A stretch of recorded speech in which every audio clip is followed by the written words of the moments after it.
Alrighty, good morning, good evening, and good afternoon, and welcome everybody to Final Fantasy V Remix, or as the Romhack calls itself, Final Fantasy V-R or FF5R.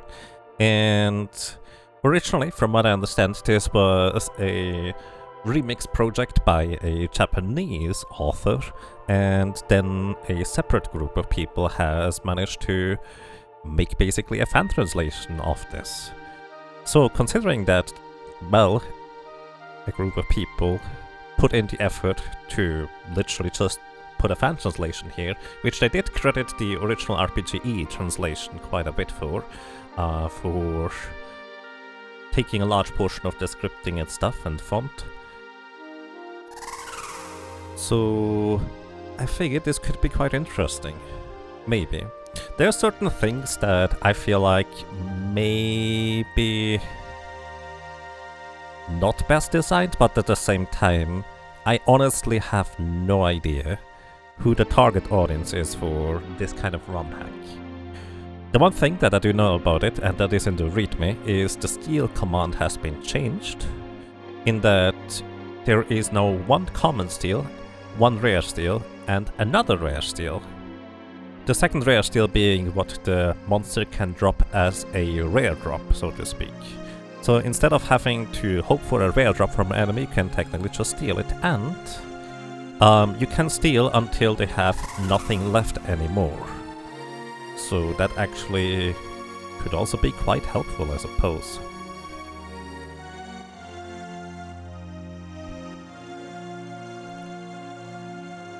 So yeah, let's see how that's going to go. Welcome to you, Riot Power. I hope you're doing well. And yes, Final Fantasy FF5R, if you'd like to have links to that. So that's basically as much of a description as I know. I know there have been a bunch of changes to the jobs, etc. I don't necessarily know what they entail. It also mentions a separate job that has been added, or something like that. Maybe it's just a change. So yeah, we'll see how that's going to go. So steal, that's closer to how other Final Fantasies work? Presumably, yes. Which, honestly, I never really thought about this before, but being able to steal repeatedly until you get every, uncommon and common steal is definitely more pleasant for exploratory as well as grinding purposes. So that could be a thing as well. Removal? Moogle. As you might have noticed, I'm not gonna read the text. I imagine most of it is probably similar to the RPGE translation anyways. And I'm mostly interested in just exploring this. I don't even know whether I'm going to finish this in much of any capacity, but what I do know is that I should save before opening every chest, more or less, which is kind of difficult to do in dungeons because you can't just save anywhere in dungeons. I am playing this on a SD2 SNES on a Super Nintendo, so couldn't even, well, I technically could make a save state if I had the save state thingy built into my SD2 SNES. Either way, let's just see how this is going to go. Also, it is a lot more quiet than usual. Maybe I haven't played this in too long. For anybody curious about the final solo character challenge run that I will want to do at some point, the freelancer, or bear job if you will, it's actually a little bit of an awkward case where I want it to be something special, but for that I would need to invest quite a bit of time and effort, which also simultaneously would mean that it would, well, take a lot of effort to prepare for it, and I just don't feel like I have the energy for that currently. So I was considering, how about I just do a solo challenge playthrough of that anyways? Well, I do kind of want to do the thing that I have in mind though. Alright, let's just see. We're playing the remix hack in this case, so not a solo challenge, probably. Okay, we're gonna have message speed set to fast, battle speed set to slower, intentionally, because battle speed mainly affects how... Consider the difficulty scale. 1 is very difficult, 5 is you have plenty of time in your menu before the enemies continue acting. Let's put it this way. Then we have command set is short. What this means is, normally in Final Fantasy 1, 2, 3, 4, 5, 6, probably 7 and onwards, you have like a list of commands where the top is fight, the second one is item, the third one is your first ability, the fourth one is your second ability, or something of that sort. Actually, item is usually at the bottom. Either way, short means that it's changing up the menu slightly with your D-pad direction. So basically up is now going to be the regular attack, down is item, left is the first ability, right is the second ability, which is basically my preferred way of playing. This is just preference. Cursor set to memory, which means the game is going to remember which option I have selected last in menu, as well as in battle, for that matter. And then you have actually the option to technically play this multiplayer. So let's see, if I want to go... Yeah, I like a nice brown. So yeah, let's see how that's going to go.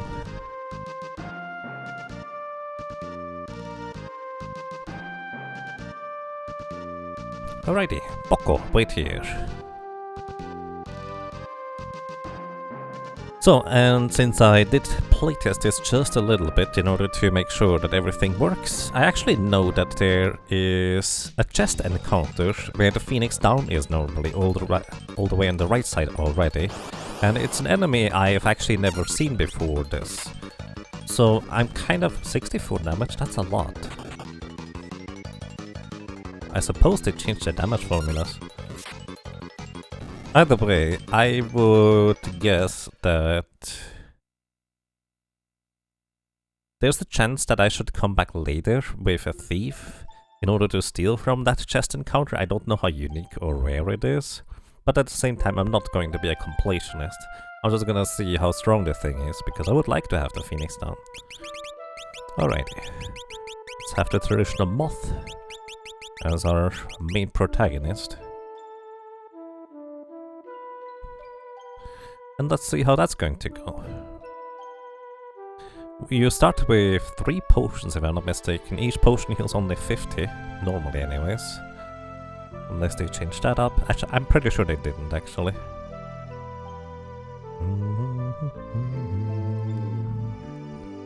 So, I'm curious. Lennart joins me here, right? Yeah, Lennart is briefly joining me here. So... Moth is currently level 1, just normal broadsword, 28 strength. So the stats are like usual, let's put it this way. Wait.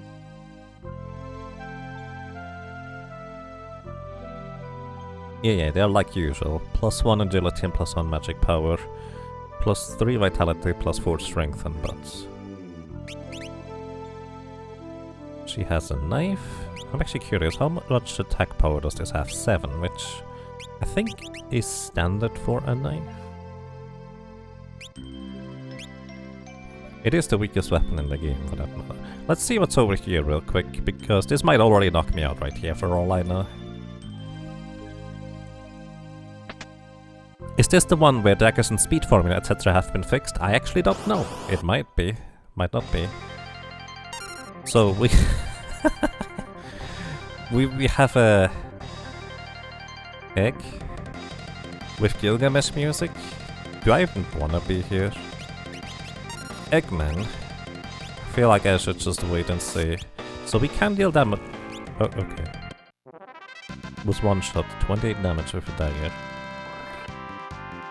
7 times 5 is 28. Wait, what? No. 7 times 4, dude. Okay. Again, so I wasn't sure whether that thing would be particularly dangerous because that's when I just stopped testing. But I've also kind of been curious whether maybe I should have just waited until I have a thief and come back here later in order to steal from it. But again, I'm not a completionist. I don't plan on getting everything. Daggers get stupid in that Romhack. Yeah, if you fix the dagger formula without adjusting their attack power, they are bound to be insanely powerful, more powerful than any other weapon.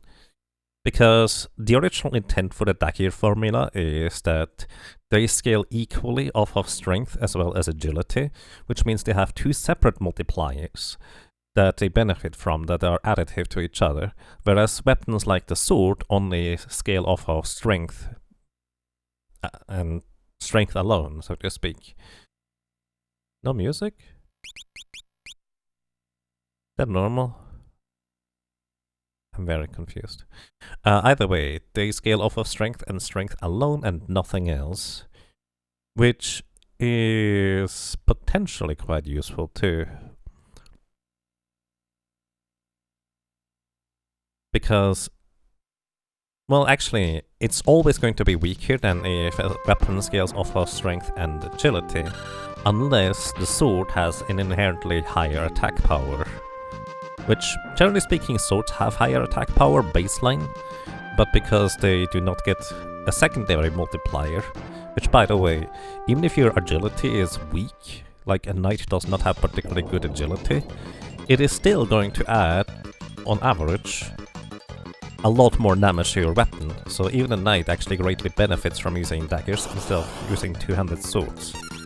So the main reason why you may want to not use daggers as a knight anyways is because you can't two-hand daggers, which doubles the sword's attack power.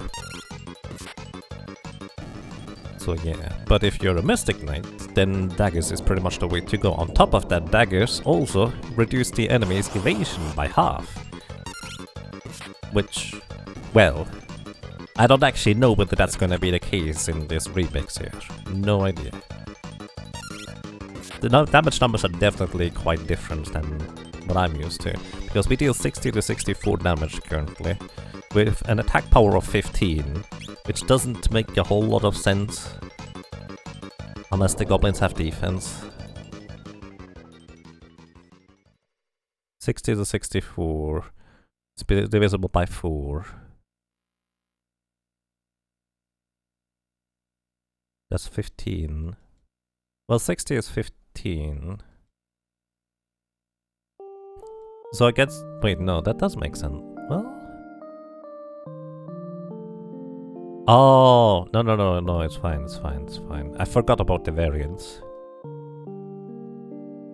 So Batsu's attack multiplier currently is 4. Leno's attack multiplier with a knife is 5. We're fine. By the way, in case you're wondering about what I'm saying about that stuff, it's not really that important. I'm just kind of trying to figure out whether anything has changed about these numbers, and I'm pretty sure we don't normally have an attack multiplier of 4 and 5 respectively at level 1. That is more than you would normally have. So they did definitely change something about it, but what exactly, I don't know.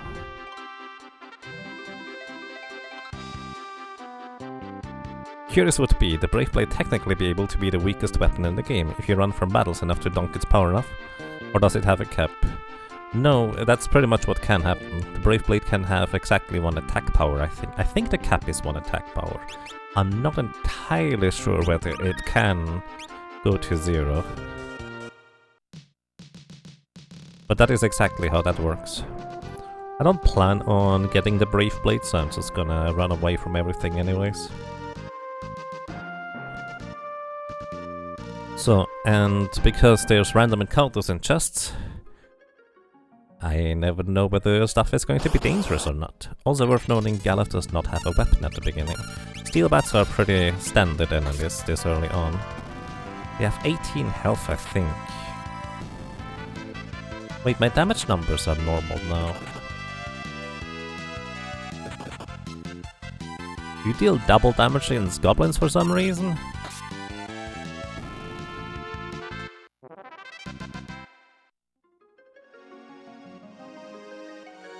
Because these are the numbers I would expect of their weapons. Actually, Steelbat might have defense in this. Maybe that's what's going on. That would explain the lower numbers, which... Well, actually... Maybe. Stalagmite, that's a new enemy. Does it counterattack? No. They are not terribly strong either. Which, well, this is the first cave, so I think we're fine.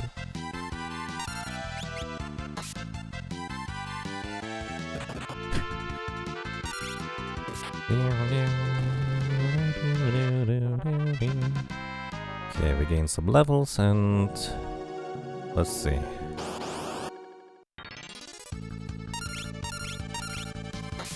There's actually not much of a reason for Gallof to attack. 14 and 28. I mean, kind of fits.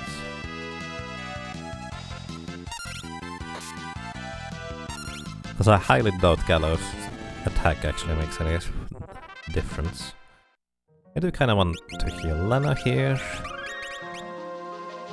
I'm actually not currently entirely sure whether I just want a power level 1 or 2 cactus because that's so much faster, or whether I just want to keep a balance in the party. Generally speaking, having one high level cactus, or maybe 2, is much more efficient than the other way around, because the secondary cactus can quite simply just be supportive, because a lot of the support abilities, you don't necessarily need anything in particular in order for them to work out. 2 damage each time Gallof attacks. I think these things have defense. 1 defense probably. There's technically like a cheat sheet or something like that, at least for stealing items. I don't know whether the other stats are gonna be available anywhere else. Is Guild Toss a support ability? Kind of. Guild Toss, if the enemy has no defense, then the lower level cactus is going to cost you a lot less to throw the guild in the first place. So that's that. I'm actually curious whether the back row is still half damage from physicals, or whether that might have changed. I don't know what changed. We'll see. I'm gonna get surprised anyways. And I will probably die a bunch. That's just the nature of the beast. And before I do anything else, I'm just gonna step outside here real quick and save, because this is the Overworld map. And I figure this hack, from what I know, is not necessarily the friendliest for opening chests. Maybe. I did get a leather hat. What is that? Rolly bug. Alright. 3 damage again. Thread. Okay, that applies slow. Fair enough. You wonder if there's newer blue magic? Yeah, I'm wondering too.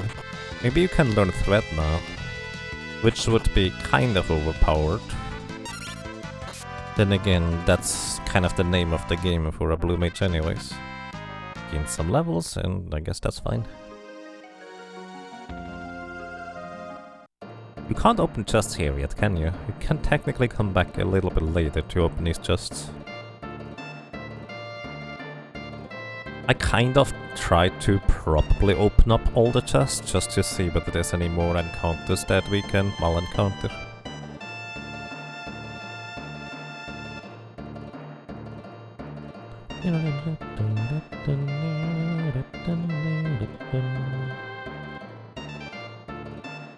Lena's in the front? Sure, why not? Okay, yeah, the pirates are just napping in front of the door, so I can't enter there yet. Which I suppose is expected.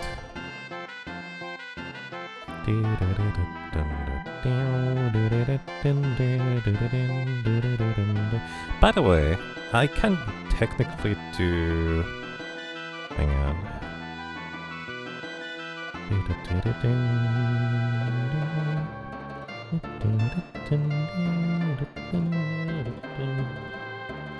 I can technically add that if people are interested in my inputs for the game. I suppose, generally speaking, there's not gonna be... Well, I mean, there can be much chat activity. But hopefully this is not in the way. Also, yes, I usually tap the up button during dialogue. Just because that's the most comfortable hand position, I guess? I don't know. I can tap left too. It's actually kind of a convenient thing when you play a game where the game doesn't just specifically advance dialogue with one specific button, but a bunch of them. Yeah, I'm advancing the dialogue with the up button. Or well, up D-pad input, I suppose. There's like, in Final Fantasy V for the Game Boy Advance, you specifically have to mash the A button. And it's just so much less convenient than being able to use the D-pad for advancing the text. I think in later revisions, or other games at least, Pokemon specifically has like the L equals A button, where you can tap the L button in order to, well, have the same effect as the A button, which I think is actually kind of neat. In this game, you actually can't mash L and R in order to advance text, which you can in Zero of Mana, by the way. Completely random, I guess.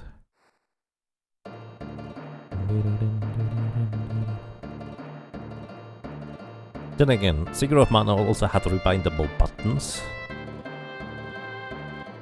which this game doesn't. Shame. Not like I would currently use them, but it's always nice to have the option to.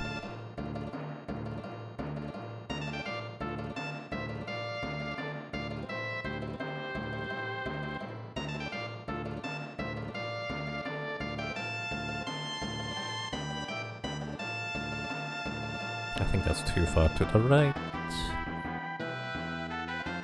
Alright, I think that's more centered. Also, plus, mashing up during this cutscene means that if I'm just reading chat and not paying attention, I will advance the story plot anyways, because, you know, you need to move the boat up in order to go places. Now, should I go to the city first? Or should... Nah, we just go into the wind shrine. We can get 5 free potions in the wind shrine after a short cutscene.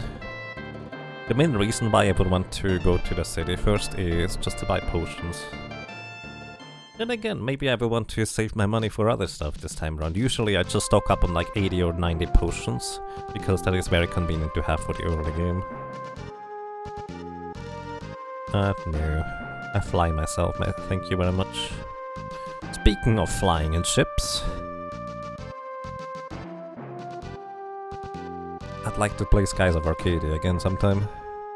Any objections? Wait, what? Ferris is level 1? Really? Huh. Ferris normally starts at level 3. Curious that they would adjust such a detail, but fair. Alright, let's get Galaf broadsword. Also, I'm gonna try and see whether running away has changed in any capacity. Again, I don't care about getting a Brave Blade. I'm just fighting stuff because I'm curious how strong enemies would be. Also, every single time I want to get the 5 potions here, I think I've talked to the wrong guy. Like, I think it's the guy on the right side, but again, I remember just talking to the wrong guy pretty much every time.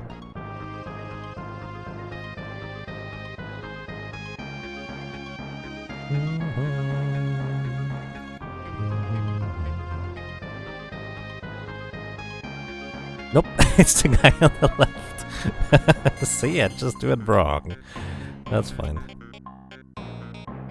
Could also use the chops in order to dash a little bit, I guess. Wonder whether there's still going to be enemies that drop elixirs. Actually, if there are, I should be able to steal them here with a thief. I don't have any, restrictions. A chimera. Alright, only 10 damage, so I guess we're fine. Let's just attack it from the back row. 16, 32 halved, 7, 14 halved, 15, 3? Wait, you deal more damage from the back row with punching? Oh, that's not good. Alright, I guess you are the wind snake now. It appears to only attack one character at a time, so that's a good thing for now. Let's save before going in here. Either way,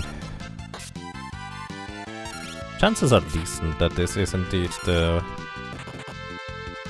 Molderwind enemy, just with a different sprite. Because it didn't use arrow in the first turn. Moldwinds only use arrow in the second turn. With a 1 in 3 chance, to be fair. His would be rude if he had Aqua Rake. Yeah, it has a lot of HP though.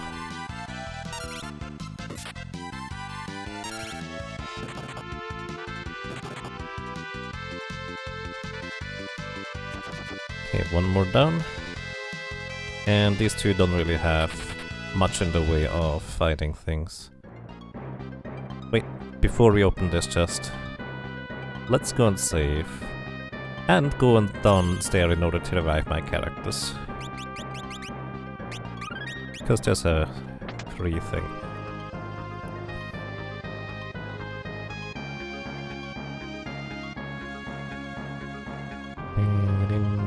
There's no encounters on the ground floor here, there's only encounters while going up. But I am kind of intrigued by Galuf dealing 3 damage with punching to that thing from the back row. I wonder whether punching actually deals full damage from the back row in this, which would be a nice buff to it. Which it could use actually, speaking of specifically of monks here. Black Goblins. Oh, they actually introduced a new character with BL.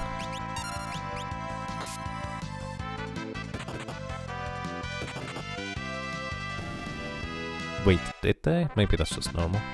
10 experience.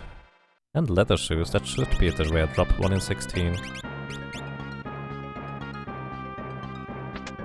Tent. Alright, never mind. And there you are again. Do I even want to bother dealing with you? Sure.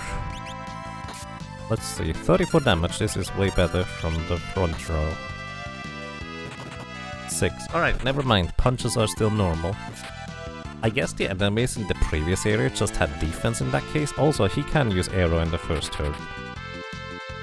So, not as friendly as Moldwind enemies.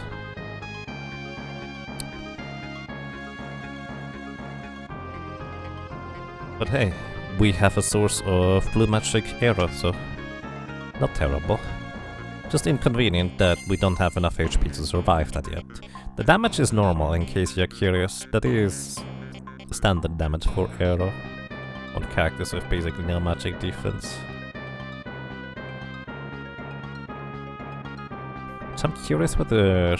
No, the equipment stats... Yeah, there's no magic evasion. I'll just assume magic evasion is just standard on equipment. Then again, I won't know whether... or what magic evasion will be. Yeah, I'm not gonna deal with you. Good morning.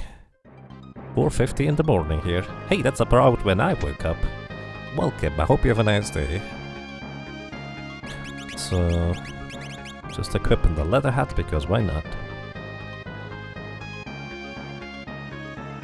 Currently the issue is with this Chimera that we can't out-heal their arrow, because we literally don't survive it. Like, we have enough potions to heal, but, well, doesn't exactly help.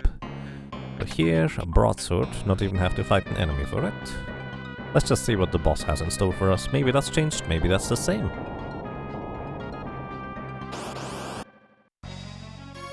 Alrighty, Wing Raptor looks like a standard type enemy.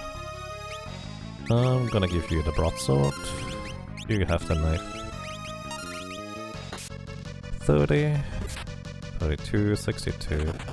Normally this thing has 250 HP. Also, Lena is not going to survive a second attack. Also, it went before us. I think specifically Ferris has to heal, which means I'm gonna grab her dagger and equip it on probably Gallop. Because if she doesn't heal, the Ring Raptor is gonna go before us. Which I think it's its standard agility anyways.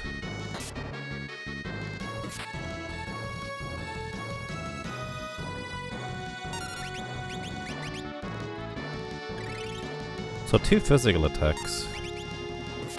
I think now it should go into, yep, the wing form. Let's see, I don't know what it will be doing. Like, it could just be the default battle here. 264, alright. So that is how much HP it has. Should I attack here? It now has... Okay, that's still the same 25%. 264 times 2. Because that's how much HP it has now. That's my good old calculator. So that is 528, I think. Minus... I actually didn't pay attention how much damage Gallop did. Yes, here's my calculator. Hello? Calc? There it is. Oh, now it opened. Why did it take so long? I just opened it twice, I suppose. So 528 plus... No, actually minus. I don't know, he dealt like 30 or something, probably. Just gonna keep track of the HP at this point. Wait. Oh, right, you have a shield equipped, that's why you only attack once.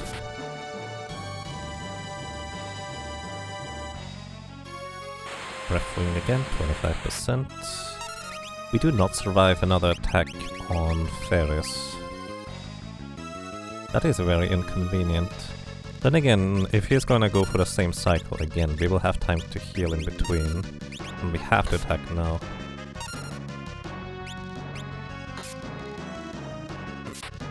Which actually, this is not enough damage to convince him to lose. Oh. We have to revive her.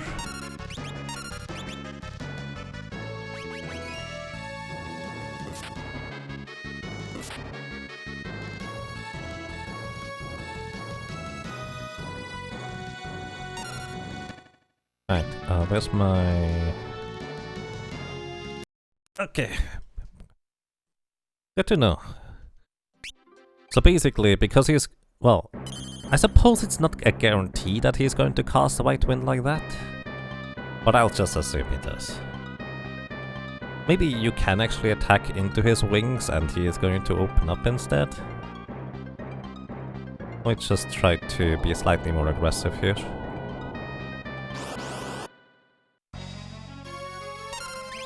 Not a whole lot I can do because I literally have one set of attacks, really. Breathwing, one is fine actually. In fact, that is the preferable thing to have happen here. I forgot to give Gallop a weapon. Good job, me. Curious enough, I think he might have dealt more damage than he would have done with the broadsword anyways. That is fine, we can heal afterwards. Also, he appears to have gotten a -1 modifier to his speed.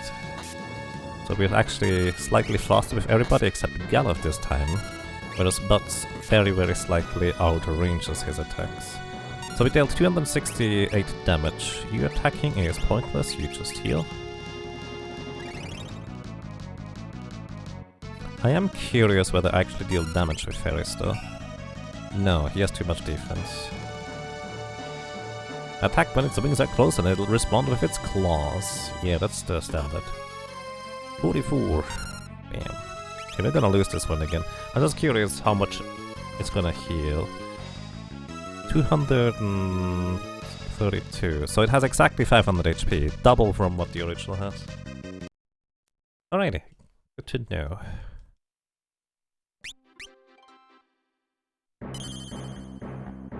Did you see they announced the release date for Final Fantasy V Pixel Remaster? We have been waiting for this one. Yeah, I've also been waiting. I do kind of hope it's gonna be fine. I do have my worries about it, but that's more based on the history of their, well, remakes, let's put it this way, rather than anything that I've seen so far. That's actually not entirely true. But I've also learned that Final Fantasy IV apparently didn't have the stopgap battle system. Random thoughts. Hey, a mini carbuncle. Let's see, you get a broadsword, Moldwind. You already have a broadsword, and you now have a knife. Magic Bunny. That's kind of adorable.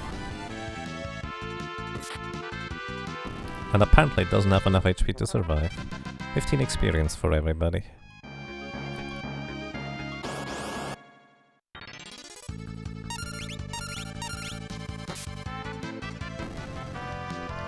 You've got very low expectations for it, but you'd be happy to be surprised.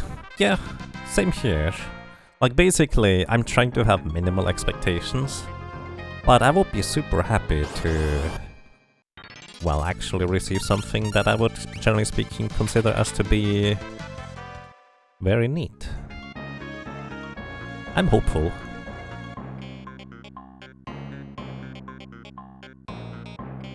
And if nothing else, I don't think it's gonna be any worse than the previous Final Fantasy V for the PC. Oh my goodness. I think... no... No, I think the encounter table is just completely renewed.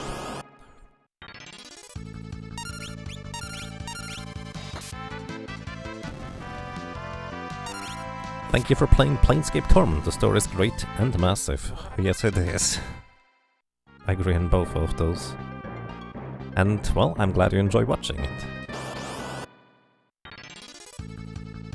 Uh-oh, attack from the back. This appears to be maybe the rare encounter. Okay, goblins still have Goblin Punch, so that's good to know. Curiously enough, I'm contemplating keeping one character knocked out, because a lower level might be helpful for Goblin Punch. Does scan actually reveal the enemy's level? I don't think it does it?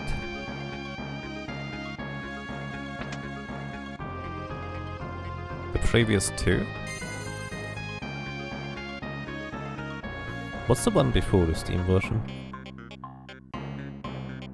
At the very least, it's not going to be a touchscreen device port to PC.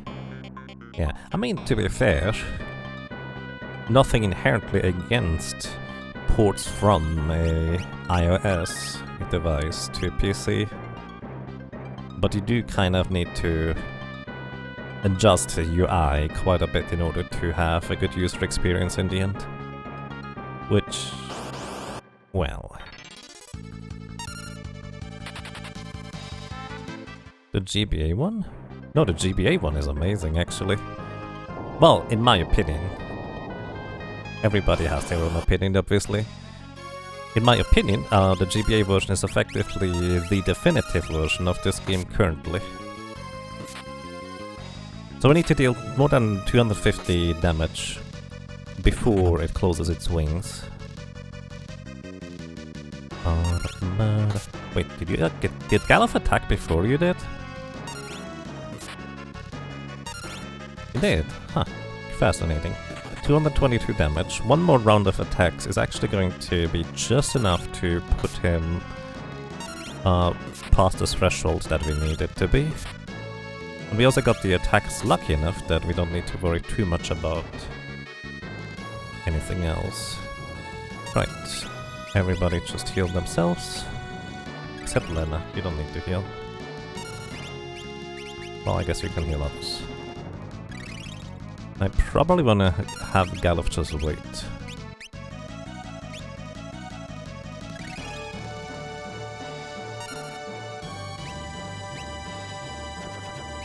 Minus 164.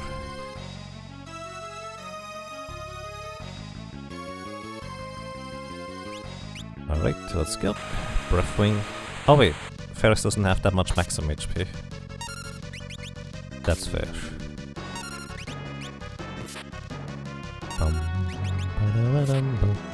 We're already past the halfway point again.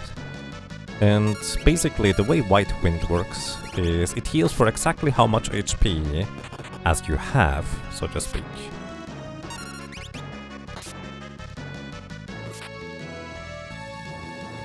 Meaning it's going to heal for 108 HP if I don't attack right now. So it's going to be... you actually... this one is a DPS race, in fact. You have to specifically deal enough... that he has 4 HP remaining, by the way. Right, Ferris got it. You have to specifically be able to deal more than half its health in damage before it closes its wings, otherwise you literally make no progress. Which is interesting,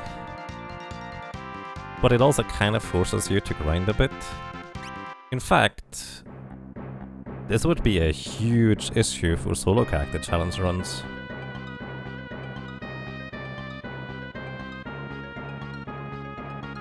Because you need to deal 250 damage in 3 turns.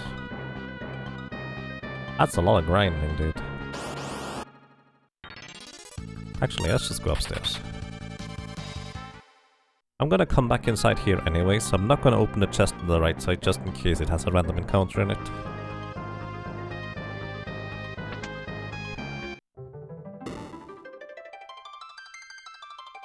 Let's see. You like the mobile game port that got turned into a Steam version?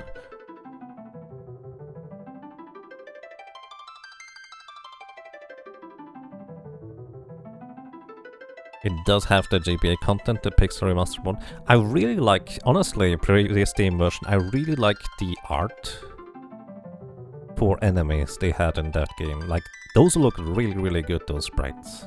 The music was also pretty nice. Like, honestly, in my opinion, the previous Steam version of Final Fantasy V, or PC if you will, is kind of the equivalent of how I see the Seeker of Mana remake. It's a mixed bag. I would like it to be much better, but at the same time I do not think it is unplayable or bad.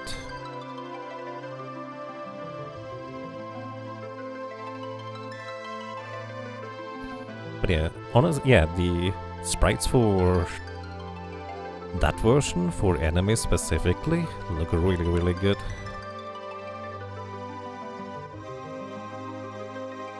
Your issue with it, besides the music being butchered because GBA sounds, the US version has this really nasty giant delay in battles, slightly fixed for the UE version. Delay in battles? So actually the giant delay in battles is probably the battle speed settings that you apply, honestly.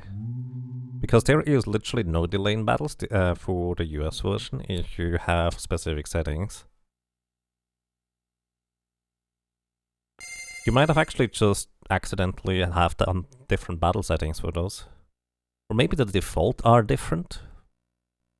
But yes, so here's the thing. If you set the GBA version's battle settings to the slowest possible, it does have a ginormous delay if you want to like wait out the enemy's attack or a boss's attack, etc. So you never want it to set to 6 for the battle speed. 4 is my preferred way, 5 is fine as well. And for the music, I don't know. To me, the Game Boy Advance music for Final Fantasy V is actually quite fine.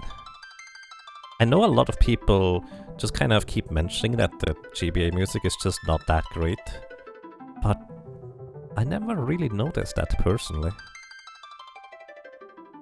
For Final Fantasy VI, yes, that's a whole different topic.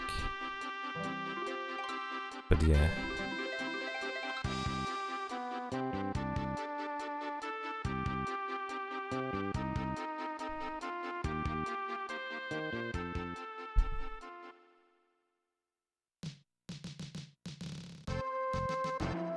Alrighty, we should be healed here. Also, we have jobs now. Let's see, Knight, Monk, Thief, White Mage, Black Mage, Blue Mage, and Normal.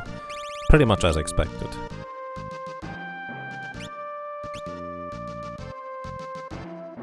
Alright, we need a thief. I want the blue mage. Or 2 or 3. Okay, Ferris, you're just gonna go thief. Why not? Checking your stats real quick. 43. Yeah, that sounds about right. Yeah, that's standard. I'm just kind of trying to figure out whether the stats are normal. It seems normal to me. Let's see, I'm gonna have you be a knight, Lena.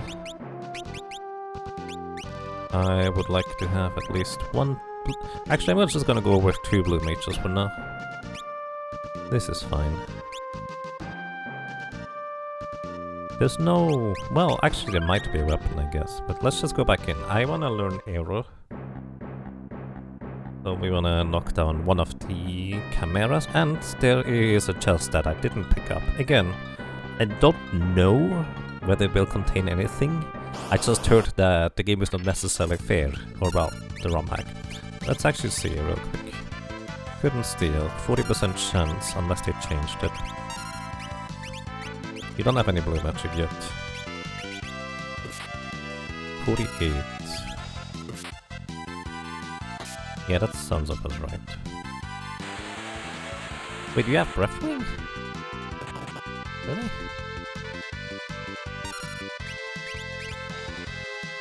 Couldn't steal.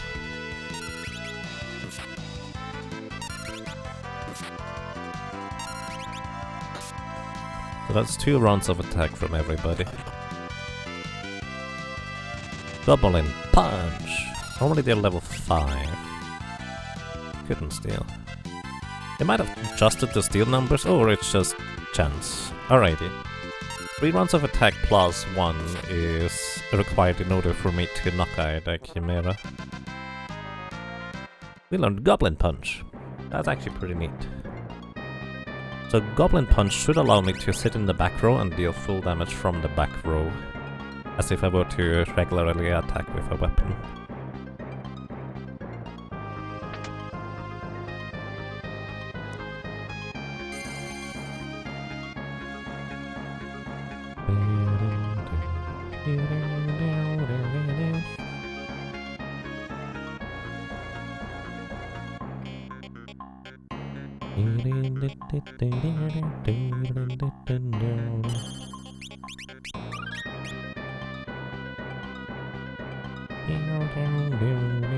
Maybe I'm overly cautious about the chests. Oh yeah, I can run. I forgot about that part. I have a thief. I'm not doing a challenge run. Let's try to steal from you. Couldn't steal. Hit this one. Blue magic. Goblin Punch. Uses 0. Good. Actually, maybe I should let the thing attack. Rather than knock it out right here. So this should just be a regular attack unless we are the same level as the enemy. Oh, you're gonna... Wait, no, you don't have enough damage. It's fine. So I'm gonna learn arrow from these guys. So, second turn, Moldwinds have a 1 in 3 chance to cast arrow.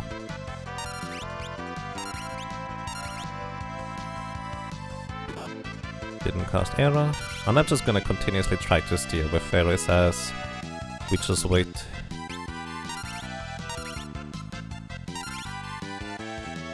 Steal? Yeah, I'm pretty sure the chances to steal are significantly lower than usual.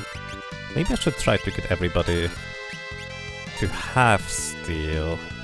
That's actually a bit of an issue. Alright, nice. Hi, you even survived. Trying to get everybody to steal is a lot of ability points invested. But hey, we learned arrow, that's kind of pretty handy because it is a decently strong, like, magic attack compared to the physical attacks we can do. Got a staff, which is... Right, it's a staff, not a rock, that's the difference. I could try to steal with Ferris and then run away. Okay, I'm just... Do I get healed going through this?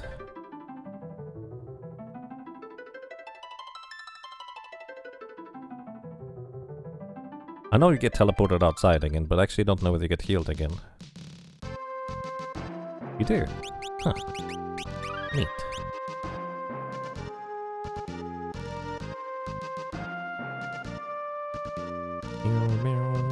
stat space, by the way. If you want to optimize perfectly, you should turn Lena into the mage. She has higher magic power. As does fairies, for that matter, compared to both Galif and Butts. But I don't know, I just like Lena as a knight. Alrighty, so the boss had, the very tutorial boss had double the HP. Oh, Paris is not in our team anymore. Lovely. The first ability for blue mages is the scan, I think. Although that reveals the enemy's level. Special service. It's the only way to get them off of the counter. I don't know. That special service doesn't seem too terribly pleasant to me, honestly. Like if somebody jumps on top of you and spins like a top, probably grinding their heels into your back or something. Yeah, no thank you. How do you apply the patches? They're programmed for that. Yes, it's called Lunar IPS. Actually, let me just complete the cutscenes here so I have fairies in my team. Because right now she is... well, she left. Which means I'm super slow.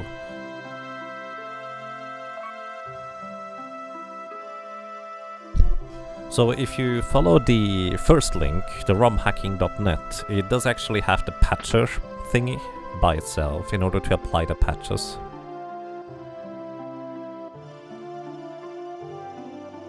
You wouldn't enjoy 3 people spinning on top of like that? No, that sounds way too heavy and rather painful.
Alrighty.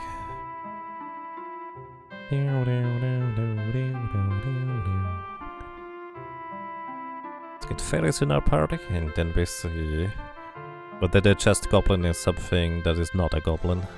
I think what my initial goal is going to be is get blue magic on Butts and Galif and then turn them into thieves afterwards, so we have 3 people to steal with. Because I'm really curious what the items are that we could technically steal. It just seems the chance to steal is terrible. Like 40% is way more than what we had until now. So they clearly changed it in some capacity. For all I know, it might actually be a function of the level difference rather than a flat thing. Well, we'll see. Or maybe we'll be done. I don't know how far I get. Alrighty, Ferris is in our party. Welcome back, Ferris. Because now I can actually run around. Wait, I probably want to save. I'm just worried the goblin is going to absolutely demolish me, honestly.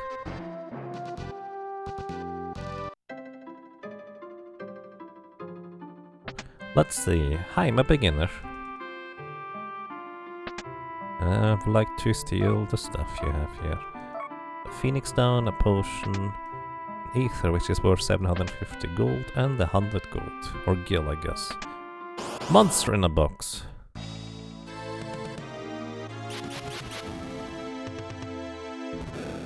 Wow. Kinda need a flame ring for that one.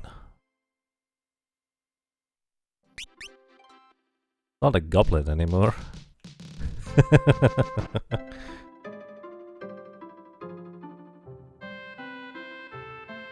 It's the monster in the box. Yeah, see, I guess I'm trying to be cautious about it.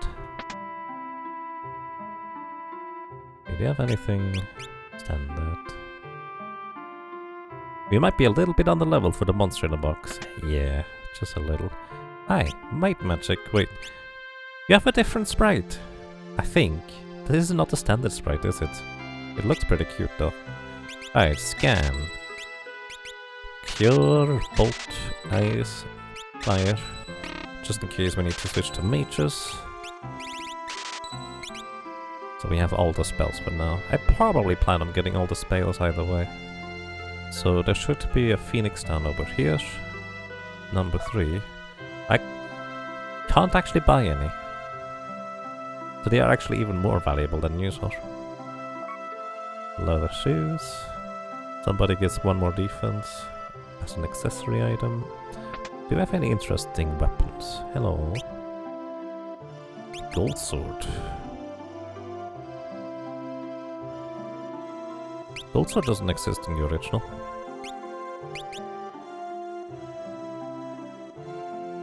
Wait, we got scan now. We are ready for the monster. Yeah, unfortunately it's not the Super Metroid scan, where you can microwave it.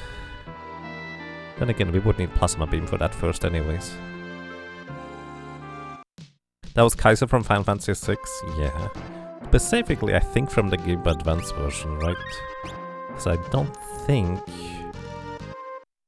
the Kaiser Dragon was implemented in the original Final Fantasy VI for the Super Nintendo. It was an unused sprite in the game though. I know that much.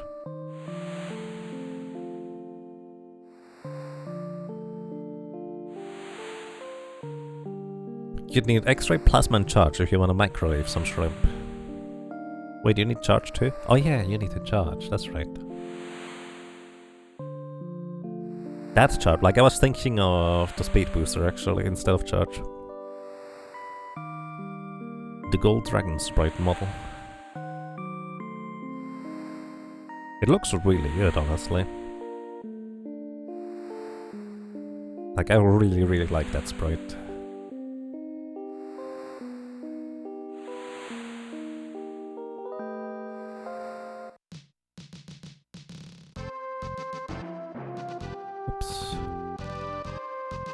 Okay, do I want to go back in the cave? I think I do. Alrighty, I feel like my main goal is going to be just pick up all the chests. I don't know whether there's going to be any particular enemy I want to get something from. We could get Vampire from Steel Bats, which could be useful. In the Super Right, I forgot about that. There's a little text box there for Bottle. In the Super Nintendo version, actually let's see whether these things have anything interesting. Solar Potion. See whether they have a rare steal / drop body blow. I don't assume that's a blue magic I can learn, but I wanna check. Couldn't steal. So I need Butts or Galuf get hit by a body blow.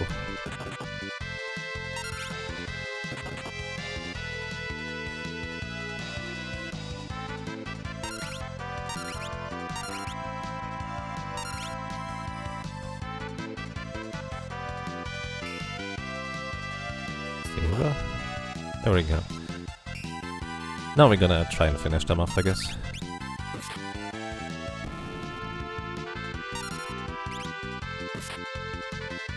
Right, I could have bought a broadsword for you. Just to arrow them, I guess.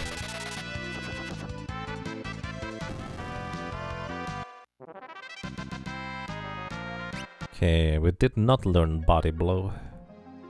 Which consequently means it's not blue magic. Just a random monster ability, but hey, here we go. These have vampire. I think they only use it in the second turn though.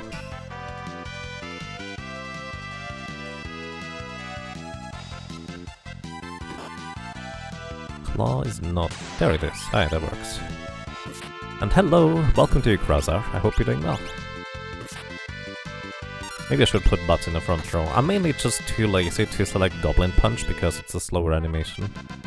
Alright, we learned Vampire. It deals damage equivalent to half your currently missing HP in this version. Well, probably. Unless they adjusted it to be the same as the or the Game Advance version. Let's just see whether these things have anything. Those are completely foreign enemies as well. Welcome to you, Raptor. I'm doing quite fine, thank you. I hope you so do you. Couldn't steal.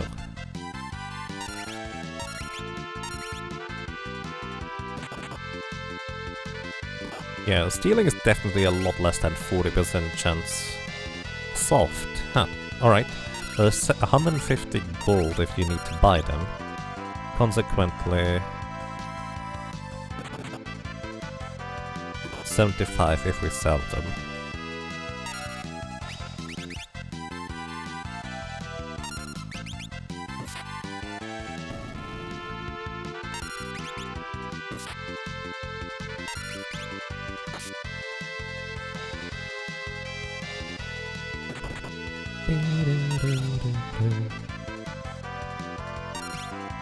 Doesn't look like Starlight might have any interesting blue magics. Actually, Beastmaster is going to be very useful in order to check what enemies can do.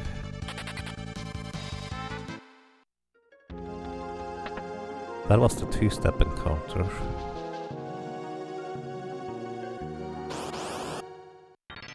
Doesn't mean anything. It's just like a portion of the RNG cycle for step counting, where we have 2 steps until the next one.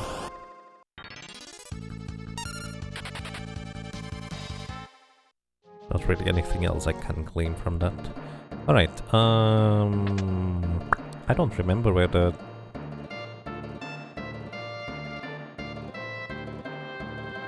This was it? Did I heal before going in here? Ether, tent... Nice. Not really worth coming back here in any casual playthrough in my opinion. But I was just curious whether there's like any particularly interesting items instead, no?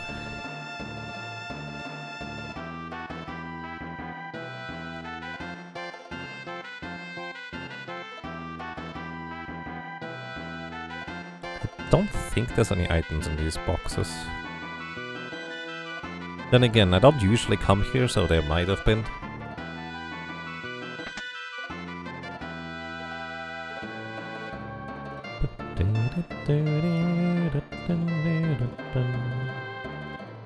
Okay, that's it I suppose. Kinda hoping for something, but there was nothing. That's okay. What stats do we have? 4 more... wait. I could have bet I fought way more than 10 encounters. Maybe I didn't.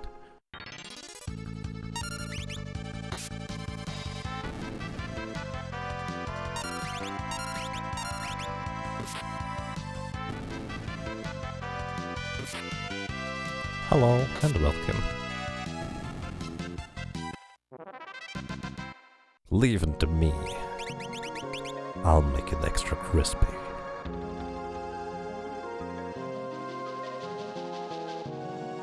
We'll heal for free.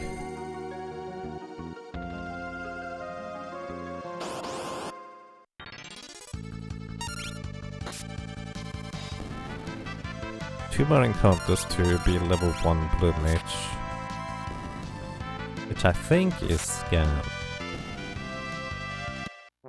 Speaking of which, maybe I should just get level 1 white magic on somebody. Or 3, or 5. Oh well.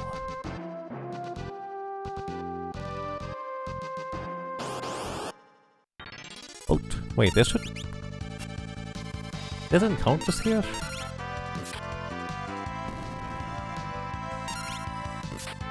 Really? Wait, there's no water encounter, that's what it was.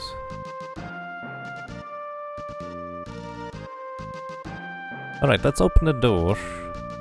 And before we go anywhere else afterwards, I wanna see whether the Bundle Choir are still here or whether these are gonna be other enemies. Master White Mage and everyone sounds like a plan. Kidding? I mean, why are you kidding? White Mage is a really good support class. Starting around World 2, at least for the original game. Before that, you can basically cover all your needs with just a red mage. It's not as strong, but it can do a lot of other things, which is why I just consider it to be usually better.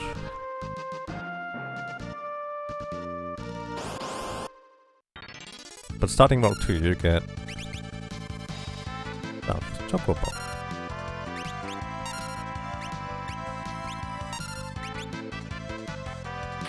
Bye.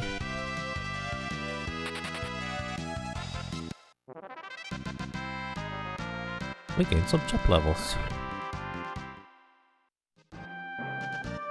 Solo White Mage is a bit wonka as in the early game. It is, yes. But once you're past Biblos, well actually no, once you're past Atmos,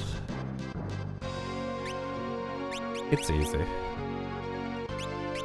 But you know, kinda getting there is a bit of an ordeal. You learn cover. What did you learn? Passages. There. But there's Chocobos here. They give 2 ability points, and they appear to work like Gildura, just running away. Are these guaranteed Chocobos? Only 1 ability point. They do have something that we can steal from. I've actually briefly seen what happens when Fastball attacked one. And let me just say, you may not want to do that.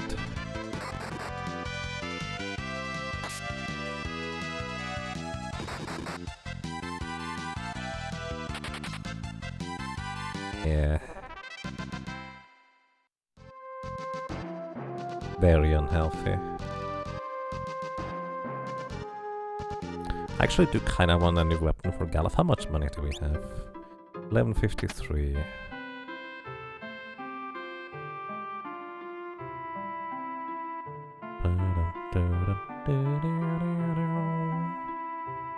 Wait, how do I rest here?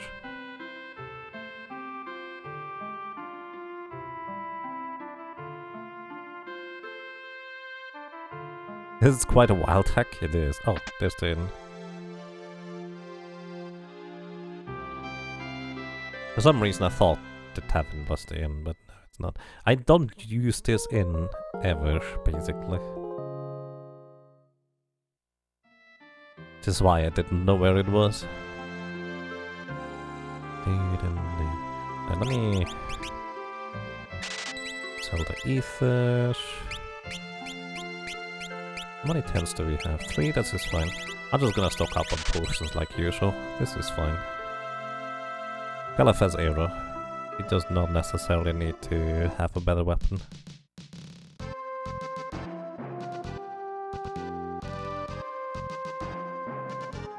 Actually, can I? Hang on. I'll see real quick. Chocobo, chocobo, chocobo. Steal. Couldn't steal. Check, that's what I wanted to do. Question mark. Wonder why it's question mark. I know the check ability doesn't properly work in the original Super Nintendo version, but I figured they would have fixed it here. Right?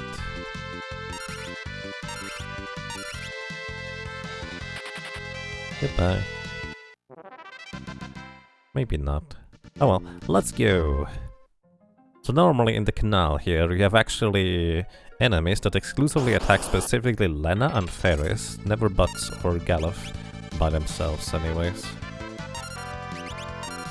So... let's see. 50 HP, weak against thunder, so it's kinda like a scan.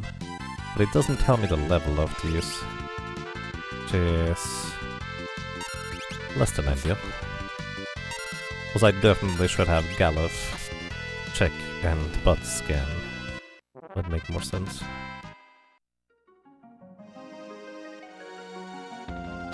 Curious what this boss will have in store for us. Oh, that looks like a meanie right there. Wait, weak against thunder? Normally they're... absorb it? Wait, no, those are later ones. 60 HP.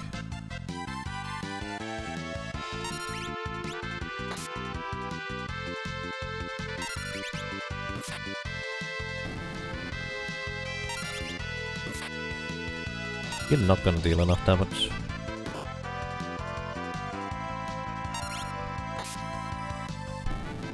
Alrighty. Briefly gonna turn Ferris into a white mage, because we do have the cure spell. Heal everybody, because you're not gonna use your MP anyways beyond that. Let's see. What do we have here? So normally this is Carla boss with 650 HP, a weakness to lightning. And only attacks a singular character at any given moment, with a 1 in 3 chance to paralyzing attack, regular attack, or tail screw in the second and third turn. Well, let's see what this is going to be. Almost certainly it will have over 1000 HP, I would say. Let's see how it's going to be. If we're lucky, we have the correct level for Goblin Punch, but I highly doubt that, because... oh, what are you then? This is a Kraken. Couldn't steal. Hurry or the tsunami will come. Oh, I need to... is that a damage raise? That's not friendly. Alright, let's see Goblin Punch real quick. And you check him. 48. 30. So he's not the same level. Weak against thunder. 1600 HP. Stole leather shoes. 160 damage. Oh, that's a lot. I don't expect to win the first battle, by the way, just in case you're curious. We don't have a black mage here. Have anything else to steal? Frostbite. Oh, that's inconvenient. That hits everybody.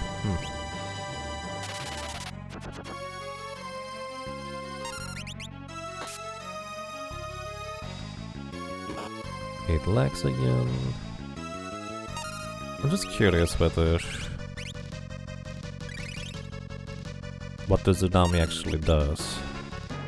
And how many turns it's going to be. Oh, there's a tidal wave. That's way too much damage. So the short version is, this is a damage race. And... I mean, I suppose we have the tools for it. Yeah, tidal wave is like baseline... 800 power or something. Yeah. Nonsense, not 800. Like 150? It's like Fire 3 or something. Is that right?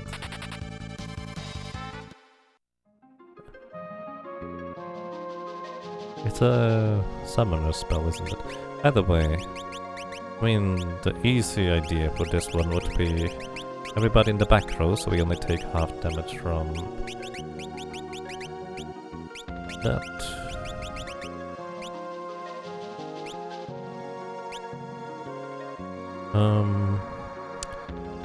Actually only barely survived the frostbite anyways. Well, that's less than ideal.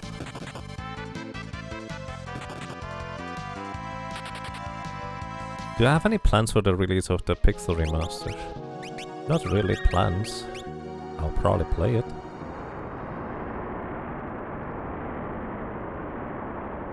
At this point it doesn't seem like a skill barren, seems like excessive grind. Maybe.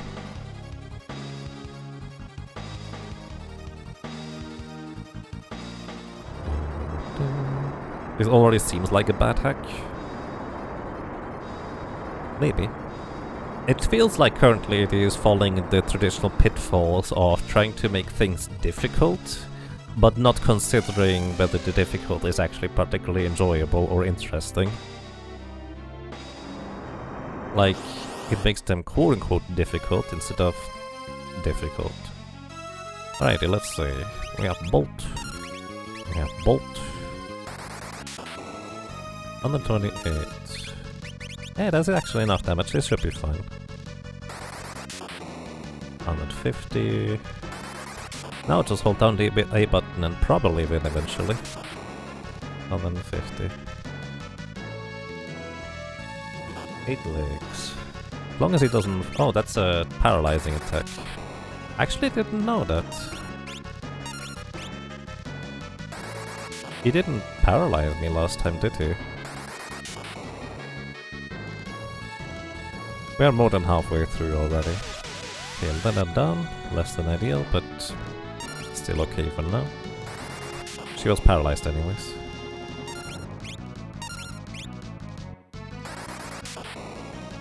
He was insta-killing me last time. Well, I guess you don't get paralyzed if you get killed. 8 legs. This seems to be consistently the same attack pattern too. But I think we win here.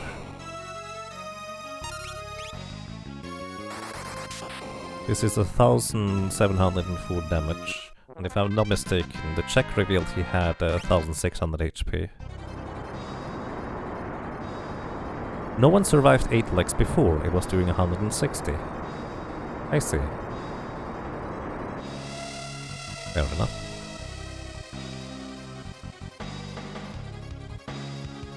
That's a common issue. You have a quote-unquote hard turn-based RPGs, just crank up the stats and give them dumb party wipe attacks. Job's done. Yeah, exactly. That's the problem. That is not how you make enjoyable difficulty. Like, it actually can work in some instances, where you give the player enough tools and they already are familiar enough with the games in order to basically be able to play around certain inflated sets. But especially for the beginning here, what was I gonna do aside from using 4 black mages and just spam lightning? Nothing. This is literally the solution to the puzzle. Which I feel like this is what this is going to turn out into for me. Is this just going to be a puzzle? And you know what? I kinda knew that going into this, because I've watched Fatlo play a little bit. And I'm okay with this. At least for now, I mean.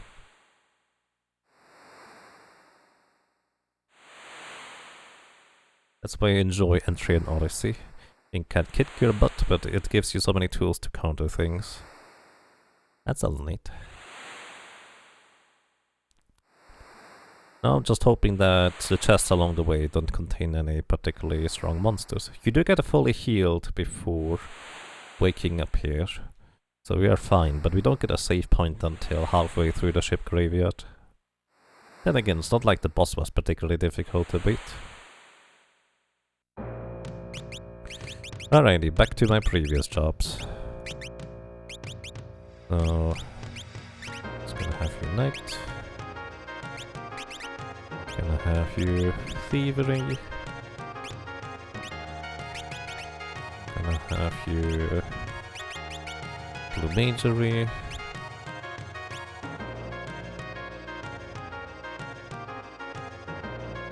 Maybe... I'm actually gonna leave you as a Black Mage for now. We're gonna go Black Mage level 1 for Galef.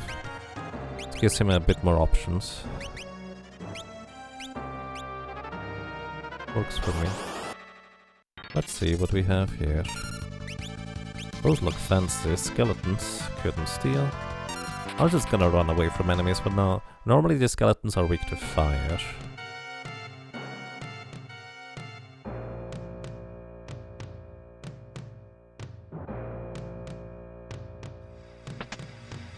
Got a flail. We don't have a white mage in our party, so nobody can equip it. But it's worth 375 gold.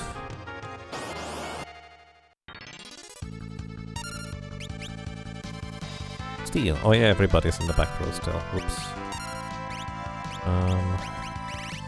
Hero.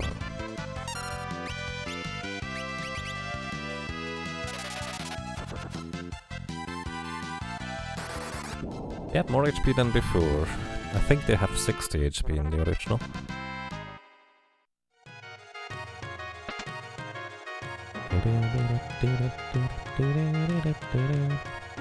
Tent.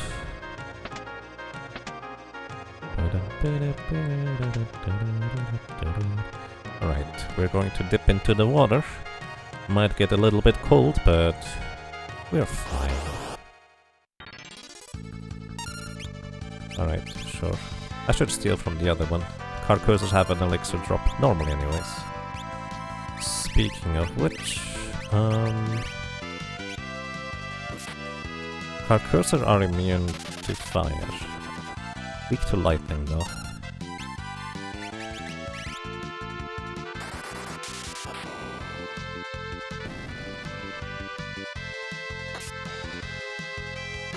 Maybe I should just have multiple black mages in my party, but I kinda wanna start leveling up a knight for the cover and guard abilities.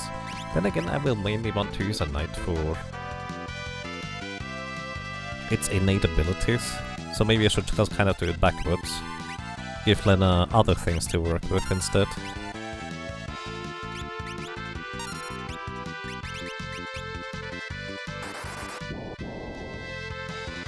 Yeah, I think I'm doing this backwards actually. Alright, what do I want to give Lena? So she can contribute. Because there's not really... well... technically, if I want to turn her into a Mystic Knight later... can almost have Ferris transform into a knight briefly for cover strats.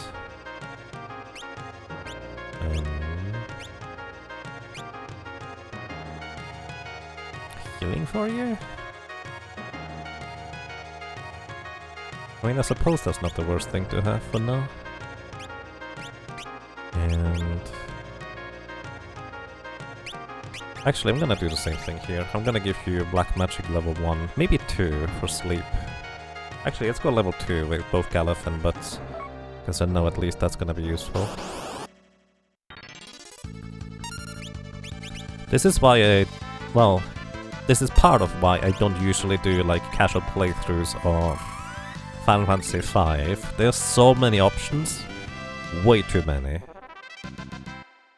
Choice paralysis is real.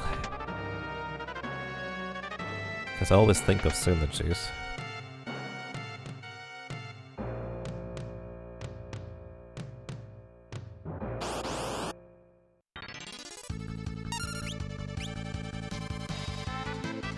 Steal chance is so low though.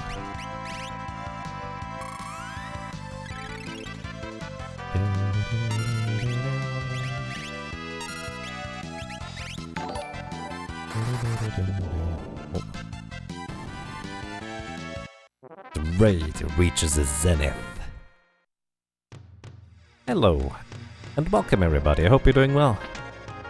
And Duran, thank you so much for the raid and the host. Good morning, good evening, and good afternoon.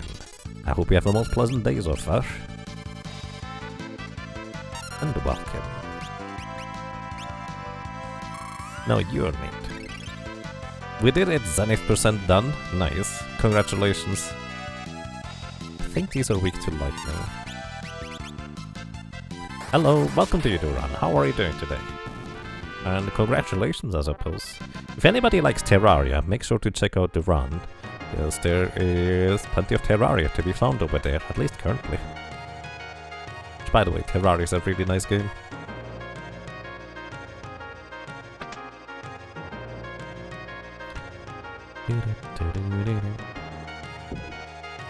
Finally finished Zenith percent, 11 hours and 30 minutes. That's pretty fast. I think you played on Expert, right? Which I assume you have to play on Expert? I have to admit, I have actually never played on Expert in Terraria before. So I'm not entirely sure what the differences are going to be. Normal RNG is horrific. Oh, because... right, you don't get the bags on normal.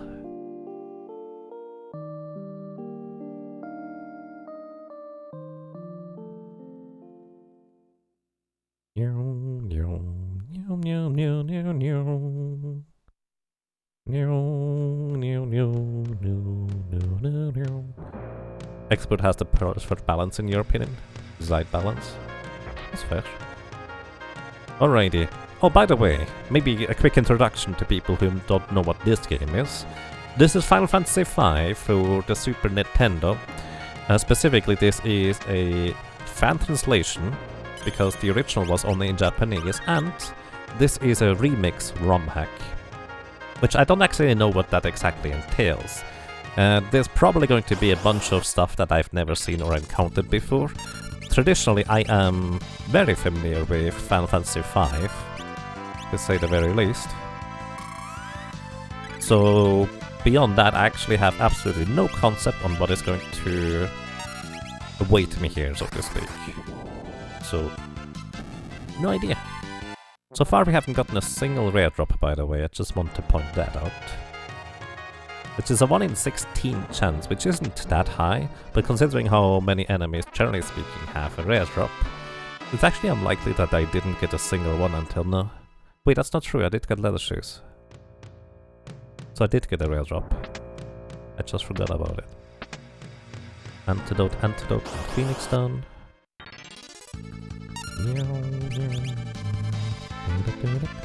Got a potion. Potion should be the common steel.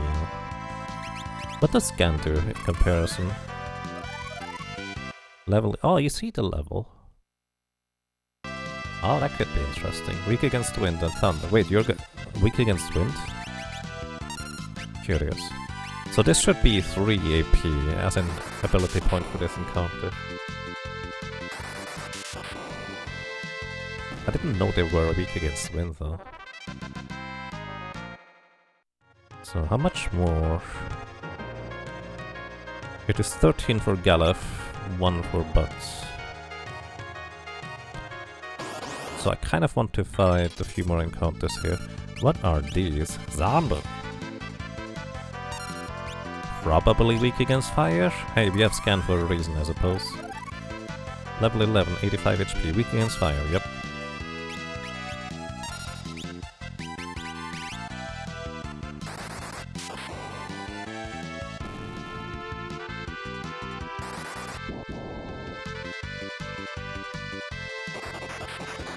Venom.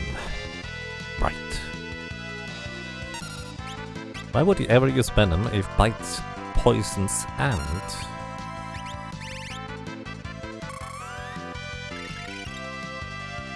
damages me? Those zombies are not terribly smart. White magic level 1. Level 2 would give me armor, which is coming up soon. Yeah, sure. Let's go up to level 2 white magic.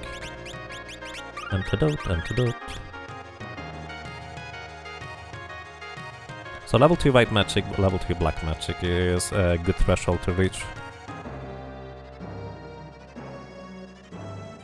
How does multi-target damage work in this game again? The attack multiply... wait, is it damage or multiply that is half? Either way, generally speaking, it's half damage.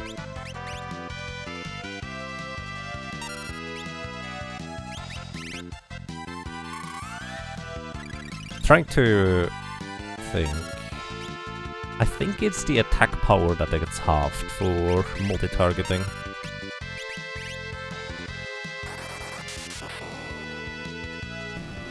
So it does not matter how many targets there are, if you multi-target it's always half damage, so to speak.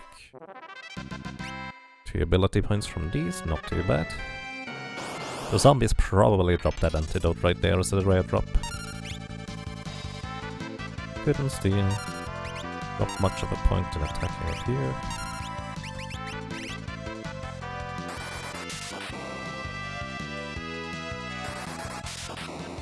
So it's not necessarily more efficient against 2 enemies. No, if they have actually any defense at all, it is more efficient to single target specifically 2 enemies.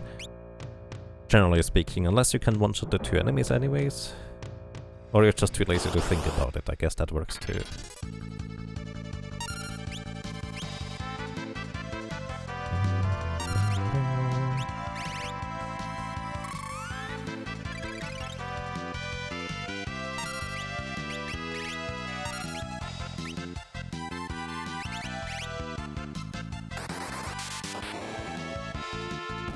And yes, it is halved before applying defense.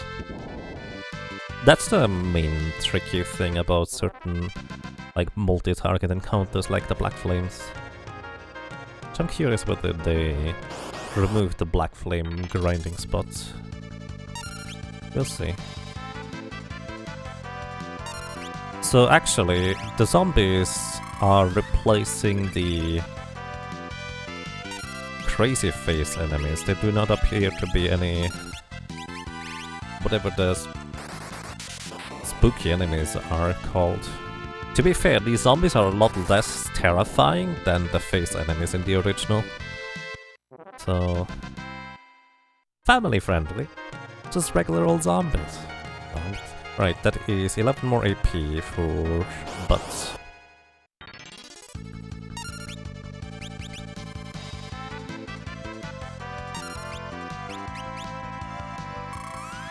If I single target this should knock it out, right? Does, barely actually. So I could just single target fire here and hold down the button. You wonder if getting the slow job levels is any easier in this hack than normal, like dual cast in particular. Maybe, no idea.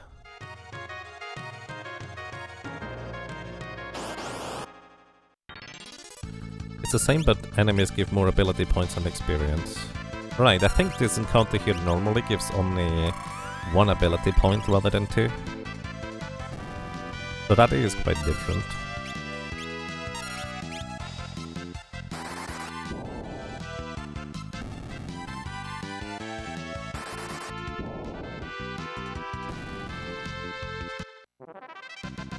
Alright, Galef is Black Mage level 2.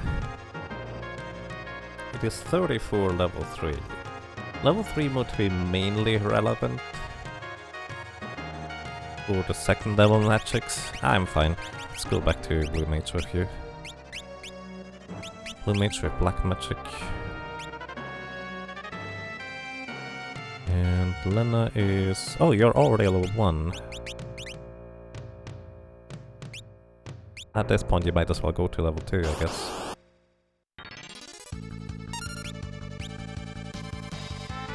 Still a potion. Not much of a point for you to attack.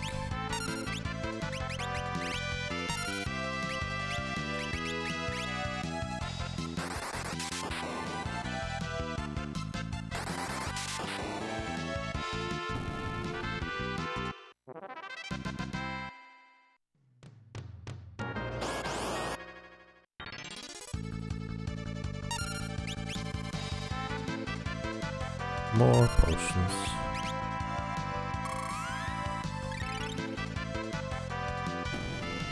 Should be at most 1 or 2 more levels until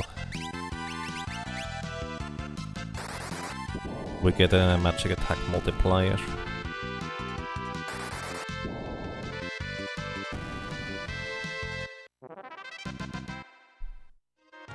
Right.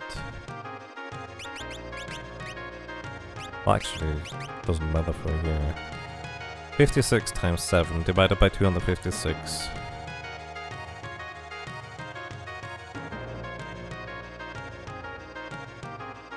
Five is one. We already got one.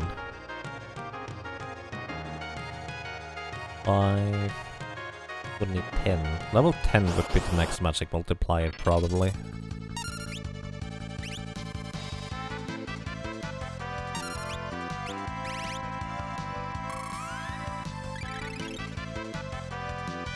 Why do you take double damage from that? That does not seem right.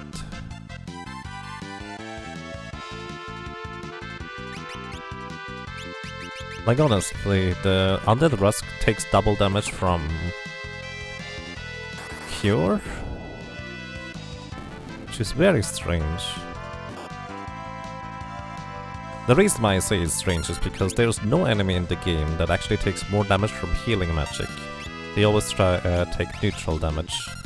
Also, we have no damage remaining.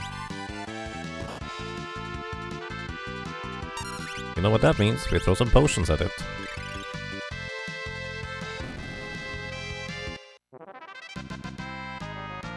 Okay, we gained a level and we are almost at white magic and black magic level 2. So one sleep, one counter, then we save and we go after whatever the area boss is going to be.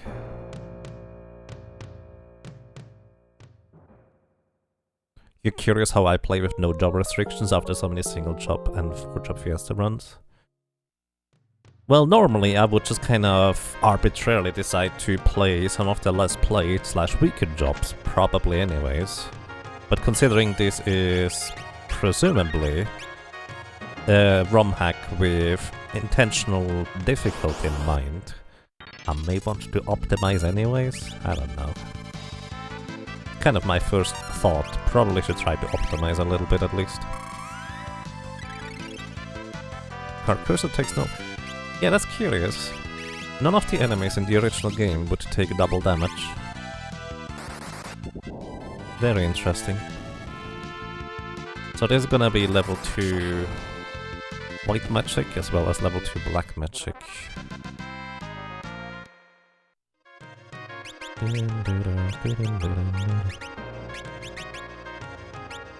Right, and you're gonna be knight for now, level 2 white magic.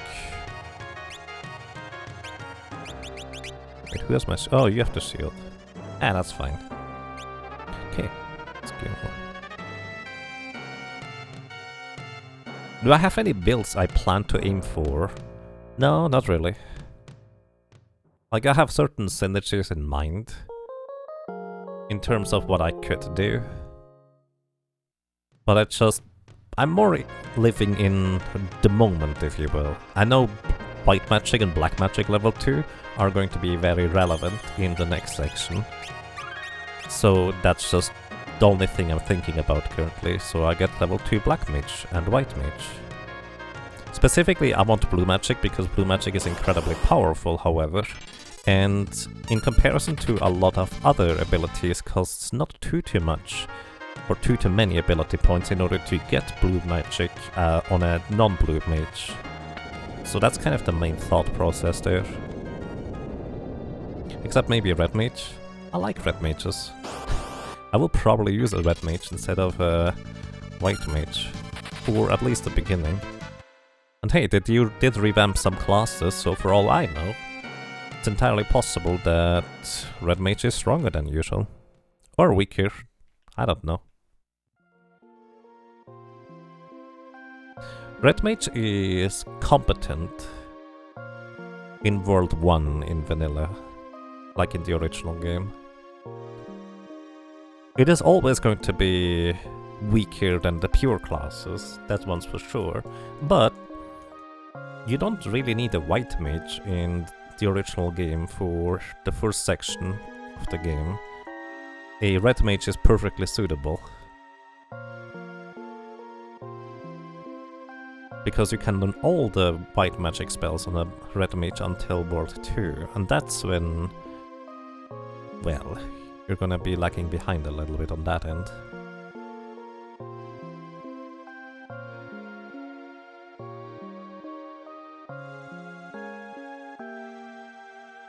And yes, it always is going to be quite helpful to have an additional magic command on the red mage to increase the magic power of the red mage. Like just level 1 black magic on a red mage increases your magic power by a lot. That is definitely true. Alternatively, you could just put brawl, like from a monk on a red mage, and then they hit pretty hard. They can also equip swords, so it's not bad. Then again, you might as well just punch with fist at that point. Alright, let's see what Siren has in store for us. Normally, she has 900 HP, has a... Well... Are you still in the back row, Lena? You are still in the back row. Alright, Siren looks normal. She doesn't have anything. Fire looks standard to me. Let's go to the front row here. So, well, fire... Eh?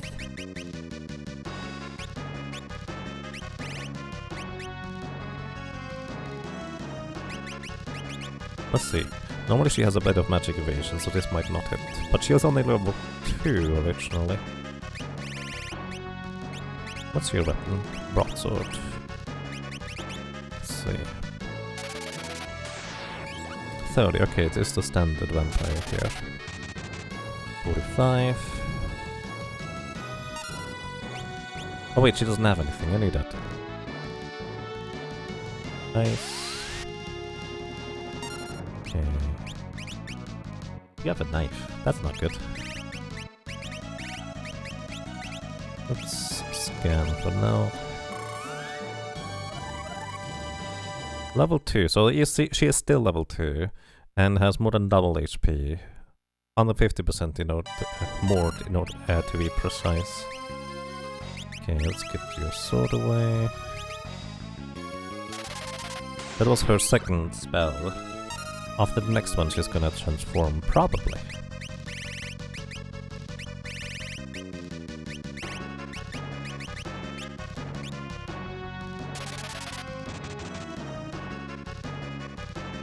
Alright, I'm really not sure what to do with you, Ferris. I guess we just go in the front row and attack. Well, I shouldn't do that now. She really doesn't like butts, holy cow.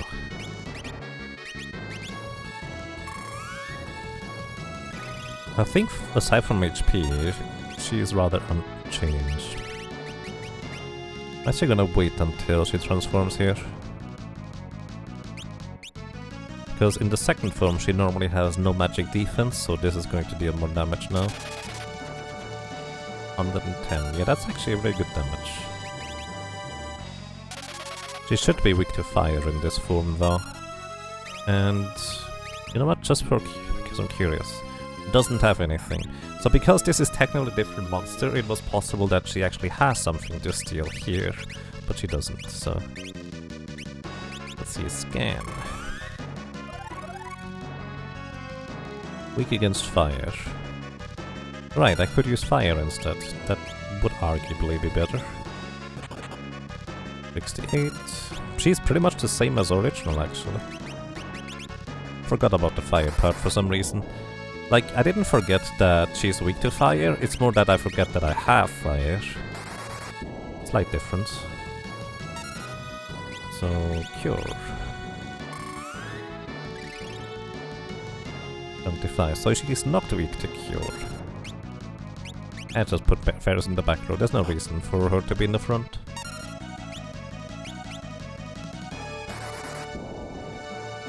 $150. Another 150.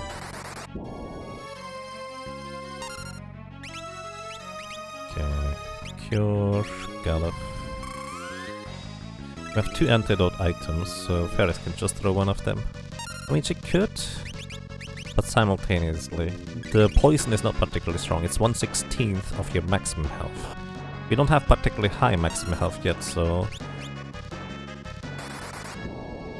Well, we don't take that much damage from each poison tick, and it ticks really slowly anyway, so we're mostly fine.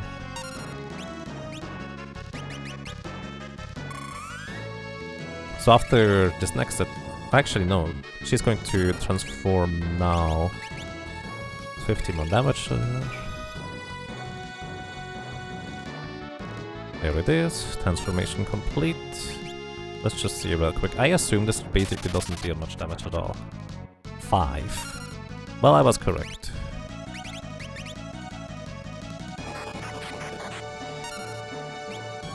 Antidote, antidote. And this is where we could move fairies forward to just attack a little bit. Mute. Well, I still have arrow. It's not that strong, but this is fine. Mute lasts for 2.5 turns. Also blue magic, for whatever reason, does not get muted. 18. Oh, you don't have a weapon, that's right. Goblin Punch is based on you. Basically, Goblin Punch is a regular physical attack. That's the short version. But from the back row for full damage. And it deals 8 times damage ignoring defense if you're the same level as your opponent. Those broadswords definitely deal more damage than you would expect.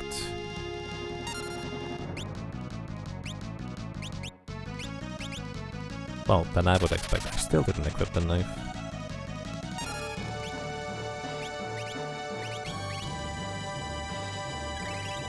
Wrong character.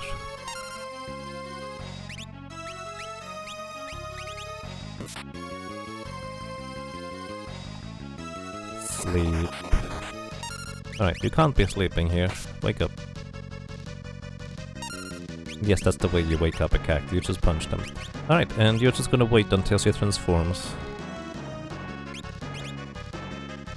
We are about 600-ish damage away from defeating her, so just 4 more fire casts would do the trick. Can't cast fire if you are silenced, however.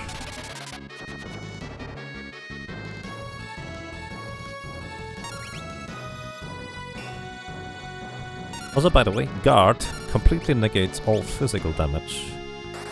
And because the Knight's passive ability is effectively to cover for allies in critical health, you can actually kind of combo that in a very convenient way. Alright, that was easy enough. Basically, she just had more health, that's it.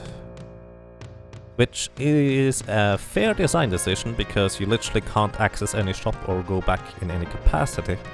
You're literally stuck in here. So... yeah. And hey, the real decoy. How's the hack? Interesting. Am I enjoying the changes? I don't know yet. The game feels more like, or the hack feels more like a puzzle to me than a traditional RPG experience, if you will. And that's mainly probably because I already know the base game really well. I don't know how interesting this would be beyond that.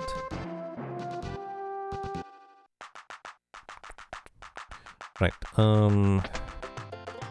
let's rest real quick. Seems like the way you play Final Fantasy V in general feels like a puzzle. Me specifically, or playing Final Fantasy V?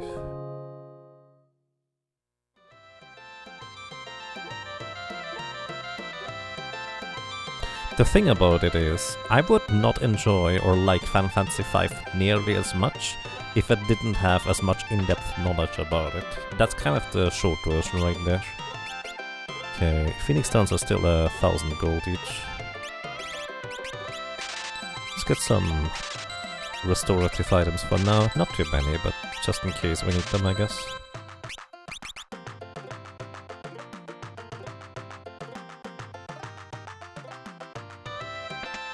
Okay, is there any new weapons here? Dagger, longsword, rod staves. Can I have a longsword for Lena? Why not? I would guess the gold sword is probably stronger, but that's actually not necessarily a given.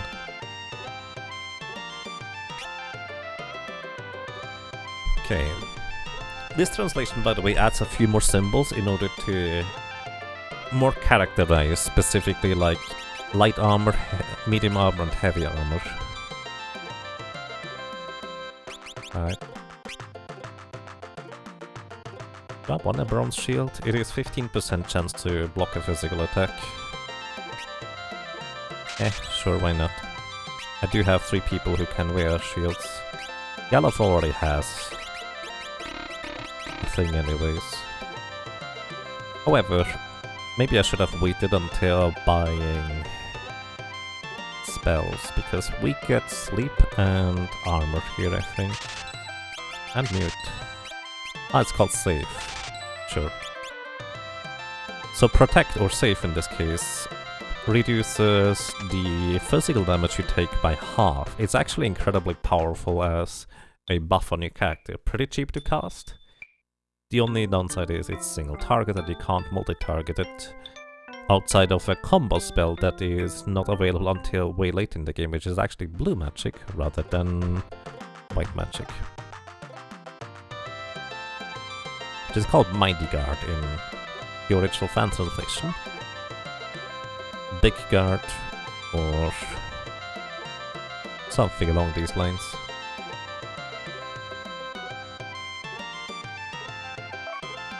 Here we have an Ice Rod or a Frost Rod. An Antidote. I'm just checking the ones where I know they contain items. So far, none of the items have changed, just some of the chest encounters.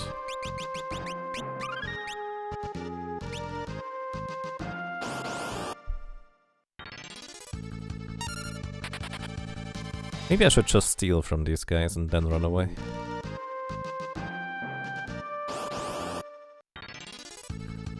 Or try to steal, I guess. Maybe they have something interesting sometime. Yeah. By the way, one of the changes of this Romhack is that stealing is changed. On one hand, the chance of actually stealing is way lower. In the original it is a flat 40% chance, unless you have a thief slot, and it's a flat 80% chance to successfully steal. Then you have an additional dice roll for the rare and the common steal. This one here, in the original you could only steal one item, regardless of whether you stole the common or the rare item. In this one here you can always steal all the items, that is actually including the rare drop of the enemy. So you can just continuously try and try again until you successfully steal. Which I think is actually pretty interesting. It's like Final Fantasy IX stealing, I suppose.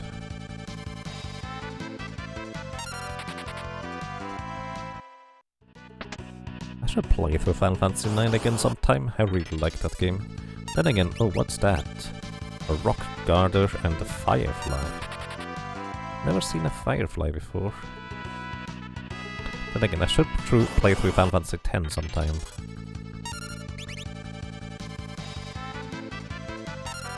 Okay, let's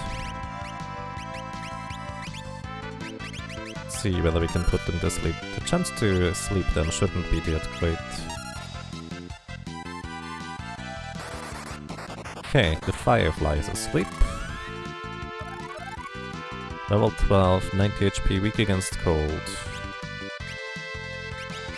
I don't know whether the rock garter has a... I think they're weak to fire actually, now that I think about it. Did you just counterattack? No.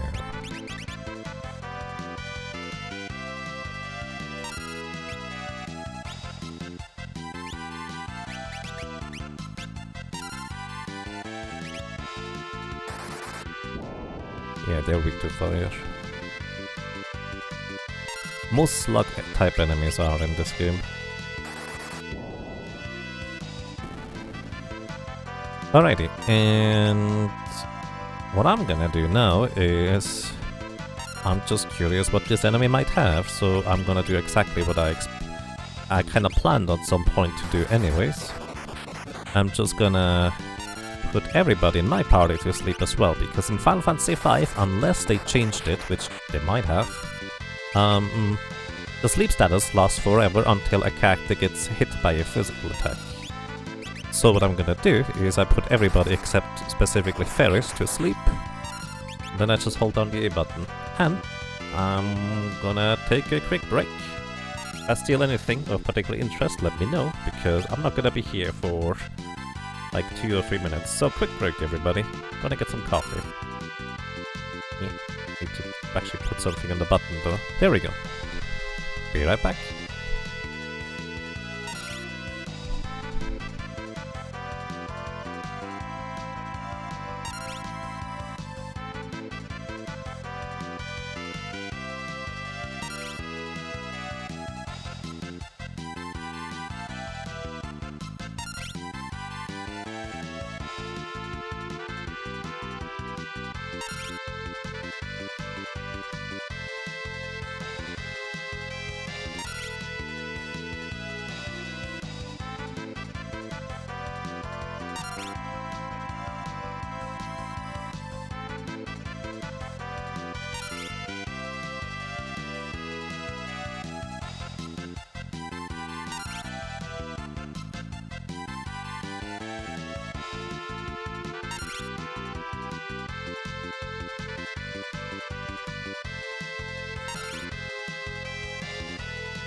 Okay.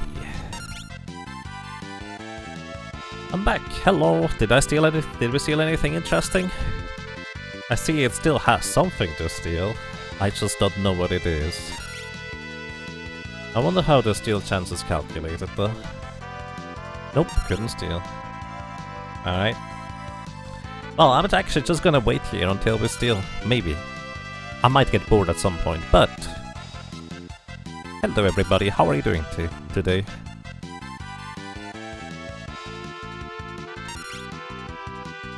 I could just talk to chat in the meantime. This is making Final Fantasy 9 steal rates look good.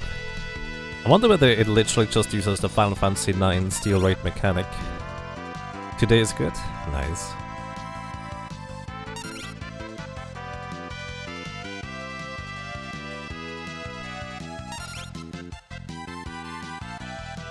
Doing well. Nice. Happy Friday.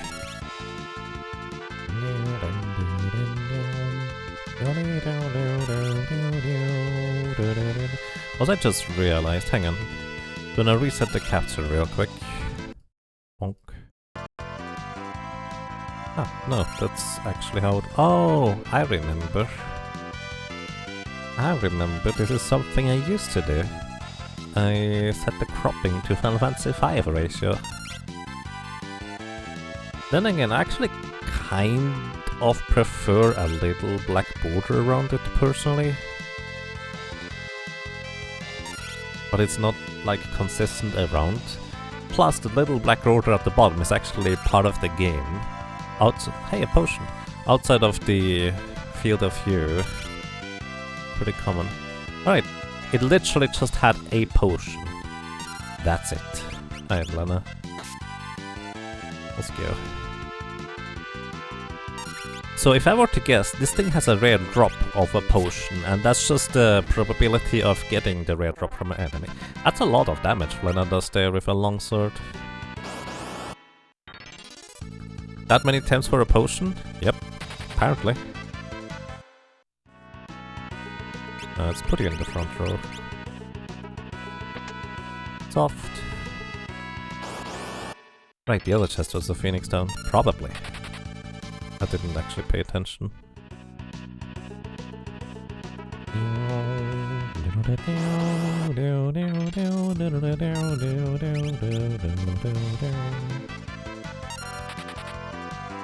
Okay, actually, is there any ability or drop level nearby? Not really. Curious. I could make a monk. The main purpose of having a monk could be having that mages be able to punch pretty hard, but not today. Monk could be useful in the late game for the high vitality stat.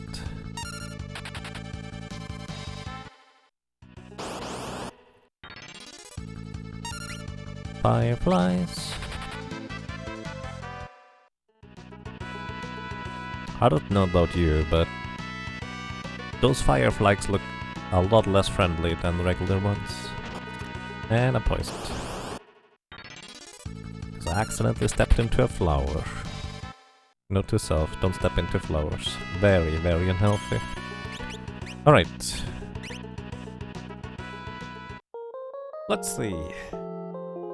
What is this boss going to be?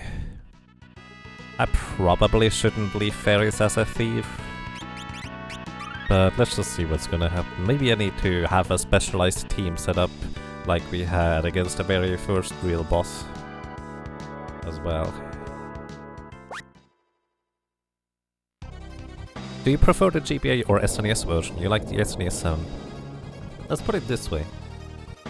Oh, that looks like a different creature. I prefer the Super Nintendo resolution. Mechanically, I prefer everything else in the Game Boy Advance version. The music, I don't mind either music. Curiously enough, I actually prefer the PlayStation version for the music, with the exception of the Battle on the Bridge, Big Bridge theme. Like, genuinely, the PlayStation Anthology version music is really good. Scarminion? Wait, did it? I didn't actually read. The four of you will become a feast for my undead. It's not a Final Fantasy IV thing. It's the music for it anyways.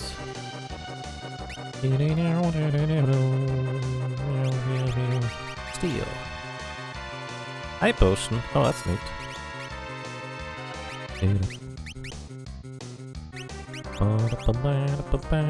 Can I put it to sleep? White magic. Scan zombie. Or Skullment, I guess. Oh, they can be put to sleep. 2 of them are asleep. 3. Level 5, 150 HP. Weak against Sacred Power. Fire, and I didn't catch the last one. Okay. You don't have anything anymore. You're my children. Stomach acid. It's pretty strong for this early in the game to have stomach acid. Normally it's actually a relatively inconsequential ability, but this early on, it hits like a truck. Let's antidote you.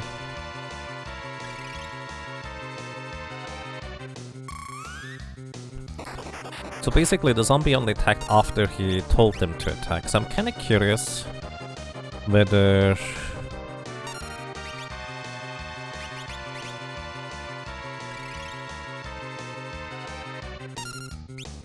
How is that ever going to wear off?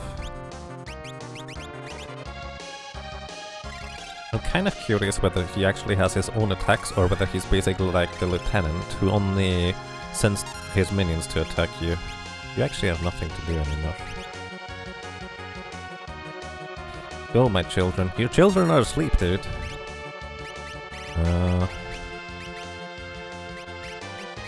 Let's see. You have 150 HP, right? Do I wanna kill them? 25. Oh, he counterattacks.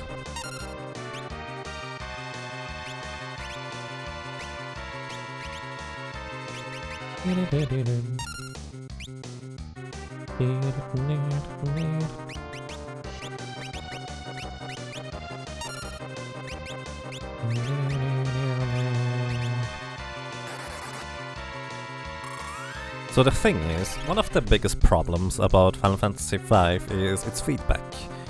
Like, if I try to cast sleep on him, I don't know whether it just didn't work because he resisted it by chance, or whether he's just straight up immune to it. Let me guess, you're gonna revive all of them if I do this. Bolt. 98.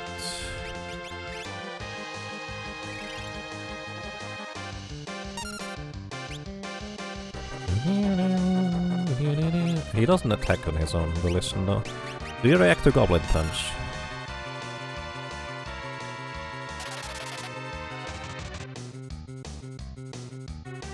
Bolt. Yes. So what whether he would act to a regular physical attack? Let's scan him real quick. Maybe he just counterattacks everything. Damage and stuff. Level 9. 2500 HP. Wow. That's a lot of HP, dude. For 20... That's it. That's all the information I got. Technically I have... Well, let's see real quick. 16... Yeah, it just counterattacks everything. Bolt only costs 4 MP, so... Let's take away. Are you undead? No, you're not undead.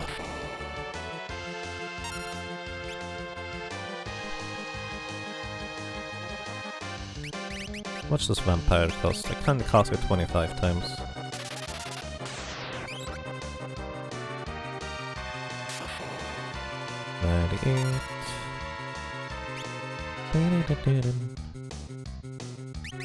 Here. Oh. Alright. There. He's gonna be in the back row here, isn't he? No effect. Are you heavy? The reason why I'm asking whether he's heavy or not is whether he's going to have a really short duration of mute. Yes, he's heavy. So that means that I wanna immediately attack after casting mute here. Noted. Alright. We haven't done much damage yet, so I'm just gonna reset. Because Ferris is not gonna be doing a whole lot as a thief here, is the main catch. So, what do I wanna do? Probably just Black Mage Ferris, honestly. Frost Rod is probably pretty competent. Nobody needs to be in the front row. I probably want you to have a white or be a white mage for now. Well, no, actually you're gonna be a black mage as well. Just more damage. Do I want blue magics? Not really.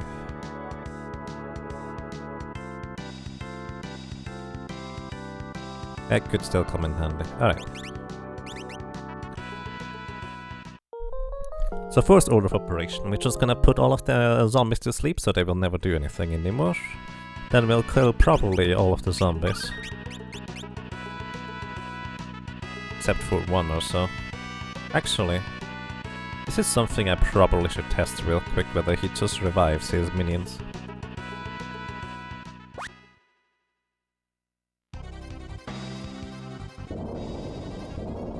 He hasn't become a lich yet? Oh, that's why he isn't undead, is what you're trying to say.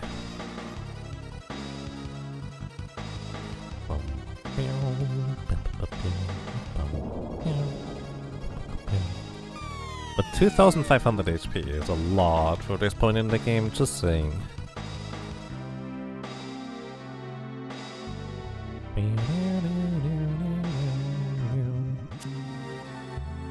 Was it 250 HP for the zombies?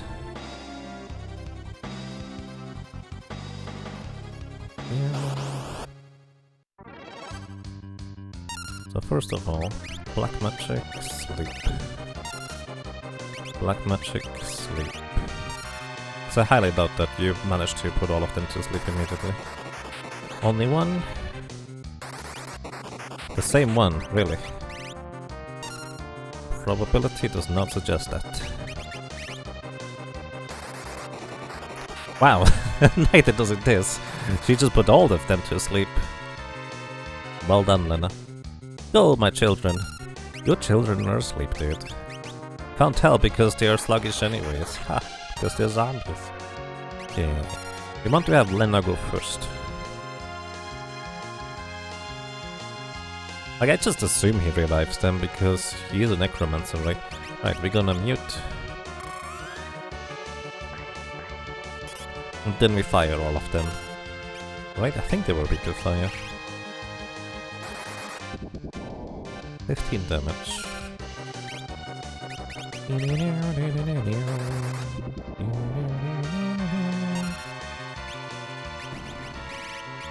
One of them down. 15. Alright. Let's see whether he's gonna revive them. Bolt 2. Oh, if he's alone he's casting level 2 spells? Yeah, I wouldn't survive that. Not easily anyways.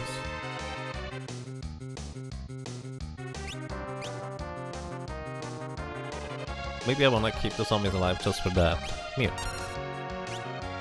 And you're gonna...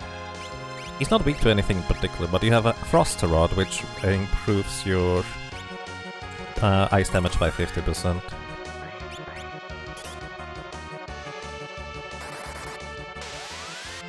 $85. Not great, honestly. Let's see, does your blue magic deal more damage? Check arrow. Here, Galaf, you get the longsword real quick. Try double punching him. 85. 66, not that great. Oh, it just revives them. 2. Yeah. So, either way, I think we just want to keep them alive, honestly. Or at least one of them. Wait, what level am I? It is 150.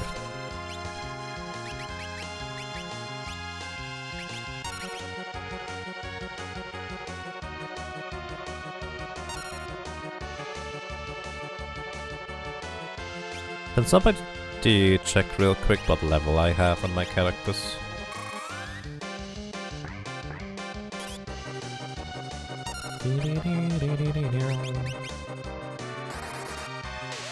Basically from the file select, I think. 8. Oh, we probably just want to get one level then. Well, maybe. If I get one more level, I can deal 8 times damage with Goblin Punch. Normally Magiza is level 2. So it feels like this is set up for Goblin Punch strategy.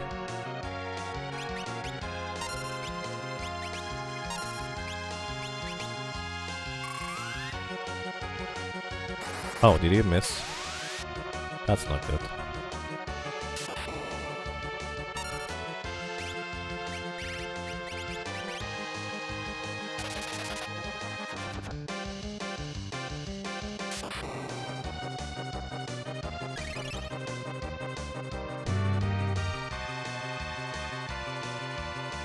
Alright. Yeah, we're gonna reset. We can technically do this, but it's just gonna take forever. We have dealt 600 damage. We don't really have anything else he is particularly weak to. So... let's get one more level real quick. 216, 216, 216. Let's just get level on all of these guys and turn all of them into blue mages, including Lena. She can just use Goblin Punch to... actually, I just realized.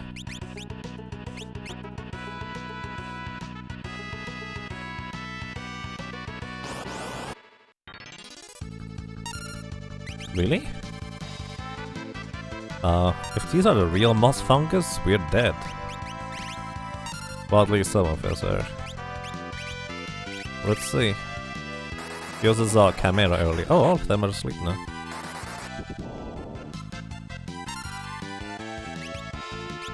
Alright, let's see. Alright, those are not the normal moss fungus. Those are late game enemies, actually. So... suppose this is fine. Antidote stolen. Ace. Ace. Fire.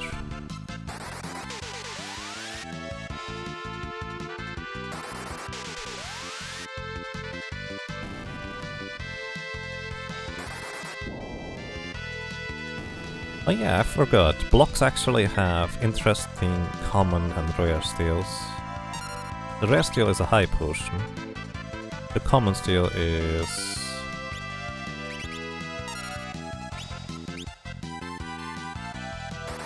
glasses. Can you put this sleep?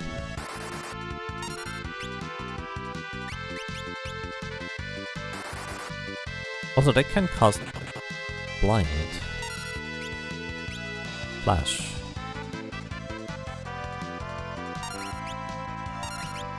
Can you cast flash? I shouldn't have sold the ether if you can. I forgot about that. That might actually be really good.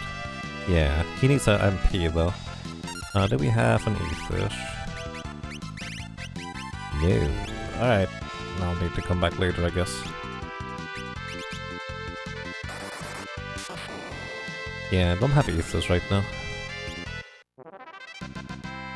Spell learning. Actually, I should probably turn Lena back into a knight for now, because that's kind of what I want her. Well, not really. Eh, it's fine. Lena is my support. Knight. Paris can be the damage knight once we get mysticked.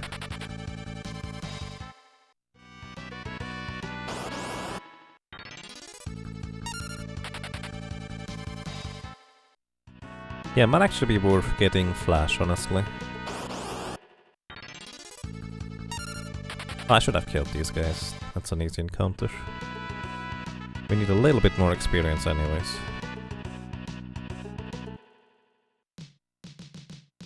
So the reason I'm running outside, by the way, is because I want to buy 2 more longswords.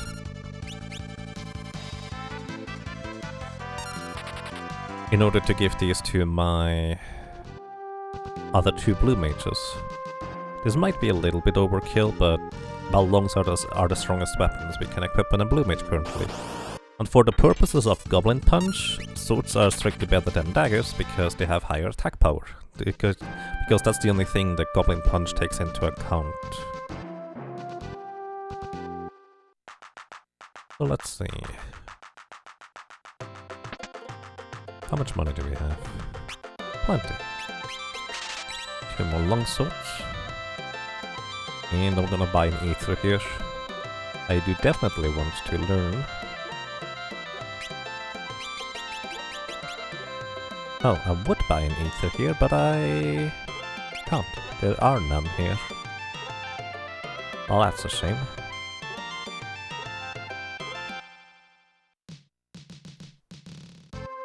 You've always wondered why they sometimes do that, give enemy spells they don't have enough MP to cast.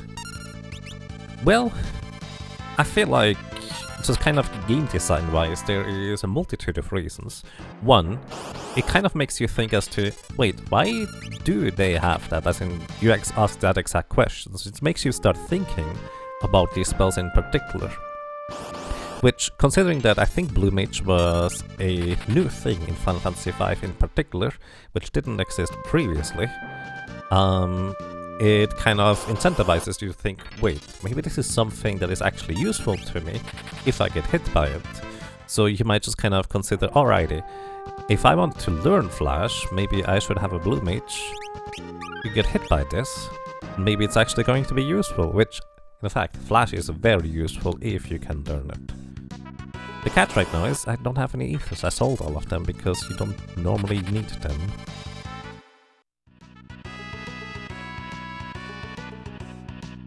And yes, it is a goofy side quest to get strange spells. Very true. Which, if you know how to use blue magic, it is crazy powerful anyways. Oh. No, don't... I keep forgetting Ferris doesn't have attacks or spells.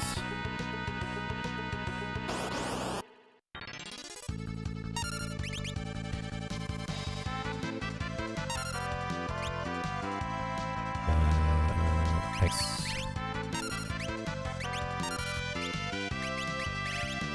Here it makes sense, but like in Final Fantasy VI, the enemy Rhinox regularly costs life 3, but doesn't have the MP for it.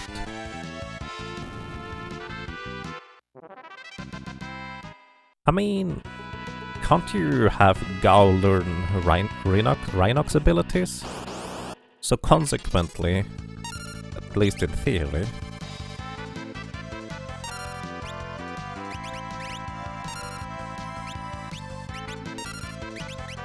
you should be able to have Gao basically use life 3 when you imitate the Rhinox. Although isn't that the lightning creature? At least that's where my ideas go first. How much experience? 45. Almost there.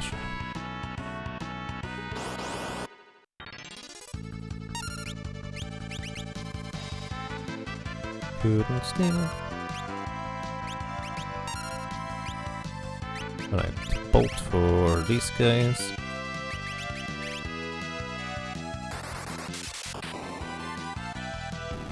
Oh, it only needs one bolt, so I could have bolt fire.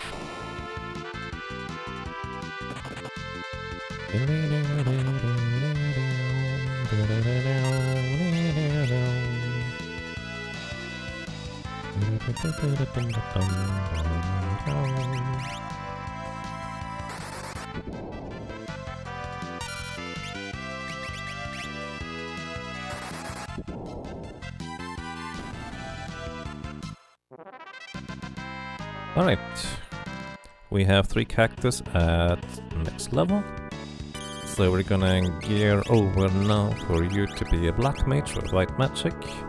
You're gonna be a white mage, so you can cast mute. And you're going to... you're actually already fine here. So Ferris needs MP, so let's just use a tent.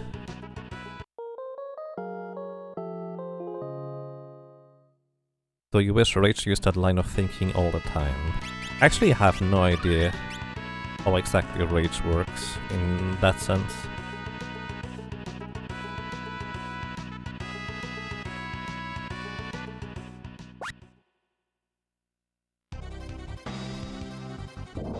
You never quite understood what the point is making the steel have such low odds of getting anything. Having rare steel, sure, that's fine. But why does the class whose sole function is to steal stuff suck so bad without the right relic?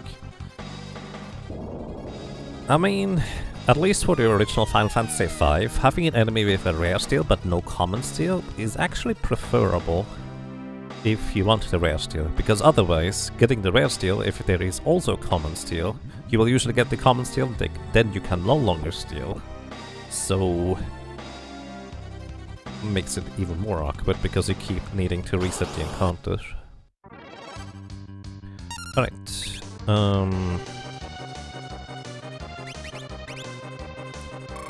as before, we just put the zombies to sleep. Actually, yeah, we just put them to sleep.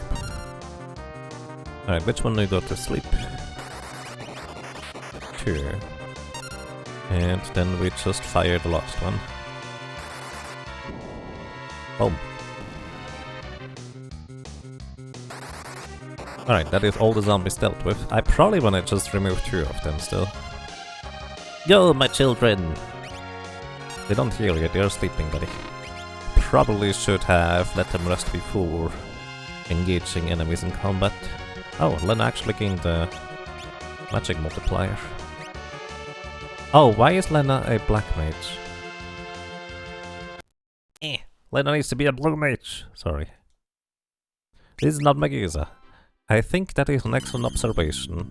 Hey Magus, welcome. How are you doing today? So you get a long sword, and you get a long sword, and you get a long sword.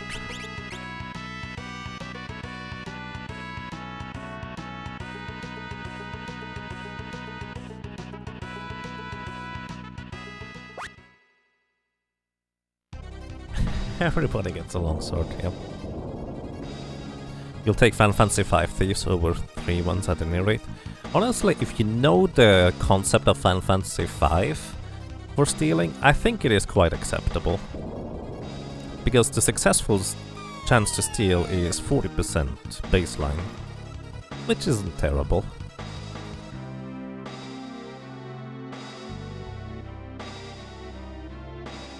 But again, one of the big reasons why I really like playing Final Fantasy V is because I know the mechanics that the game never explains or are quite hidden unless you literally read an algorithm guide about. So, yeah. Alrighty, Lena. First of all, we try to put these guys to sleep. I'm curious, how much damage do you deal with this?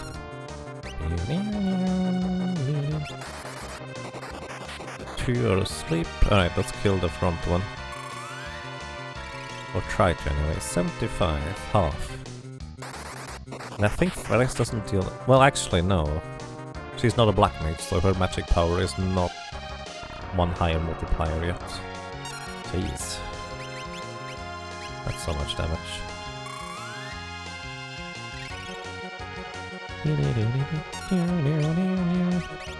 Alrighty.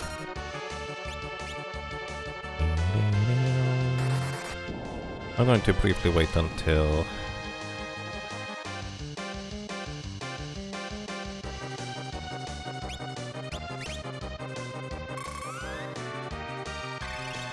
the HP sap kind of runs its course here. So I guess I can just remove 2 more zombies. I still kind of want to have Butts be at a reasonably high HP. Just in case I miss a mute at some point.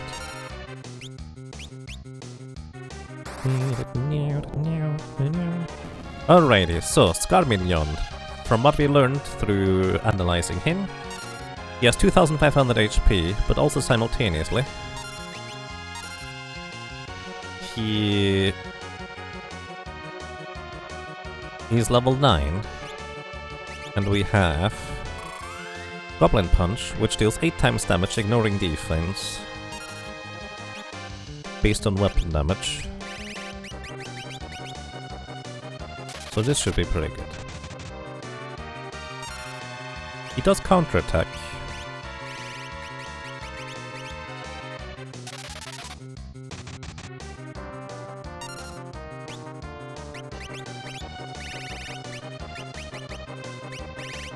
But if you smooth it, he can't counterattack.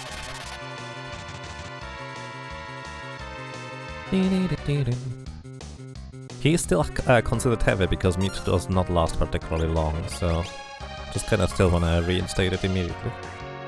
Which, well, 2 more Goblin Punches are gonna do the trick here.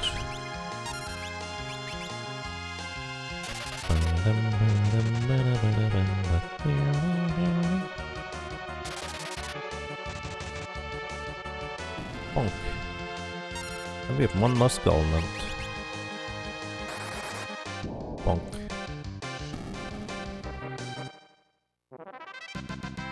Right. Level 9 specifically, it's really easy. But, you know, this battle would take forever if we were 10 for some reason. Like, honestly, if you're too high of a level... Ooh, that would be less than ideal. Okay, where was I?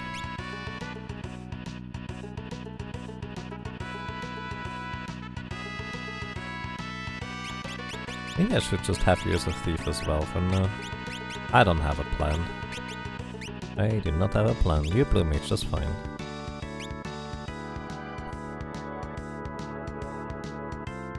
With monks it would be fine if you moved. Probably. I assume he has 0 defense. So monks would be dealing decent damage.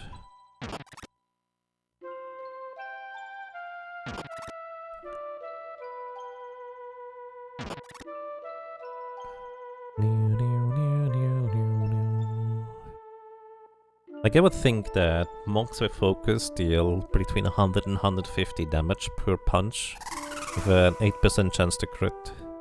Is it 8%?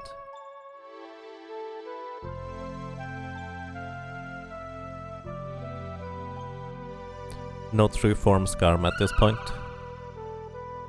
Suppose not. I do think Fatlaw mentioned something about him reviving or something, if you don't kill all enemies at the same time. So that technically might be a thing.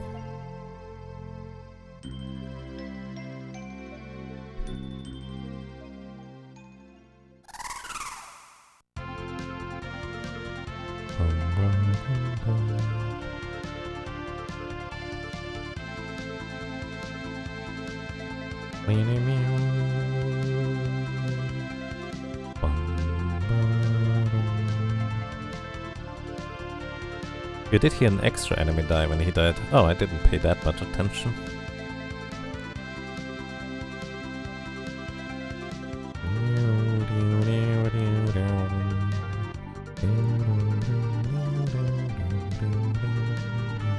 Oh, wrong way. He might replace another boss later in his undead form. The hack probably can't add boss encounters where there aren't any before. Well, I feel like it can. Like, they replaced the entire cutscene with a different character and stuff, so I wouldn't be surprised if they could. Why am I going here?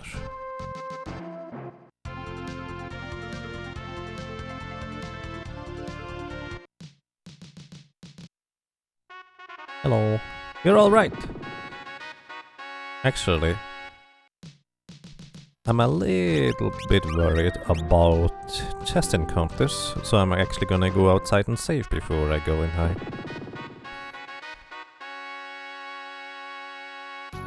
Normally there's 2 cabins in the chests over here.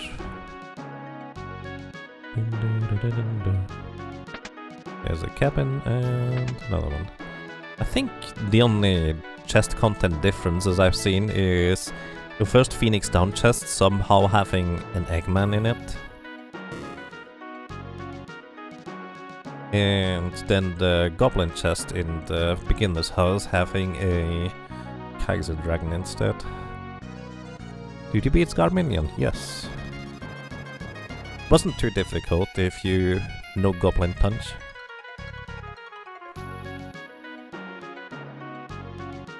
But I also had to kind of specifically prepare for that, I suppose. Otherwise it would have taken forever.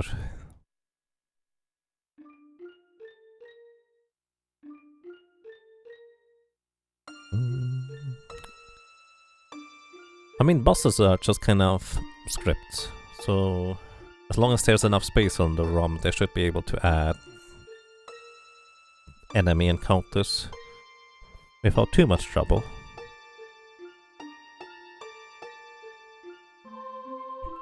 Checked back, you were mistaken about the extra death sound. Alright, fair enough. Meow, meow, meow, meow, meow.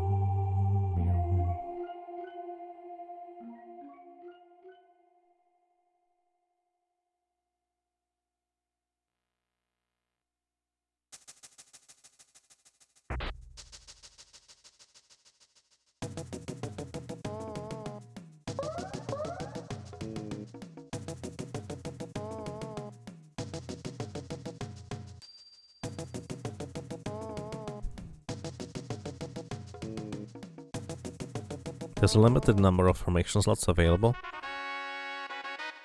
Probably. Hi, potion.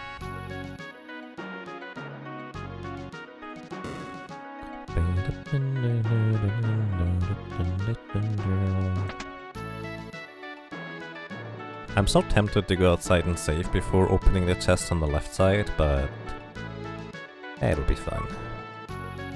Hey, there's an ether. Should I go back and learn Flash? Honestly, I feel like that's a good choice. So I'm gonna do that. I'm gonna go back and learn Flash from a block. When's the next opportunity to learn Flash?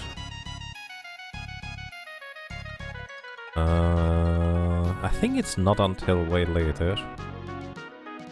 Then again, there might be some random monster that has it.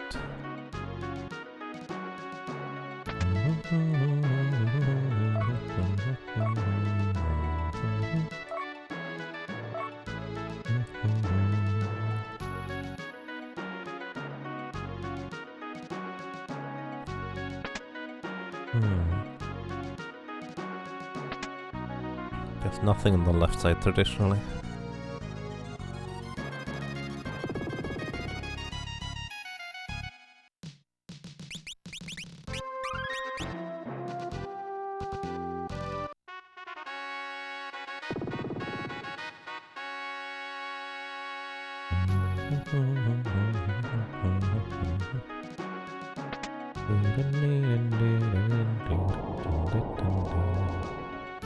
Let's see. Asura, Shuriken. And we should get the healing stuff from the Chancellor himself. And the Diamond Bell. I wonder whether they fixed bells. I mean, to be fair, bells are inherently a strong weapon if... and only if you would get a bell with high enough base damage, which is the main problem about bells. If they had higher base damage, they would actually be really strong. But, you know, don't get any of these. Alrighty, we got the katana, mithril armor. Wait, now that's a helmet. And nothing unusual. Wait, where's my... There's the healing stuff. Alright, nothing unusual here. Hello.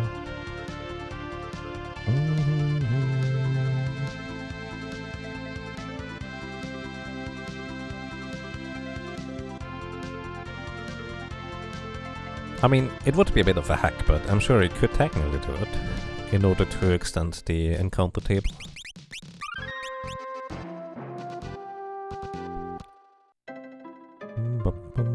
Alrighty, let's see what it is. So over here you can normally steal the glasses from this poor person. And we get away with it. Glasses add one defense to your accessory slot and make you immune to being blinded. So, mostly not terribly interesting. What's up? Froggy! Ribbit. Ribbit. Frogs are friends. So, any interesting weapons? Nope, still the standard ones. You don't want access. Actually, maybe they changed them in this hack, I don't know. Iron and shield. Kenpogi is definitely interesting, we're gonna get to. Increases strength by 1. Which doesn't sound like a whole lot. But it can be. Then over here we normally have summoning spells.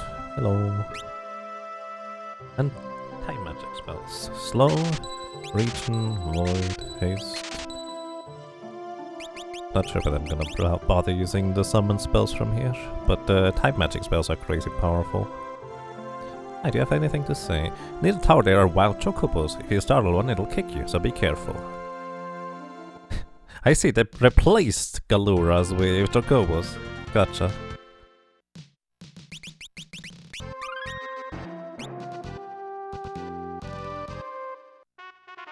Maybe they were using those glasses to read stories for their grandchildren. Maybe.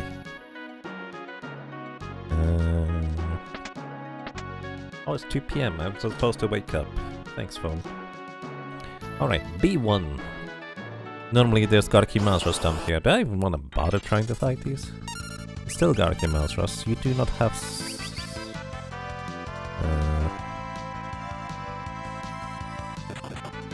yeah, that's the expected outcome here. I don't want to use it. Well, I have Phoenix Stones. Just don't kill me and we're fine.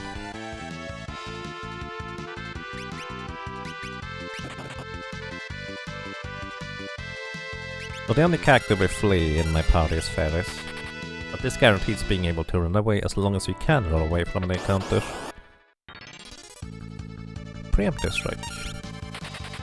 But the thing is, it would be slightly beneficial if Lena was faster than Ferris.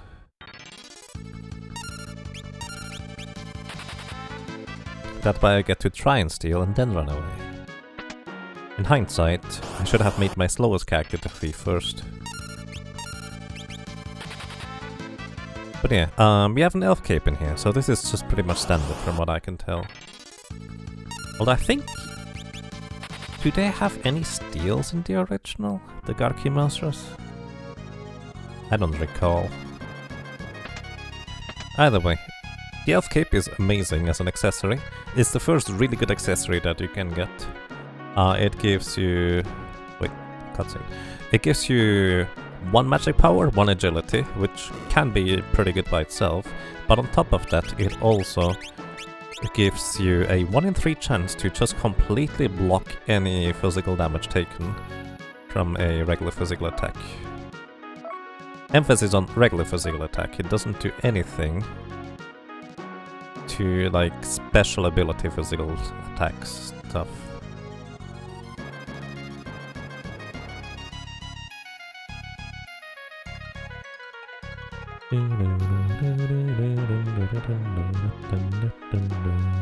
Who keeps a bunch of strong monsters in their basement?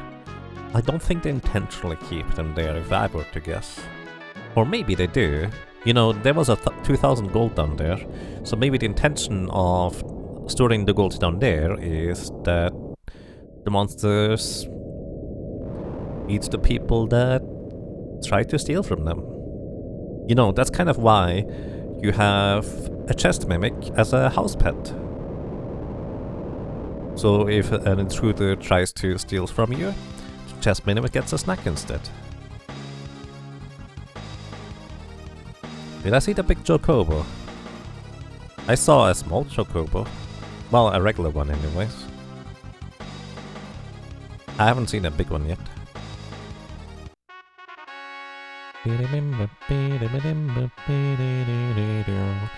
Should probably buy a tent or two. Oh, encounters. A rune beetle. That's new.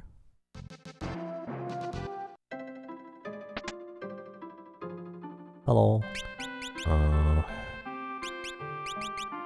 Tent. I didn't mean to buy 11. Well, I did. Oh boy. Can those heavy physical attacks from cruisers be blocked or dodged? No. I'm actually not entirely sure. Maybe the... So here's the thing. You can't dodge them or block them with the traditional shield or such. You might be able to block them with the Knight's Guard ability though.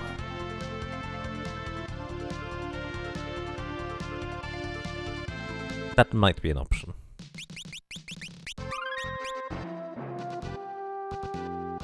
I'm actually not sure. Alrighty, welcome to the tower. Do we want to go for Shiva? I guess getting Shiva is pointless until we have a summoner. But we could try it anyways. Wyverns. Steal. Wait, why are... Oh, you have the cape now. Couldn't steal. Actually, I wonder whether we can put them to sleep.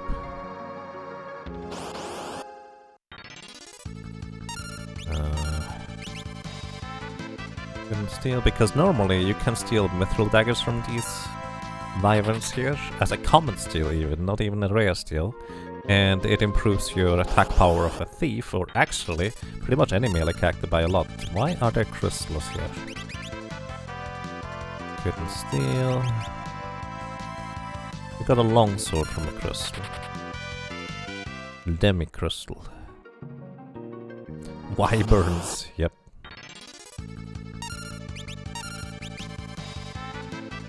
Couldn't steal. Couldn't steal. I'm gonna do the same thing as I did earlier, by the way. Just need to get a singular wyvern. Or maybe just kill the other thing, I suppose.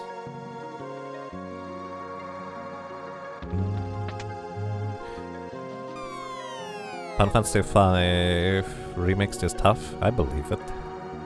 Silk Rope. Maiden's Kiss. I can give you a Silk Rope.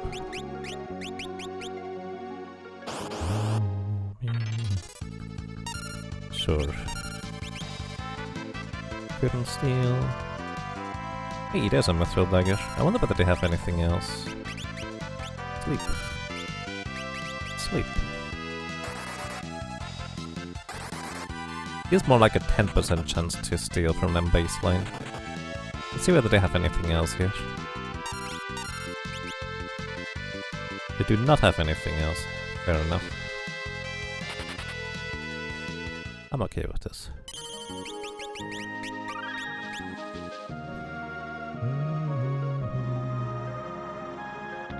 Best remake? I don't think it qualifies as a remake. But those are elf toads. We wanna run Frog Song. Maybe it's actually gonna be useful in this. Frog Song is not useful in the original.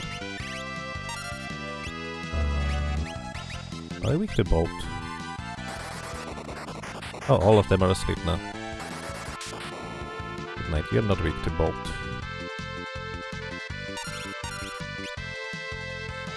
Couldn't steal. I think their common steal was like a potion. Ice. 150. Wait, are they weak to ice? Oh, most lizard type enemies are weak to ice in this. But I'm pretty sure the original Elf Toad didn't have an ice... Actually, I don't know. Picking face. Now I'm curious. Hang on. Elf Toad. Elf Toad, not Metamorpha version, just regular.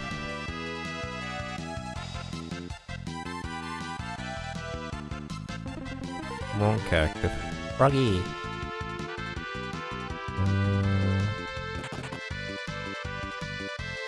Elf Toad. Oh, he does actually have ice weakness, naturally. I didn't know that. Huh.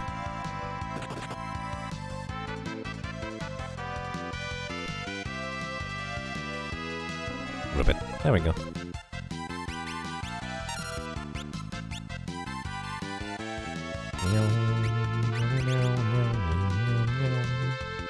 So basically, blue, Frog Song is blue magic. And maybe we can frog it in, our boss. Because traditionally, one of the few technically useful instances of using Frog Song is the boss in this tower here, Galura. But I assume this is gonna be changed up too.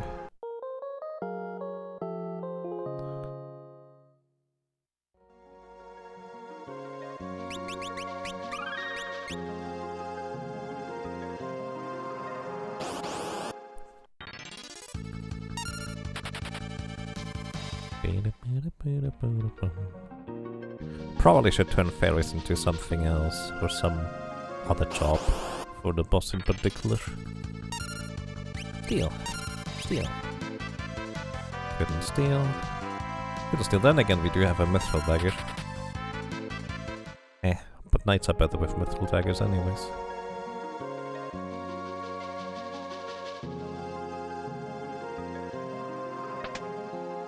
Silver armlet. Can be equipped by blue mages. There should be an ether in the right chest. Alrighty. Do I want to guess what the boss is gonna be? Actually, I've seen what it is in Fatlow streams briefly, but I actually don't... I just intentionally just kind of didn't look any further at that point. Alright, let's have you be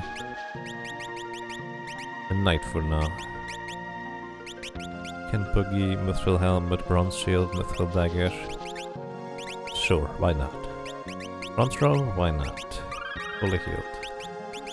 Lena could be a thief with white magic for extra speed.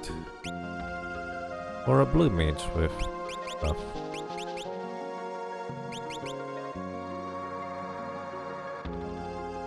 Maybe a monk just for the extra HP.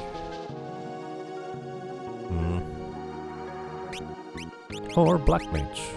Let's just go black mage.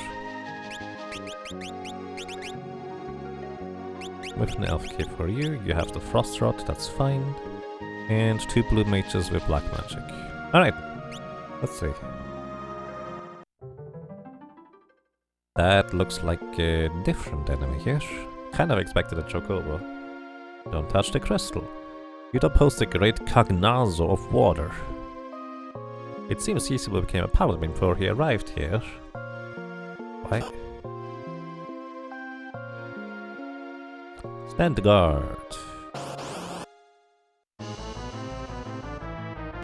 You look weird. That's a lot of damage. Ah. She wouldn't survive that either.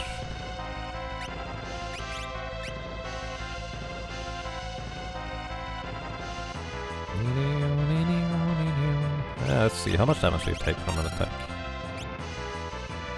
Wait, I actually need her alive in order to scan. Let's see where the frog song works. 54. I counters. That is straight up paralyzed summon. Lena is not in critical HP right now.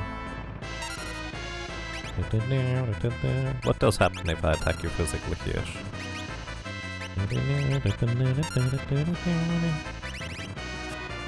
Yes. Level 10? Oh, level 10. We could just go one more level and use Goblin Punches again. That's a lot of health, dude. I feel like Goblin Punch is just a solution to everything here, though.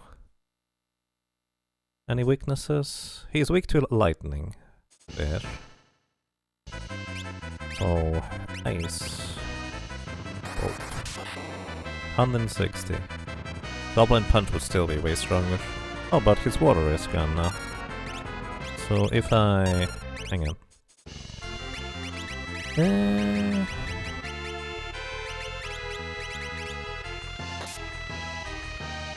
That's... oh, that poisons. I suppose that's fine.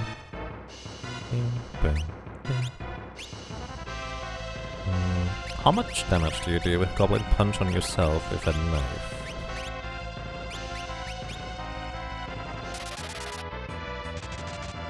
$168. Perfect.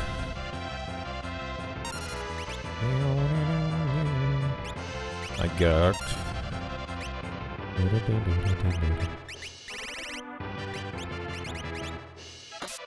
I wonder whether he attacks with something if I don't remove that. He would put to sleep.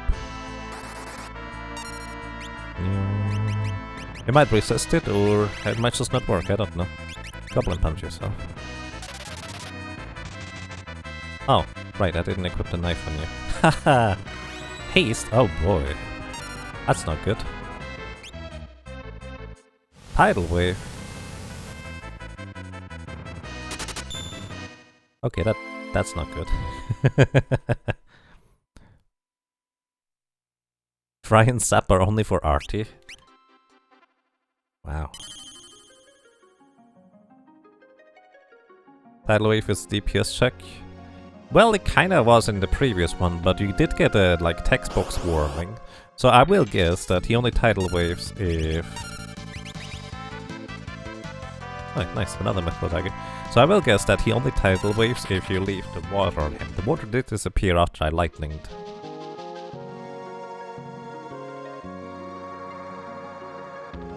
And let's see... Ghost of God Funk, thank you! Thank you so much for subscribing with Prime Gaming. Welcome back for 7 months, and I'm glad you enjoy your stay. I hope you're doing well. Thank you so much. Alrighty, so... Let's see. I think... He didn't seem to do any AoE beyond that, so... Let's see, my plan currently is pretty much unchanged from that idea. I will be probably spamming mostly lightning, so I should probably have black mages in it through. Instead of blue mages. Black mage. Should have probably learning, just in case uses some blue magic we can copy. And black magic on you as well, with some white magic. And I probably should prepare this with putting the character into critical health beforehand. How much damage was it? 168? That would be too much. I will just hit ourselves a little bit. It'll be fine.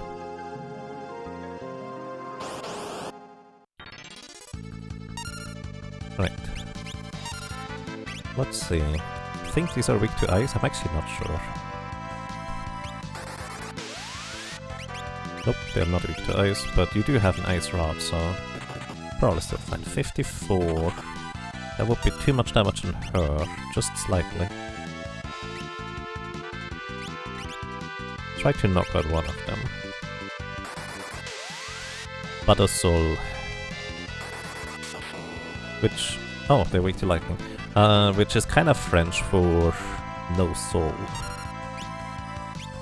Alrighty. How much do you do with a dagger to yourself? 14. How much do you do with fire to one of our own? 30. So... 30 would be fine if Lena gets hit by the enemy here. Oh, 60 is too much though. Thin. Thin is poison, that's actually useful. You can work with that. You can hit yourself and then you're gonna be in critical HP here. And... Did you have an ice rod? This might be too much, we'll see. Ah, it's perfect. Alright, let's knock this out. Gallop is poisoned, so we can just walk around for a short while and... He's going to be in critical HP anyways. Alrighty, so the plan here basically is quite simple. I put my cactus into critical HP, which means my knight is just going to cover for them. But because I'm blocking, the knight is not going to take any damage. Ether... Of course I will have to remove the poison before going in there. Alright, everybody's in critical HP except Ferris, so which means Ferris is going to be blocking for everybody. She's also the fastest character we have, except for 13 equipment weight. But that's fine. Alrighty, let's see whether the strategy works. If it works, I can just hold down the A button, which is actually easier than...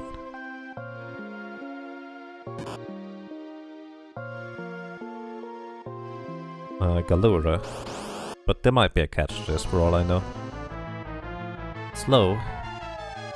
So he hastes and slows, that's just mean. Alright, guard. And you know what? I'm going to do this just in case, and you bolt. We might not have enough MP actually, thinking about it. 80.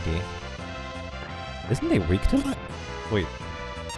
Maybe he's only weak to lightning when he is in the water.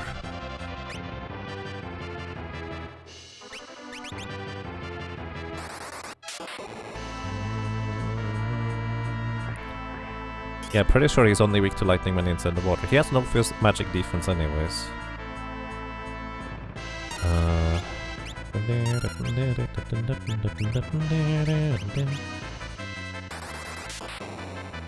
Yep. And the water is gone. Alright. Let's just see whether he's weak to ice, maybe. He is.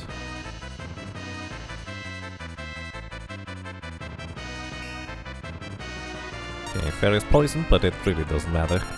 It takes 16 ticks in order to kill her if her HP is divisible by... Where's the ice rod?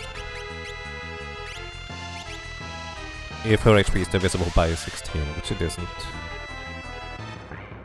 Oh wait, he counterattacks with mute. You know, actually, literally didn't even consider that part.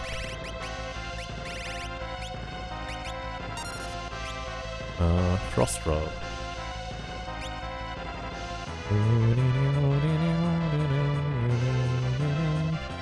Oh, this is kinda bad. Good thing we still have Ferris, Lena, to remove the water thingy here. He doesn't counterattack when we remove the water. I'm just gonna wait.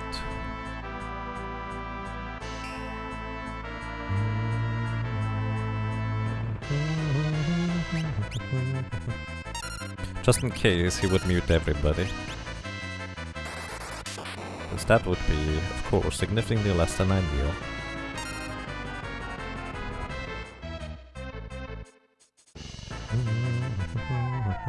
Ferris being slowed is actually perfectly fine. The only thing she's gonna do is just defend anyways.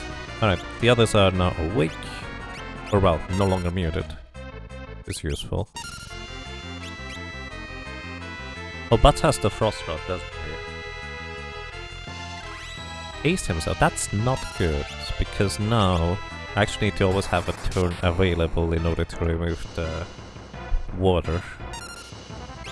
Actually, it feels like the water is a separate thing entirely. Wonder whether there's two entities here.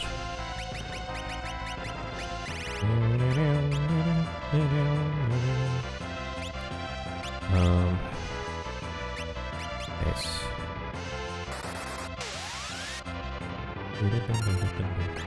Mute. Alright, mute on your spell. You do not want to have the Frost Rod equipped. You're too slow right now. I want either Lena or Galuf with the Frost Rod. This is fine. The only time slow ever wears off, by the way, is when your character gets knocked out or hasted. We don't have a way to haste currently, so literally just when the character gets knocked out. Despite being hasted, he doesn't feel like he's going much faster. So I do suspect there are two separate entities. One that is hastened and one that isn't.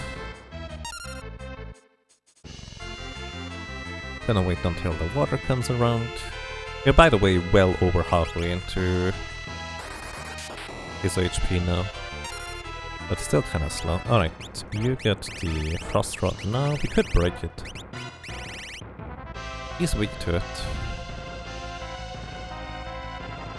Would be about 1,600 to 1,800 damage. That might kill him, actually. Oh, it's way more than that. Alright.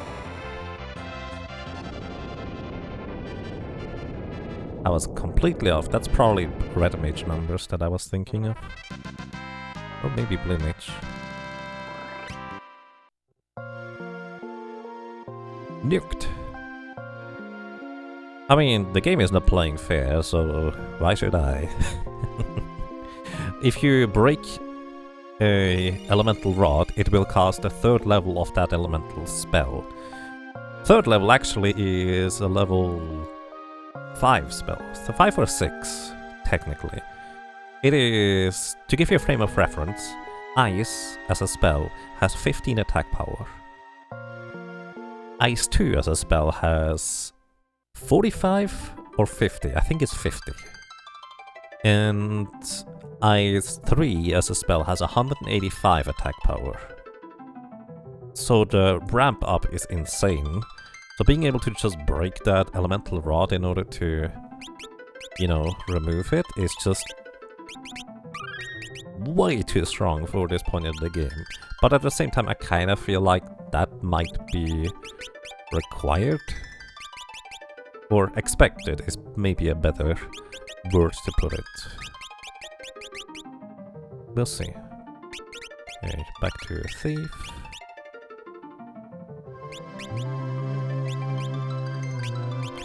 Back to Blue Mages. This is also where actually, no, you stay Black Mage. This is where I want to have 3rd level Black Magic.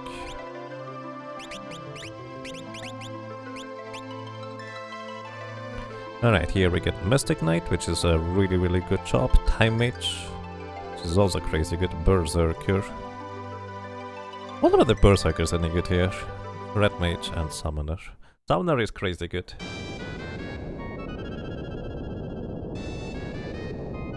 It is an expensive thing to break, so it does have a cost. True.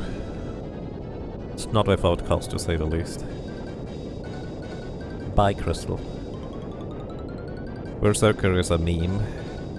Yeah. Honestly, in Photoshop Fiestas, I like having a Berserker in my team just because it's interesting to manage a Berserker.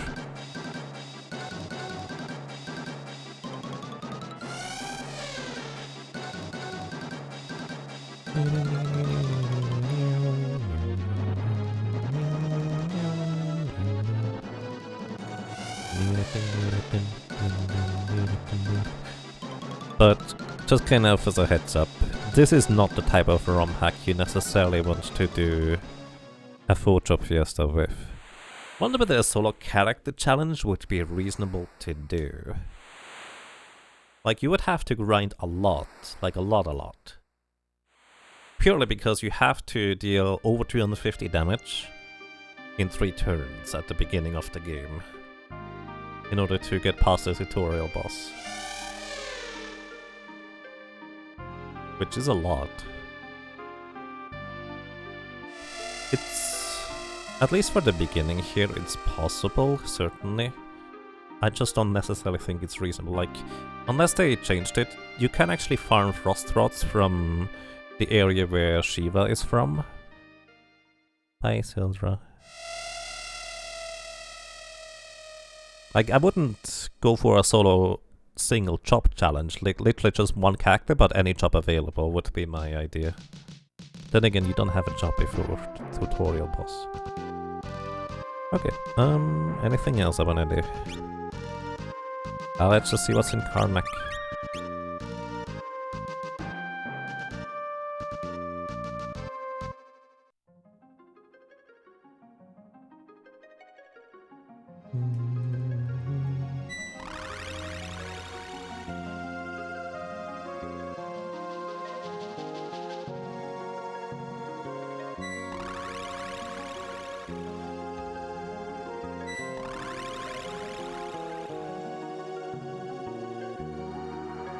Get Shiva for Summoner. I will probably want to get Elemental Rods and level 2 magic before going over to Shiva. Shiva is strong. Shiva is super strong.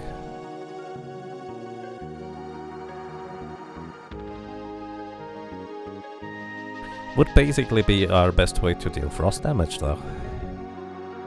Then again, Latch On could be interesting for a spell paralysis, if enemies are susceptible to that in some capacity.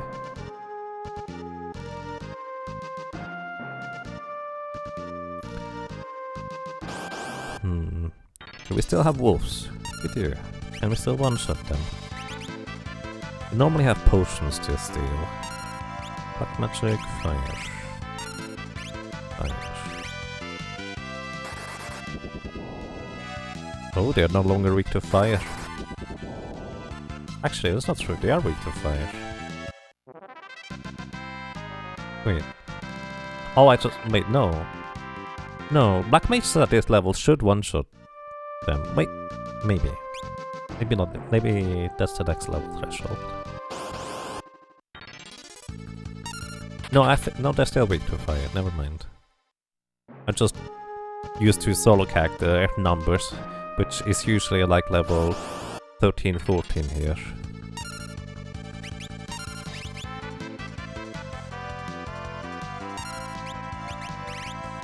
I'm just not used to having a full party. Yeah, I don't have a fire rod. That on top of it. But usually, in my brain, only red mage needs a fire rod in order to knock the wolves out. Black mage can do that before. Well, kinda.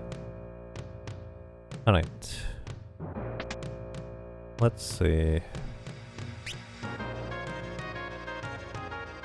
Nothing terribly interesting. I guess maybe Mithril Sword would be worthwhile in case we wanna use Goblin Punch again.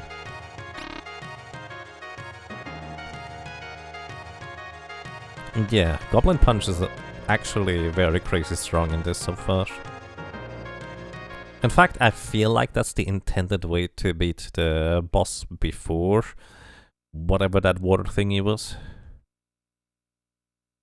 Because otherwise, dealing damage to that thing would take forever and a half.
I didn't actually pay attention whether we still get the same amount of money from the wolves.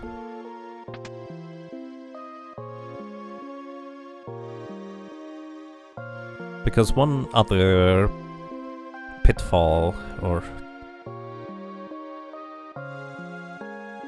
trap? What's the word? There's a word for that.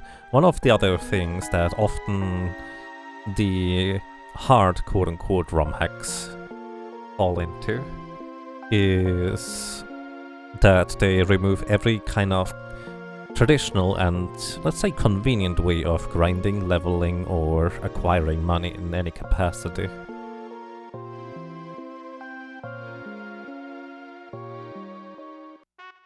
So I wonder whether this is part of it too. Fire! Ah. Have you played Final Fantasy VI Brave New World? I have not. I don't traditionally play that much Final Fantasy VI, like I really like the game. But, well, I just mostly stuck to this one because I like the gameplay of this better. I love the story of 6 though, but I don't necessarily play it for the challenge, if you will.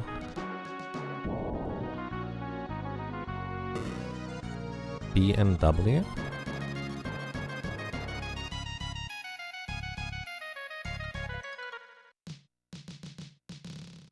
Let's see. 2077. Brave New World. Oh, I see.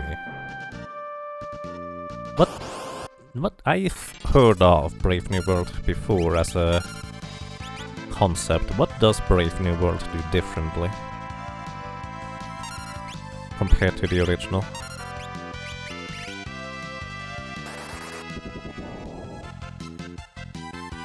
You love Romhacks?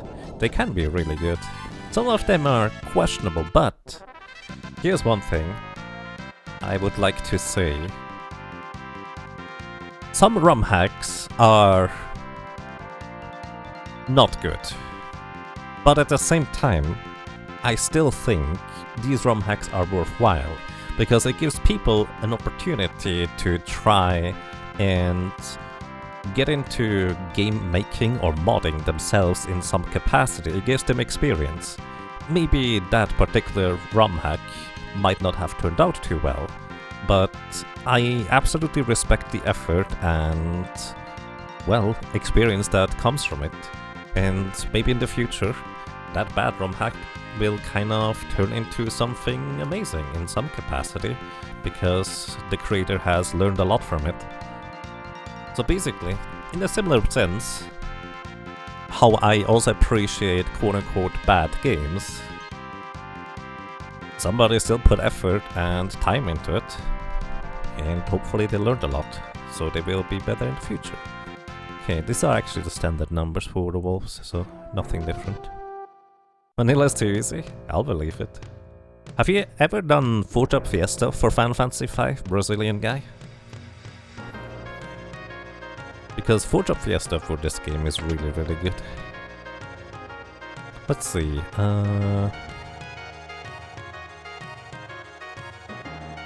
it fixes, Brave New World fixes a lot of bugs in the game, changes how you gain stats from espers to fix the problem of having to have espers from early levels to maximize stat gains, etc. That's actually kinda neat. Makes it more difficult, adds a lot of new mechanics. So that's kind of where I'm actually more reluctant to try out a Romhack where it adds a lot of new mechanics. To me, in my head, new mechanics is inherently daunting, like not baseline a good thing. It can be a good thing, but yeah. How many games started as mods or re-engineered? Yeah, actually probably a lot of them. Actually, let me check out the things here. Okay, standard equipment. Probably when I get a Mithril Shield or two.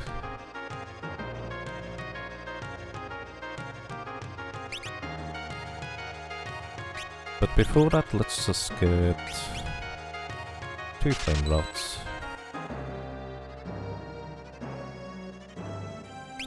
For some reason I thought flails were 780 gold. So I always forget. Oh, the fire is here. Right.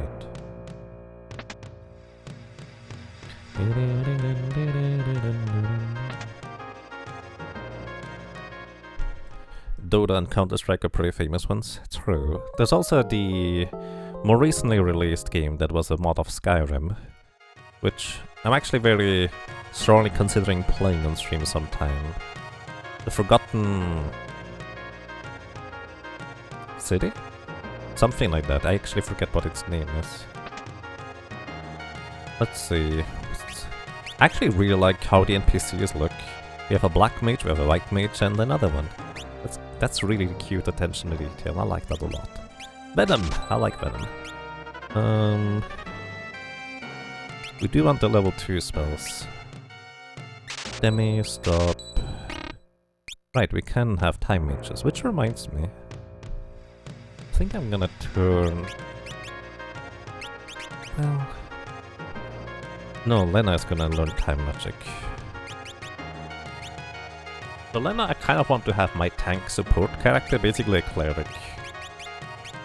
So... basically Knight and Time Mage probably, or Knight and White Mage.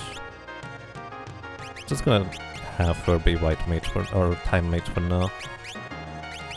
get one flame rod. Actually, you don't have high enough black magic yet, do you? Yeah, that's level 1. Never mind, you don't get a flame rod. Ferris, I want her to be more of a melee character, but I kind of want to get Mug on the thief.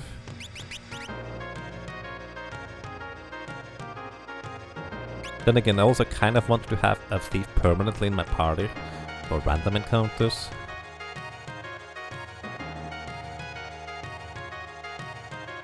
Huh.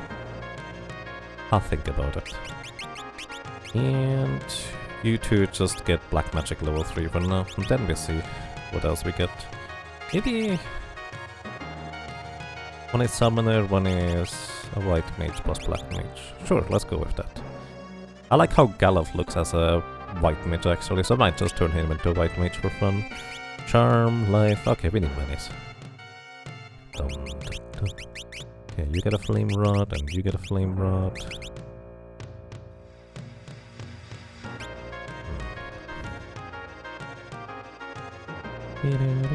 Oh, take care, Boboblio. Thank you for dropping by. This is the main problem I have with another traditional party where I don't have a Forge of Fiesta restrictions. There's so many things I want, and so I feel compelled to just grind out all the money. But, you know, takes forever and a half.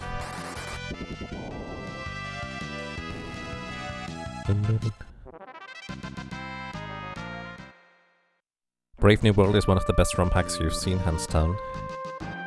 There.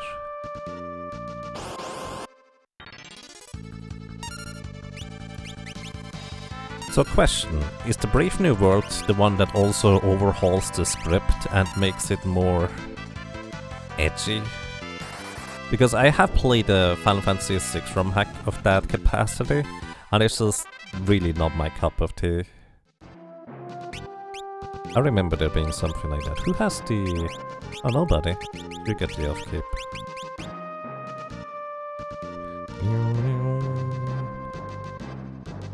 But Forge of Fiesta is oddly freeing despite being nothing but a set of restrictions. Precisely.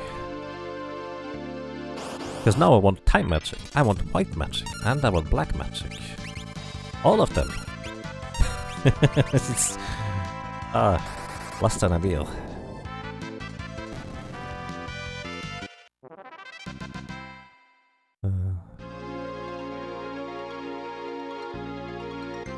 Get all the magics, yeah. Good. Hey Northrex, welcome. Hope you're doing well.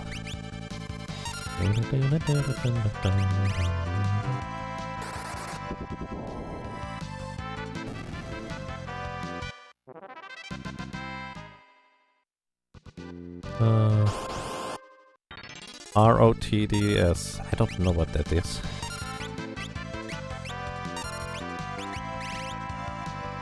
Brave New World is more like vanilla but balanced. It does sound nice. I may have to play it sometime.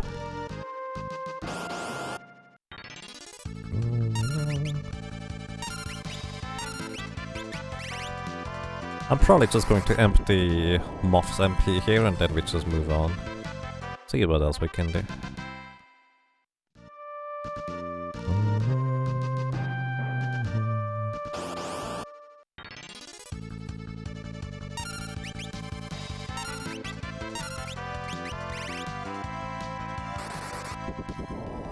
You don't remember what it means. Fair enough. I just assume it's one of the other ROM hacks.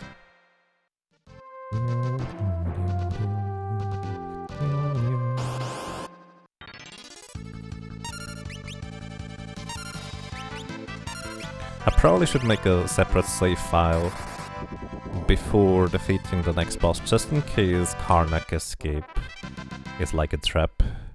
Although, it feels like they've been good about it in the Siren encounter, where it's not too much different than traditional.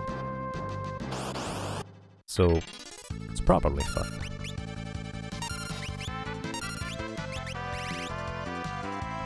Permission to link the Brave New World ROM hack page. It has a list of main differences they wanted to accomplish. Sure, why not? You'd like to. I mean, while I'm grinding here, I might as well read them, right? I'm okay with this. Let's see. Brave New World.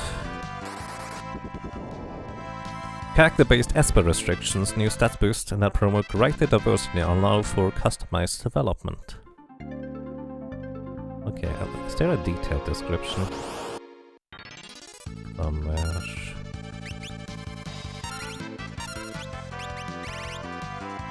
Let's see. Oh, that's an entire thing. README file.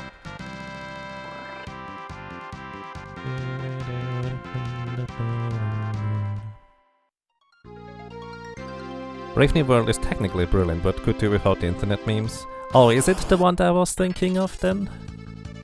Because I actually tried a Final Fantasy VI Romhack quite a while ago, and the text that was in there just kind of repelled me right off.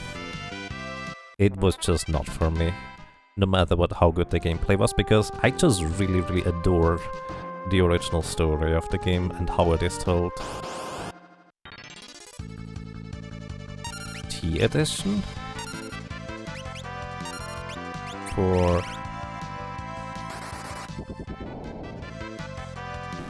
I actually heard that in Flatfloss stream as well, the T edition thing.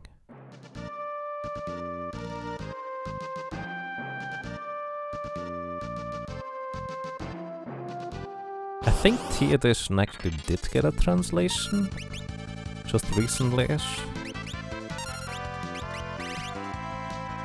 3 more encounters.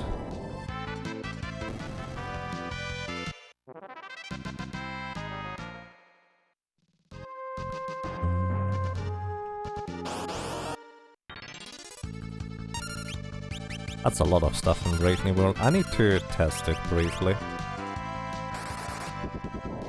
If Brave New World, like, mechanically it sounds very intriguing.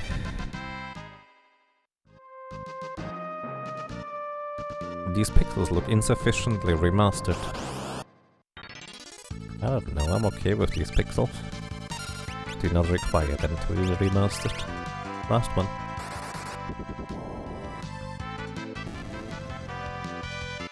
Farming money? Yep.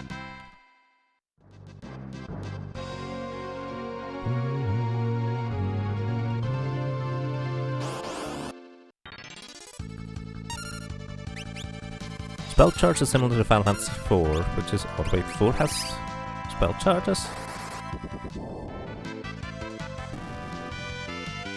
Thought 4 didn't.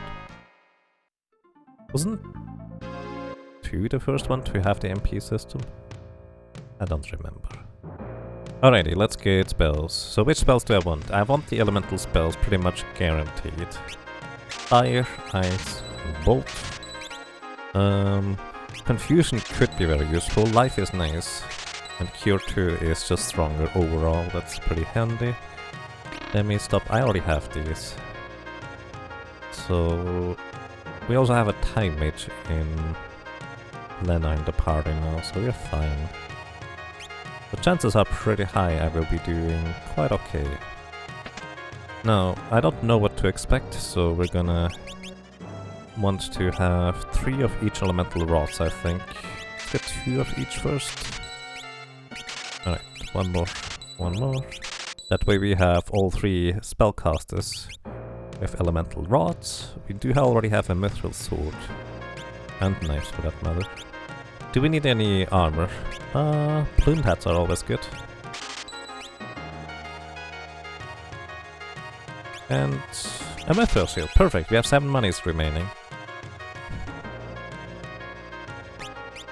Okay, equip everybody with stuff.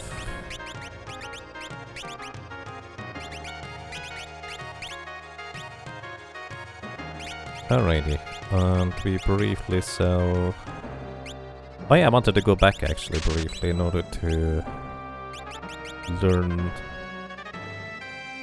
Flash. Oh wait, Flash actually comes up in the ship coming up just now. It's fine. Don't need the leather armors anymore, the shields. The mithril armor is going to be useful though. Alright. Maybe another mithril shield would do the trick if I wanna go blue mages again.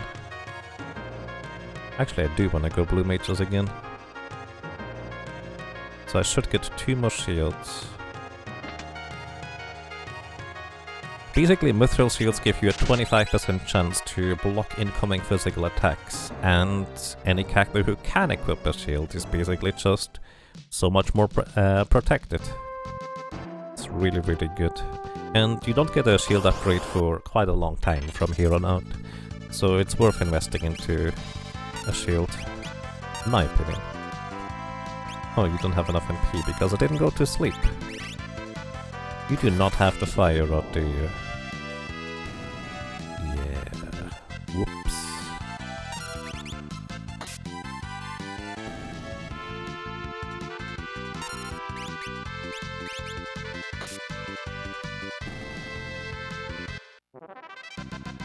Alright. I fought one battle because Galuf and Butts just leveled up to Black Magic level 3. Which is exactly what I wanted. And I want blue magic on you.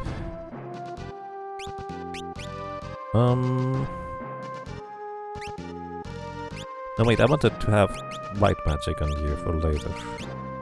Ah, we can worry about that later. We need a white mage. We'll just get a straight up white mage. Maybe a time mage for you? Summoner? Now let's finish the blue mage, because really finishing blue mage literally just means getting the next level. That's it, that's all we need. Alright, let's go sleep. I could use a tent, but a bit more expensive.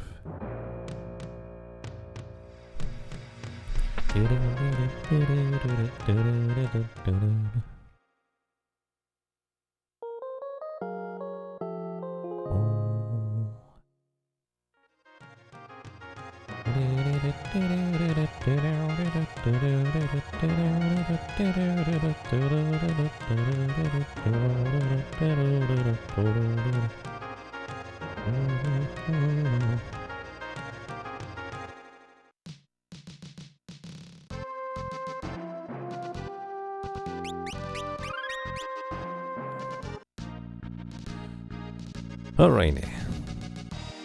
Let's see what awaits us in the steamship.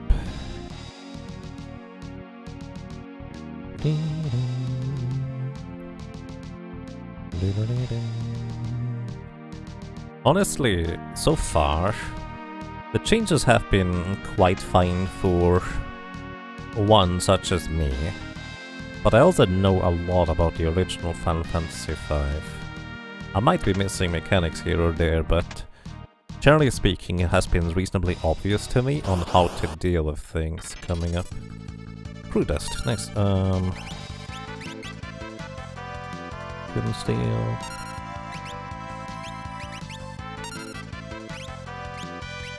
I didn't even try for Rock Song on the other dude. Sad face. I forgot. I think they are weak to ice.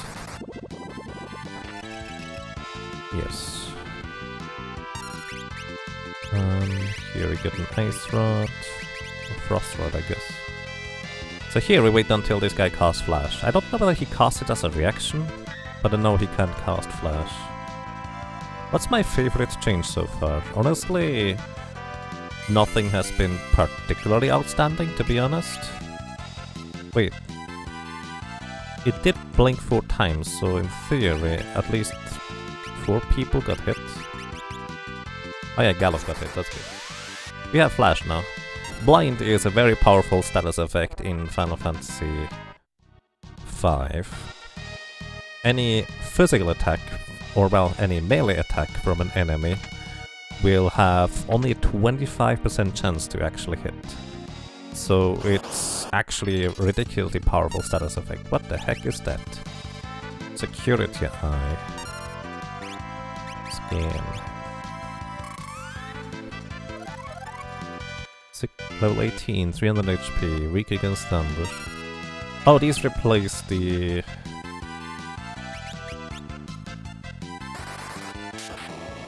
The other thing is that summon more thing is afterwards. Fair enough.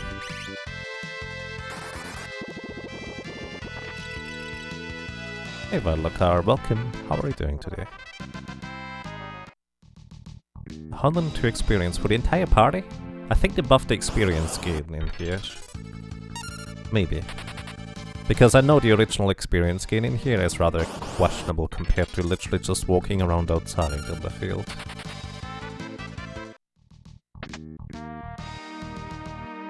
Hey, I mean, in Final Fantasy VI, when you get blinded, you can no longer learn any blue magic spells on...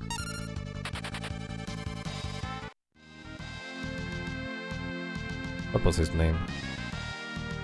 I forget. The Magus. You do get cool sunglasses. This doesn't look like Torment. Nope.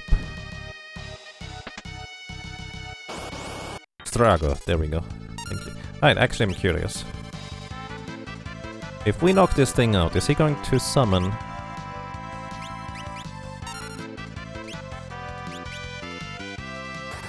the machine traps here? Yep, alright. It's literally just sprite change. Well, kind of. No, actually it's not. Because the thing itself is not normally weak to lightning.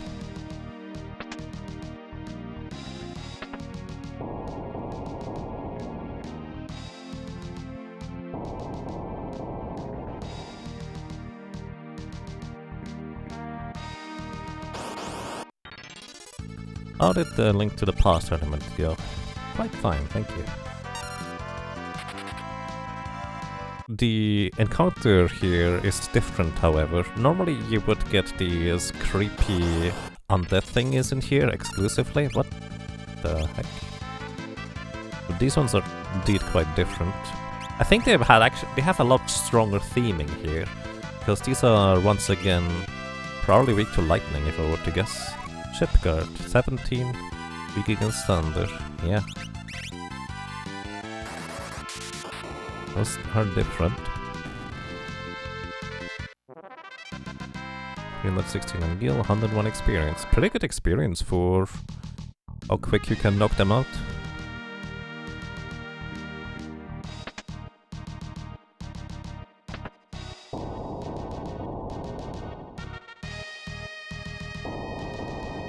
Is this a rebalance for Final Fantasy V? It's a remix, so there's stuff added that is not necessarily balance changes, but just straight up different bosses and stuff like that.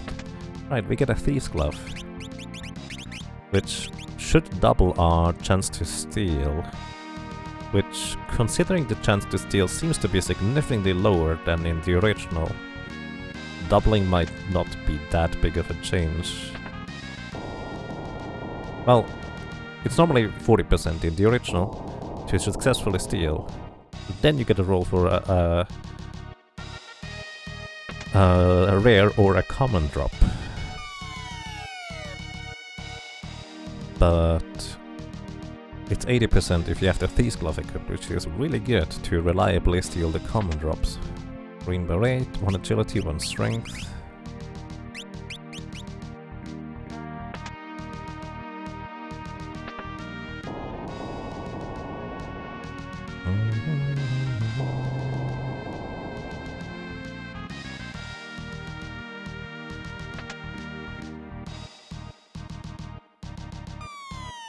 I forget what the original enemies were that normally summoned the mortar traps, to be honest. I completely forget. It's a Moonring Blade, which is actually a thief weapon, or more specifically a weapon a thief can equip. Deals full damage from the back row, has a slight chance to miss though. It's like 90% accurate? 95? It's not a particularly high chance to miss, and for the damage increase, definitely worthwhile, as well as the safety of the back row for a thief. Defeat us, right. They do.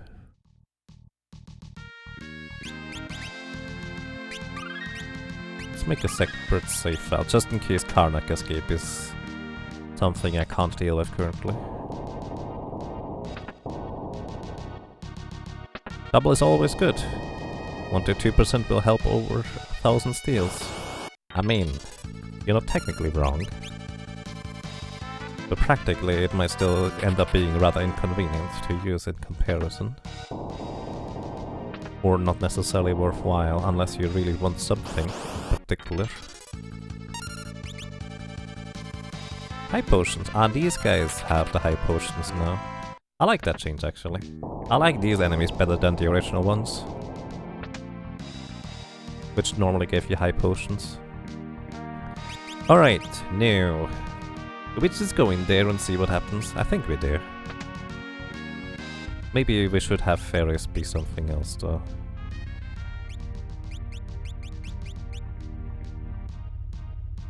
Nah, I'm gonna steal from whatever this is. Hello! Queen Karnak.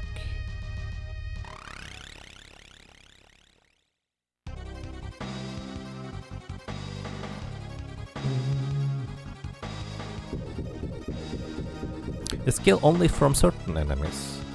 Kind of. Some enemies don't drop gil, but others do. Ruby counter? You look fascinating. Flame scroll stolen. Did you counterattack that, or are you just that fast? Right. Face yourself.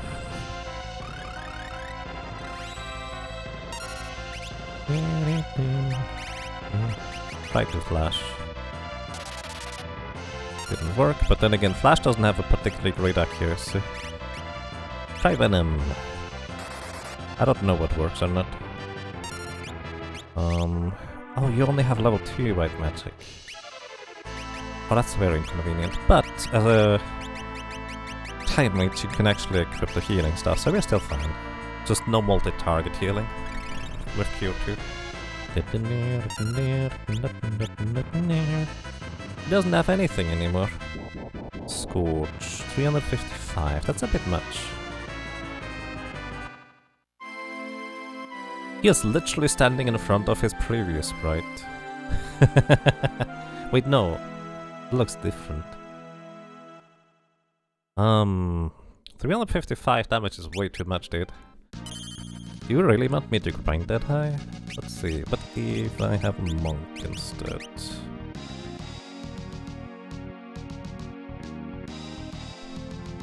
How much HP does a monk have? Yeah, just enough.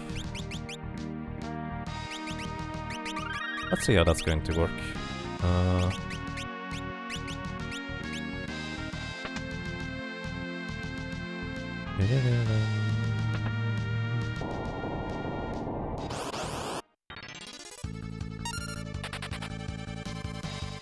That's the one shot on every mother monk on your damage level, isn't it? Yeah, but I did get an attack in, or a move in with everybody. So technically I could just nuke him, right? Presumably he's weak to fire, but I think there was a catch to that concept in Final Fantasy IV. But I've only ever played once through Final Fantasy IV, so I don't remember. But there was something else to it.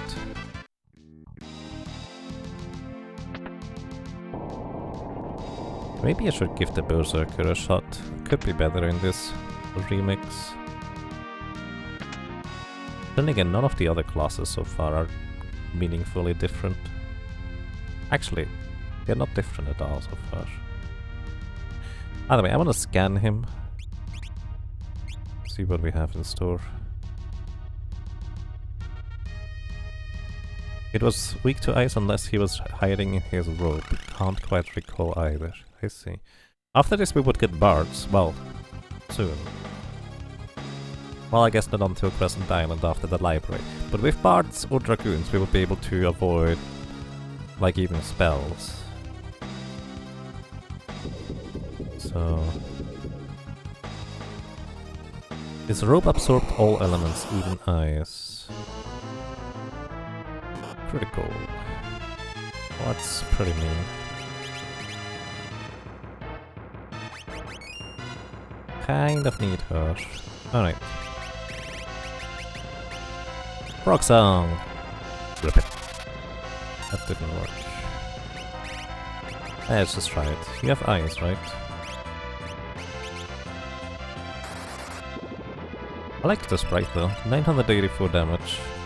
Yeah, I feel like we can just nuke him. Is that a counter-attack though? Oh, that is a counter-attack, isn't it? Ah, fair. Oh, it's Liquid Flame, of course it's counter-attacks. Different forms though. That's the hand form.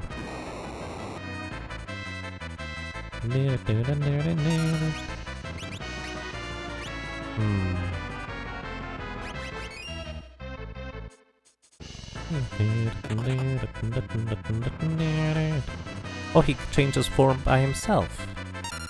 Well, that's inconvenient.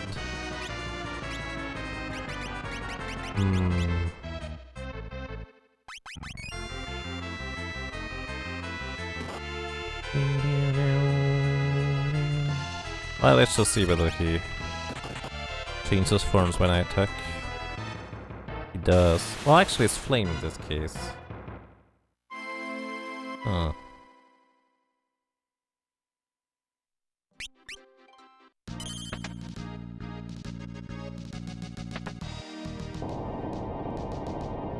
So I only have 3 ice rods, but let's just see what happens if I break them. I haven't tested whether the cloaked form could actually be hit by an ice rod. But only having Fairy survive that attack is pointless because I literally don't get enough. I don't have enough time to revive other people. And this is kind of what I meant with maybe breaking rods is the solution to the puzzle. And I mean that in a very literal way. Alright, let's give you Black Mage. Frost Rod. Okay, you're gonna break the rod. And I'm actually gonna have...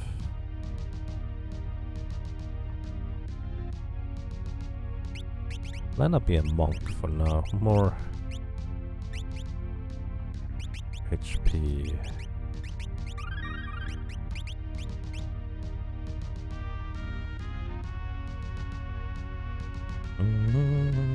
You had to grind to about 18 for him. Monk's gonna tank. I mainly want to actually analyze him. I'm just curious. So let me guess, he probably will have about, let's say, 8,500 HP. That's my guess. Nice block, 25% chance. Alright, finally I can scan.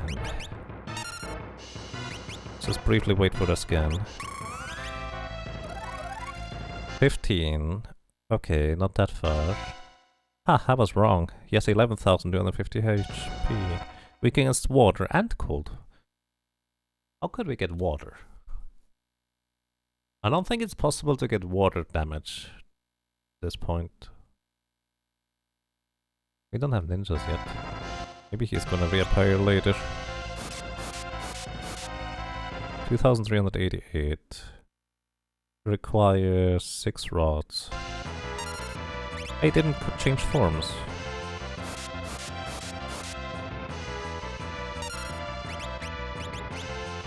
But this is not gonna be enough, but that is half his HP gone. If we get a second turn, we would be fine. But the catch, of course, is how do you get a second turn here?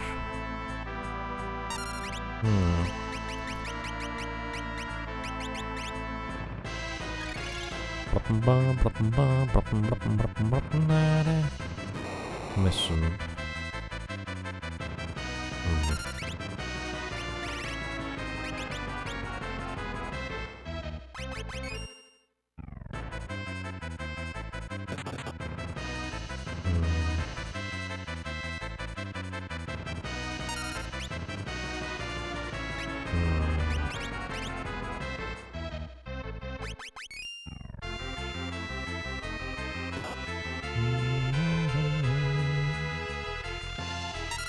Alright. And I'm muted. Even if I can, his Scorch is still going to be ability that you cannot mute. Okay. The current expectation is I need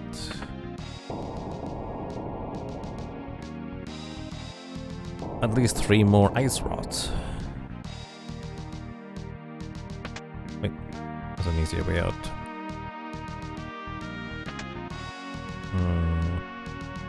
I don't wanna have 360 HP on mages, that seems like a lot. But we can actually just have 2 monks. And with 2 monks I would be able to heal up in... well, not really. There's no way to get flame rings yet. Where do you get the water blue magic spell from that launches Desert Worm? From Dorm Chimera in the desert, which you can't access until after the next 2 bosses here. Basically the castle Karnak explodes and then you get access to the desert. The thing is, it's not even a water-based spell, it's actually a neutral element, unless they changed it in this Romhack.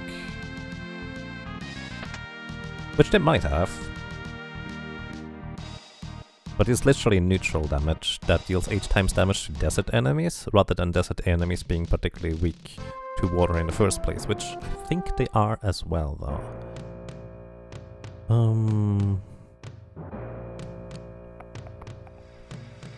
I need a bit more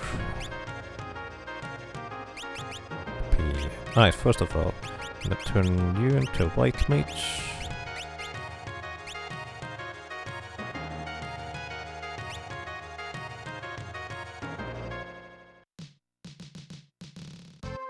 That might be rough to learn. It's usually only 250 to 300 damage to your entire party. And the person learning the spell does not need to survive it. So usually... actually, we do have enough HP already. So it would be fine on that end.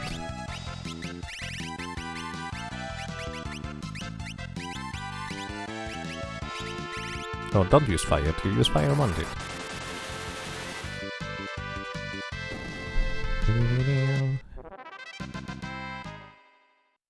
So... I'm just running in circles while thinking here for a second. I might just empty my MP pool again with Moth. Just because that might be the easiest way to go for a measurement.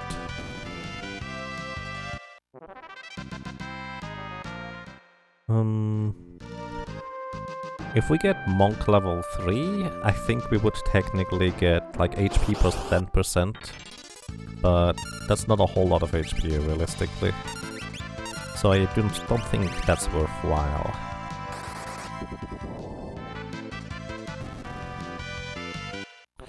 However, the HP we just got might just be enough to survive the first Fusile attack by Rubicante, which means everybody gets at least 1 attack in. Then, if he is actually susceptible to time magic, we might be able to do some shenanigans with that. Like if you can slow him, that's what I'm trying to say. If we can slow him, we would be able to potentially recover from our predicament. In fact, I think I can do... yeah, we can do that. I think we can work with that. We might also be able to get charmed, for all I know. Mute probably, even if he can be muted, doesn't do anything.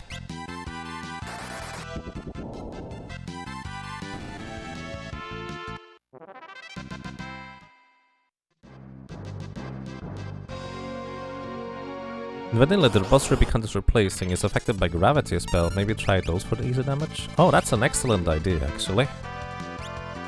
I didn't remember that. Wait, actually... is it? Liquid Flame.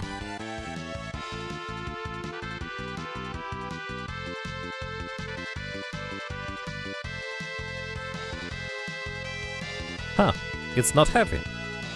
I completely forgot about that. I'm sure I knew at some point, but... that is an excellent point. We should try Demi. Demi and then 3 ice rods would do the trick. Did we get any other quote-unquote new boss so far? We got the water thingy from Final Fantasy IV as well as...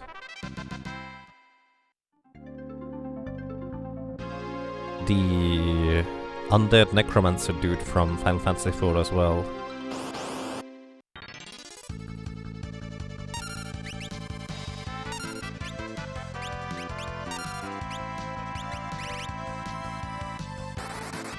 Cagnoso, yeah, that one.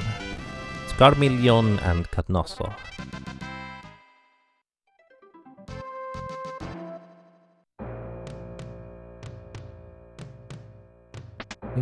As far as we can see, we're looking for now. Ruby can't act like the normal boss. Well, not really. The normal boss doesn't transform on its own accord. It only transforms as a counter after using its attack too. Ruby can't actually doesn't react to damage when breaking rods. I like the idea of trying Demi, because I didn't consider that part. Let's see, let's get a few more frost rods.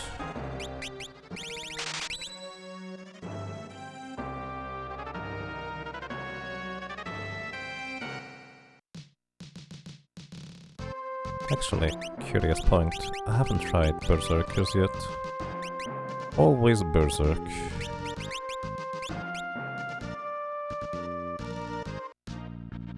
I'm just curious whether Berserkers are meaningfully different in any capacity than they are in the original.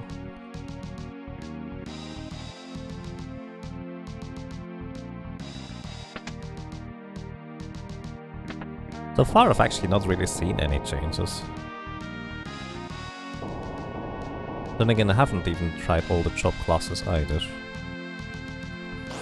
Oh! Well, I actually have another idea that we can try.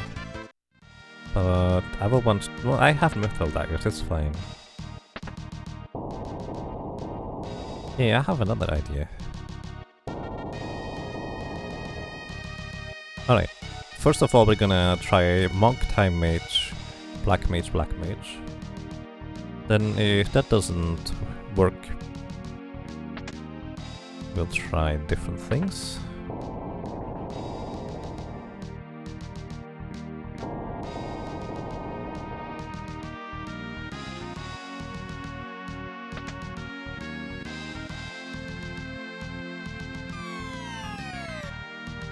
Trial run when his resistance change when the cloak is closed. Yeah.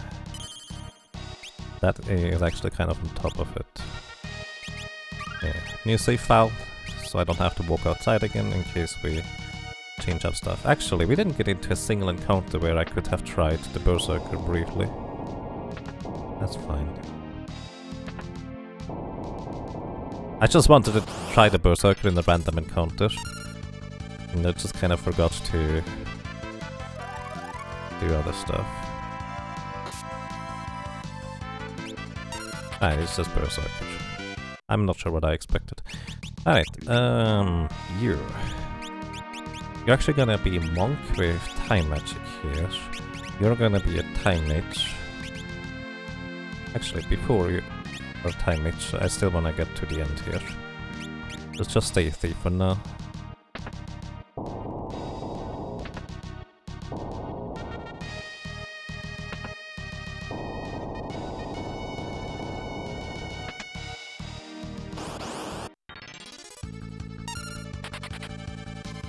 Security eye. Alright, let's see. You're gonna be a time mage here. Flee is fine.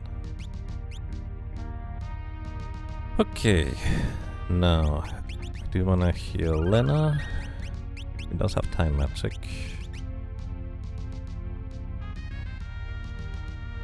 I do have another plan for you.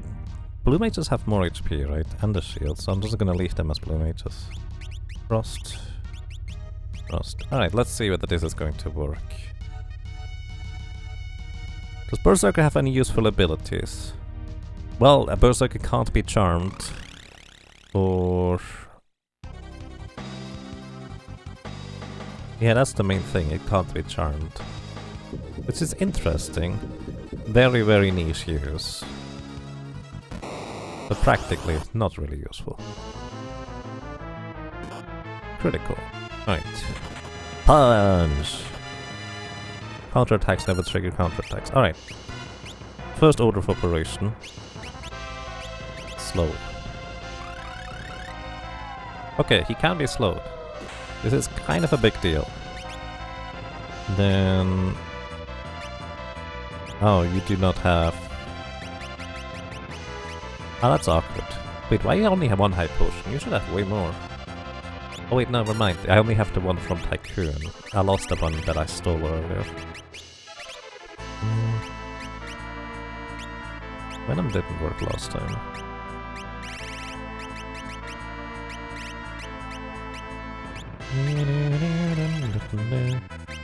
Let's just see. Frost Rod.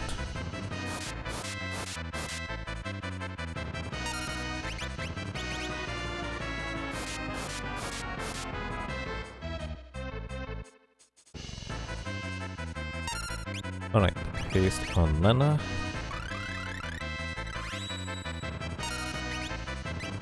And... region, I guess.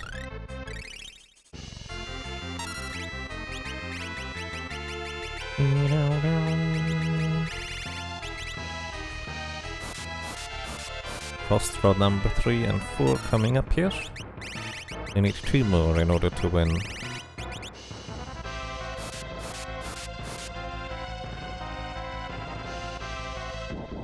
There's the Scorch. So he changed form. Oh, wait, how did Moth survive here? What the heck? That's unexpected.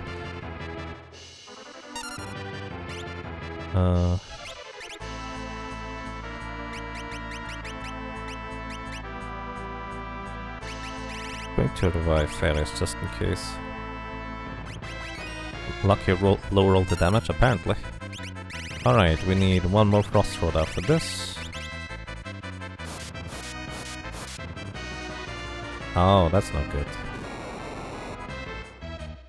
He does actually absorb in this form, which I suppose I should have expected. Means we actually need one more Frost Rod now. Or just a Frost spell afterwards. Empire.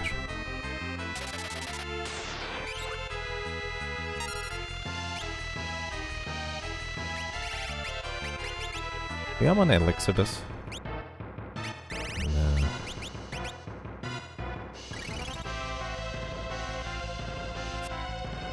Nice dodge. Getting really lucky here. Alrighty. Kind of want to keep one Frost Rod, but might not get to. Yeah, no, it just ended here. Bears can also break them.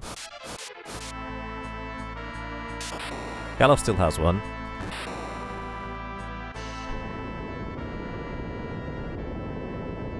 Haven't played Final Fantasy IV? I have, once. Limbo. Rod percent, yep. I should have tried Demi. Because Demi could have absolutely worked. And saved me actually 3 rods using 1 Demi. New. Slow did a lot of work, yes. Slow was pretty much the MVP. Without Slow I would have been, well, too slow in order to do anything in a meaningful way. Ah, we can actually go back before we do anything. Forgot about that part. Alright. There is Steel, Flea, Peace Glove. Good.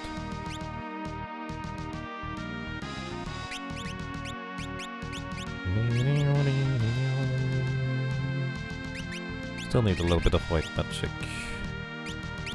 I would actually prefer you having black time magic level 2 though. It's really good.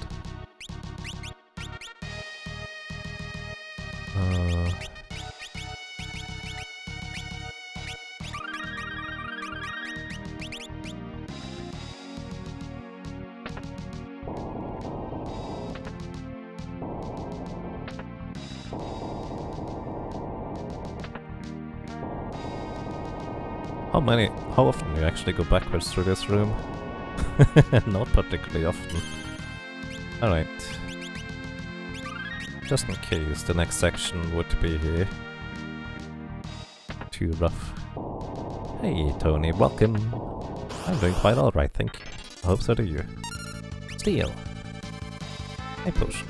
Bye potion. That was one of your favorite bosses in the hack? Nice. I should have tested with the demi-works, because that was a really clever idea, honestly.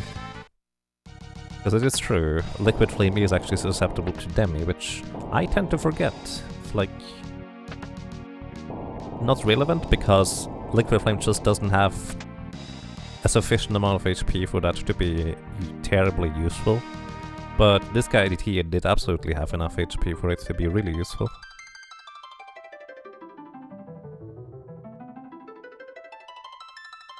So are you go back to sleep kinda day? Oh well. Good morning. Get some tea or something.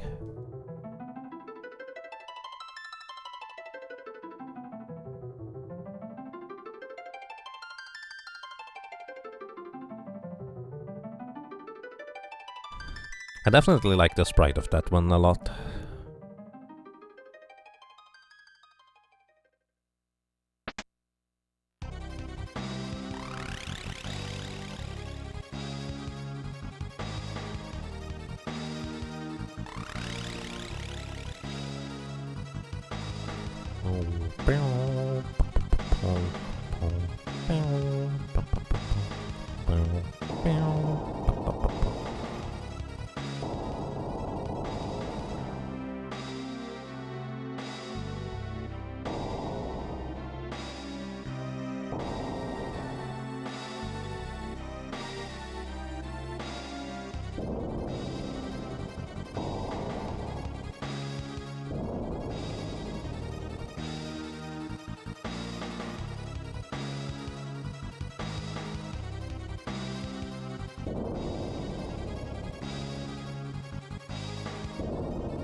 I feel like the hack would be a lot more interesting to me personally if I were to just know, like, the monster stat pages. Because that way we could actually properly plan interesting and useful strategies, and also vary up the strategies rather than just nuke them with breaking rods currently. Carmeleon in the Wind Shrine? No, on top of the Hyria mountain it was.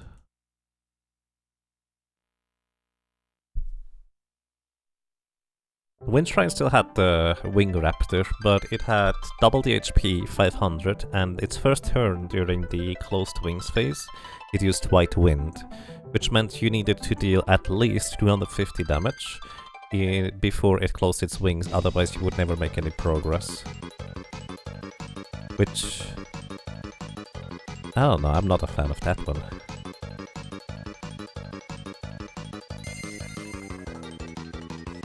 Right, let's see. Save in a different slot. And let's see what we can get out of this. 2000 gil. I would assume that all the chests in here are still the same things. I don't know though.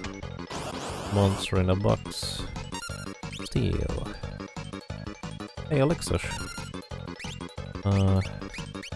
Does Demi work on this? It does. Same HP as original. And you can equip... Flame Rod is fine. Black Magic Fire too.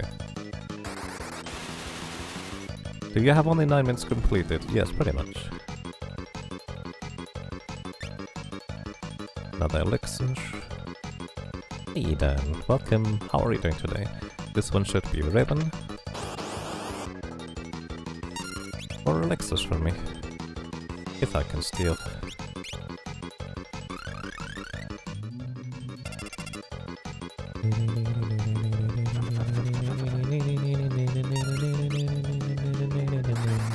You're fine? That's nice.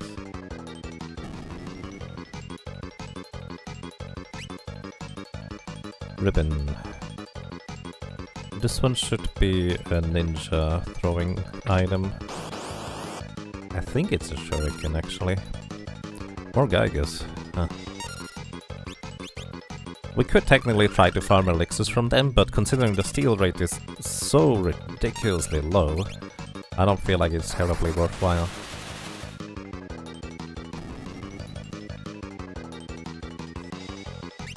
Yeah, it's really kind of a big question. Can I get everything out of here? Because I might not be able to. I'm a doofus, I should have just used flee here.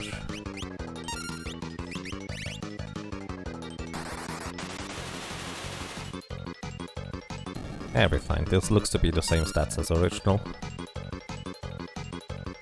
Stubborn. Escape. It is actually 3 ability points from this encounter, so it's somewhat worthwhile to complete, I guess. But we have a thief who can flee from them. You can naturally run from these encounters, but it's such a ridiculously low chance that it's pretty much not even worth talking about.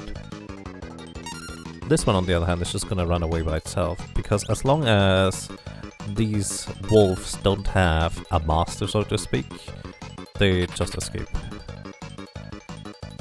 Yes, the Geiger's enemy's common steal is elixir, that is accurate. The thing is, they changed how steal works in this game, and the baseline chance for stealing seems to be insanely low in comparison to the original, like it's just weirdly low, honestly. It still works.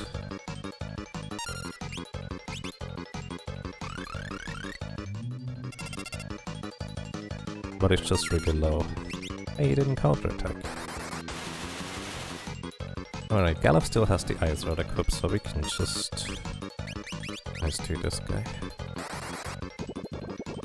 Yeah, but they actually made a nice change to the steal thing, where if an enemy has a common and a rare steal, you can steal both.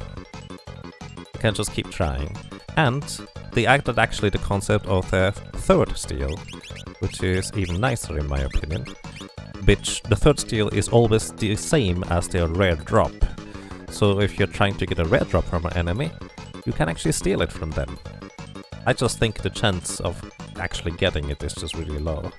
But it's, on a baseline, kind of neat. Mage Masher?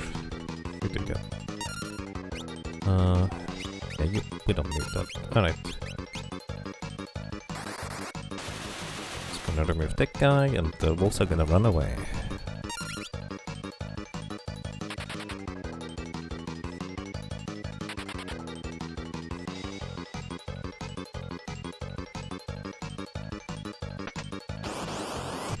I'm mainly just curious whether there's anything that isn't the old thing in these chests, which so far, the only change for the chests were like 2 encounters that I didn't know about beforehand. Can only use fire to a total of 2 more times now. I should probably just let Gallup cast the spells for the next 2 encounters here.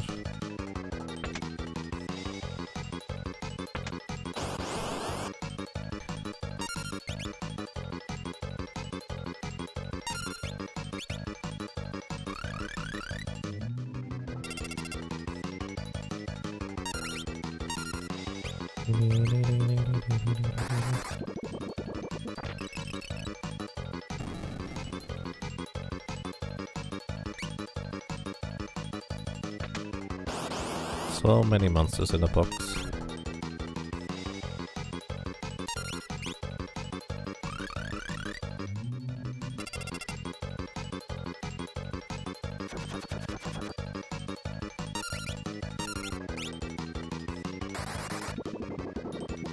Should I equip the lightning rod? It's a faster animation.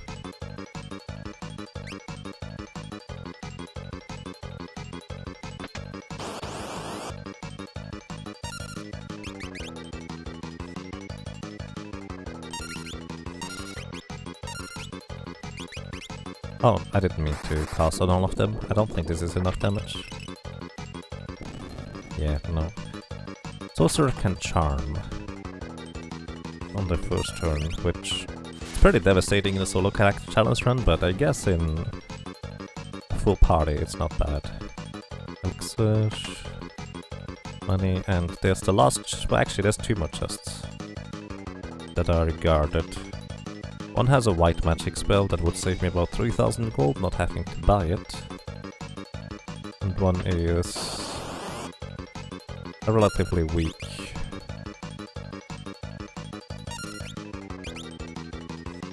Or, not weak, but we don't need it. It's a ninja throwing item.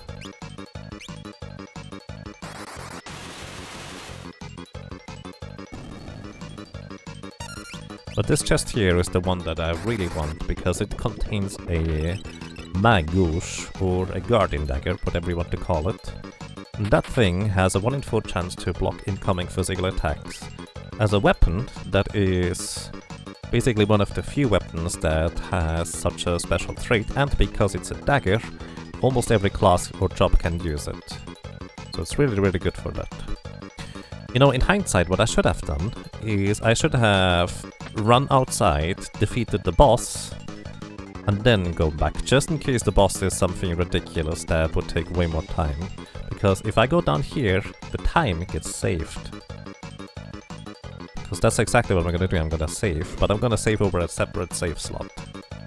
So, just in case I need more time in order to knock it out,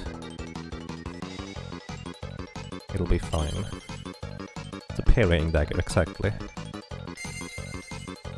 And because you can switch weapons in combat, it actually makes it even more valuable because of that.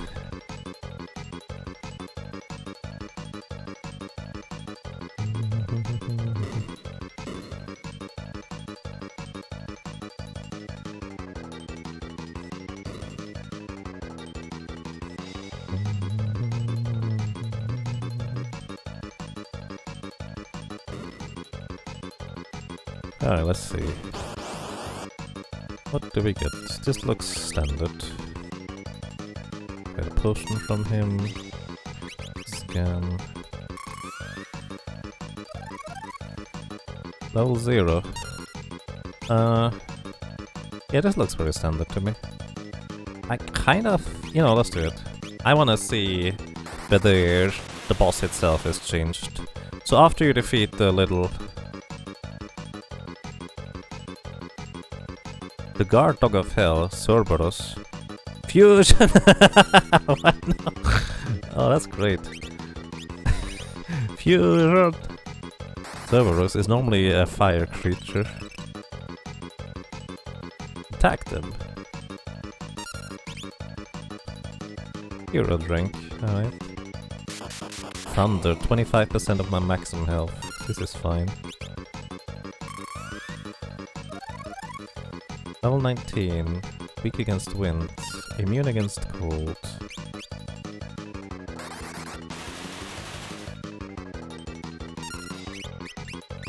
Wait, what button do you have? Frost.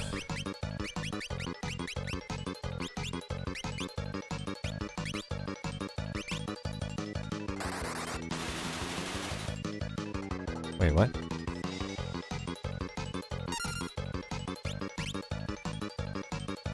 Good and steal. Art hit, that's a confusion attack.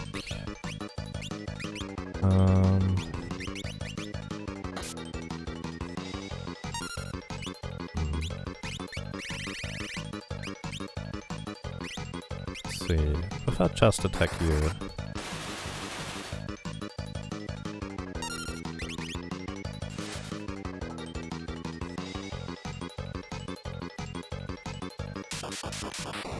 %.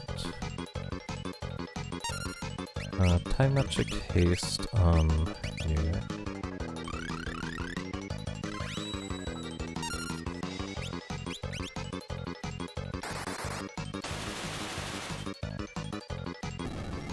Okay, that guy's gone. Try bolt. heals.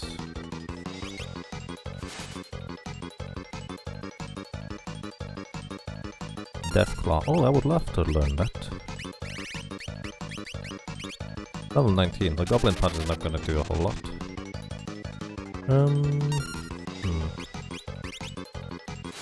Should have hit one of my blue mages with Deathclaw. That would have been nice.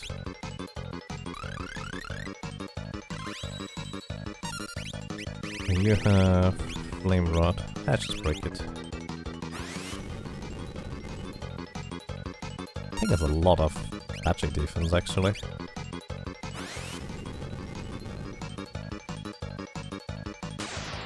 Drain.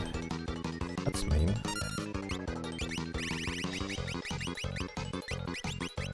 They could heal from thunder, don't use thunder. Use flame.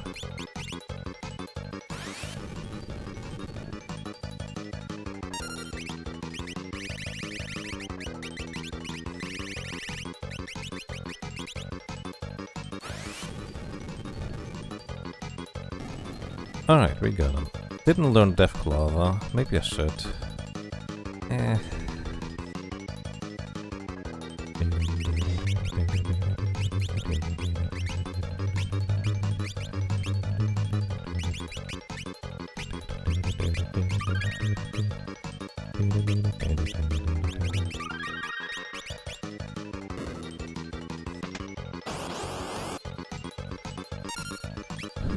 I mean, it's 6 speeds up. I forgot about that part.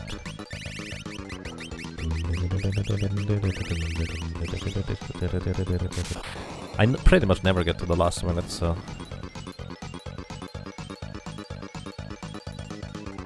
What? No! Can somebody clip that, what that said? Alright.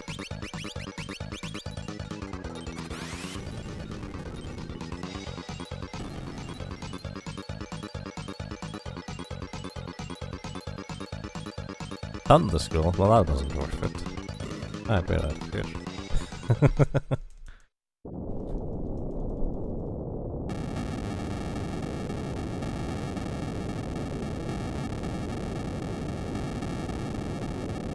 I probably told something, I said something about the spell heal that we acquired, if I were to guess.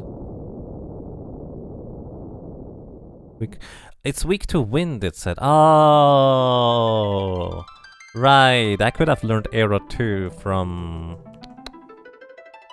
the Geiger's enemies. I forgot about that. That would have actually worked. Beastmaster, Geomancer,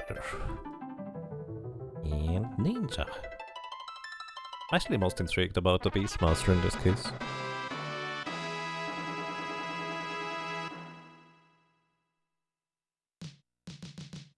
Alright, not bad. Okay, Lena is level 3 Time Mage, that's pretty good. Kinda forgot to turn you back into blue, but yeah, it's fine. Wait, you actually are level 3 Blue Mage, you're fine, you're done with Blue Mage. Alrighty, in this case...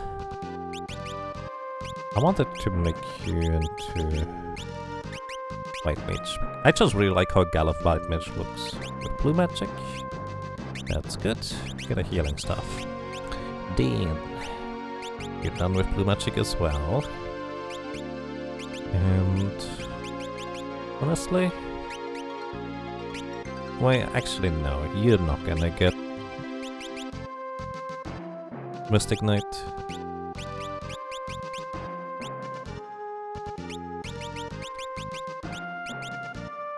Ah, you're gonna be Mediator. Or Beastmaster.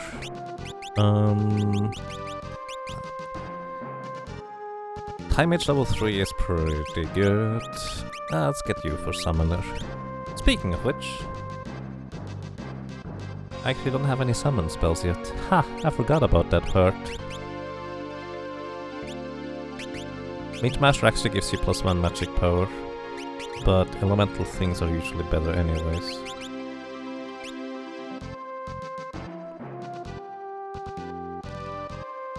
You wanna shot 2 sword magic? Maybe. I should go back and defeat Shiva. Obtain the spell Ezuna. Oh, it actually spells it out properly then. Thank you, Anotaru.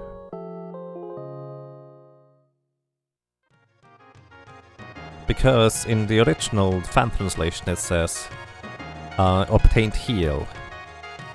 And it doesn't distinguish that it's not an item, which makes it a bit awkward to look up, so to speak.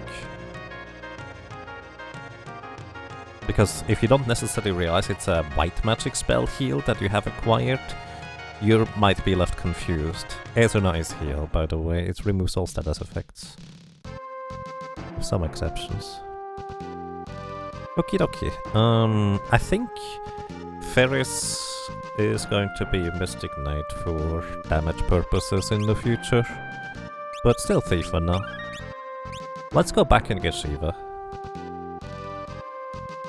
Shiva would technically have been useful against the not liquid flame boss.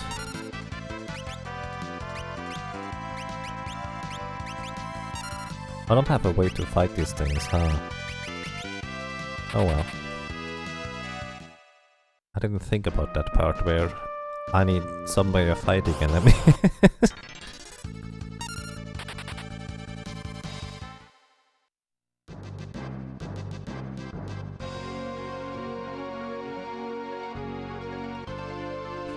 Either way, Shiva would be Ice Element, but I think Shiva is only about as strong as an Ice 2 spell? Not entirely sure. Thank you, Valakar. Appreciate that.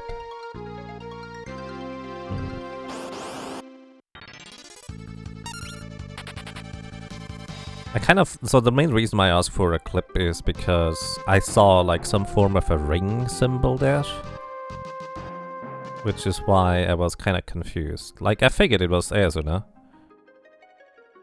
I guess the empty circle symbol is probably referring to white magic in this case. Just the white mage orb. That's a thing? I see. Obtained the spell Ezuna. Yeah, I like that description way better than the original fan translation. That's nice. Alright, let's visit Shiva. Probably just gonna use Mystic Knights for Shiva. Mystic Knights. And stuff like that.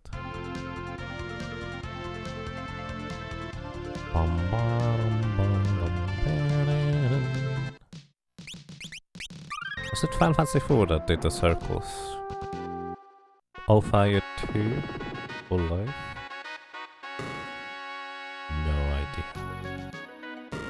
Either way, I don't entirely remember how to do this.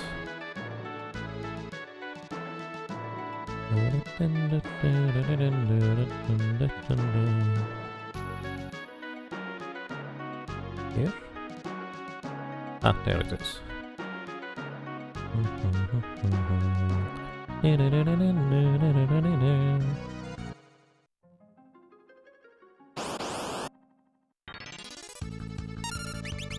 More crystals. Got a longsword from them.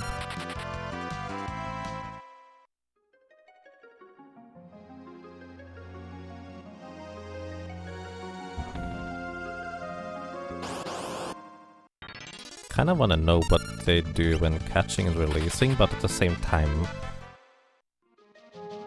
that's a lot of work. I don't feel like doing, to be honest. Let's see. I'm curious that they use a dithering effect in the water below, but here it's an overlay, semi-transparent. Weird. Alright, I actually need a way to fight Shiva. Kind of important.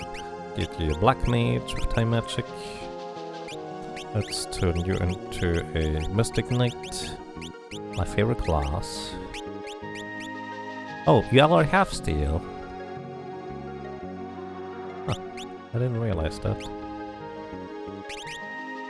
You get an elf cape and the front row. You stay white mage, this is fine. And you have blue mage. I don't have good blue magic right now. And actually, I just realized I don't even get a whip. Because normally you get a whip from Magiza. But we didn't fight Magiza, so we didn't get a whip. So, black magic it is for now.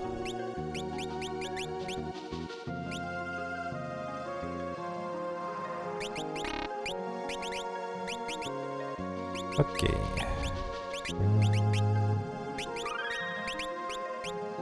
Let's see.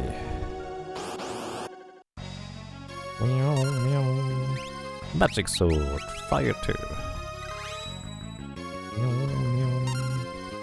And blue magic. Can I use anything interesting? Flash.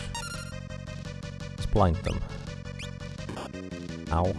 48. Not that much. Then again, we kind of walk backwards. I think it hit all of them. That's pretty neat. Does... Wait, I don't... Does Void work here? It doesn't usually. Oh, ice too. That's fine. It does not work, I figured. Void actually basically is a battlefield silence, as in nobody can cast spells anymore on the entire battlefield. Which is definitely pretty different. Just heal everybody? Yeah, sure.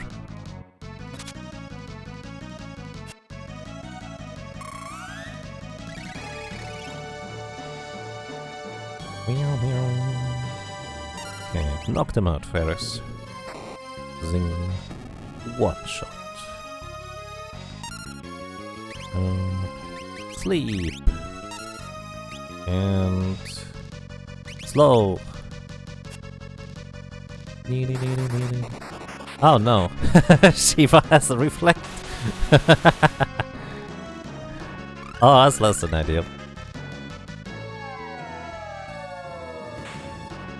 Okay, she also used Blaze, which inflicts HP leak status, which is like...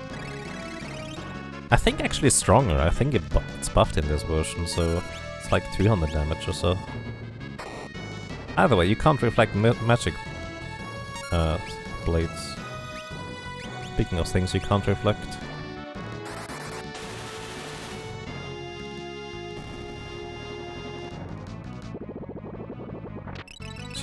This is actually curious. I don't think any other enemy only attacks 2 characters at a time. This is very, very different than the original. They have probably 600 health. Wait, does that mean I can't even scan you?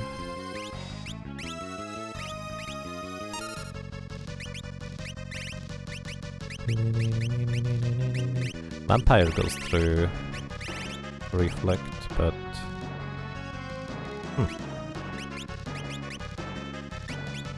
Sure. Oh wait, why do you have the Guardian Dagger, not Ferris? Ow.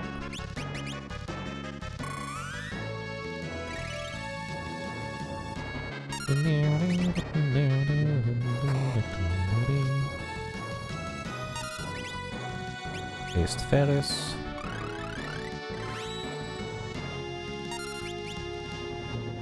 Bonk.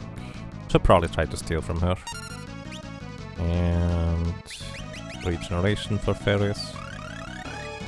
By the way, my other strategy against Rubicante would have been turning a bunch of people into Mystic Knights and setting it so that their HP lands in low HP, but not dead, when getting hit by that attack, which would trigger their spell shield.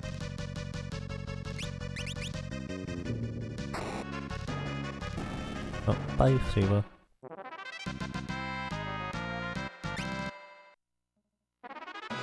Tainty Esper Shiva. Flare Sword is pretty amazing. Flare Sword is a really good all-around weapon.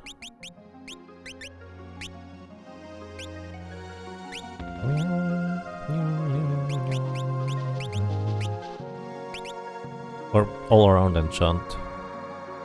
Because no matter which weapon you use, gives you plus 100 attack power. So even with a knife, you have 107 attack power. And then it also, I think it halves the enemy's defense on top of it.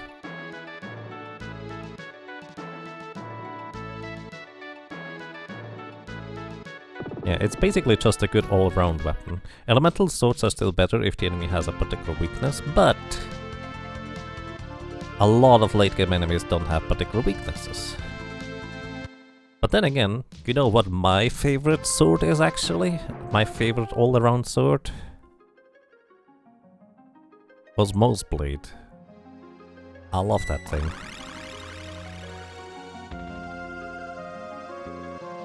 It quarters their defense, I see. Makes up for the flare spell being kind of disappointing. A little bit. Yeah, break is neat, but with Osmose Blade, if you have like 2 weapons equipped on a character, and maybe even like rapid fire / X fight, you have 8 attacks, and it's 1/16 of the enemy's maximum MP just gone.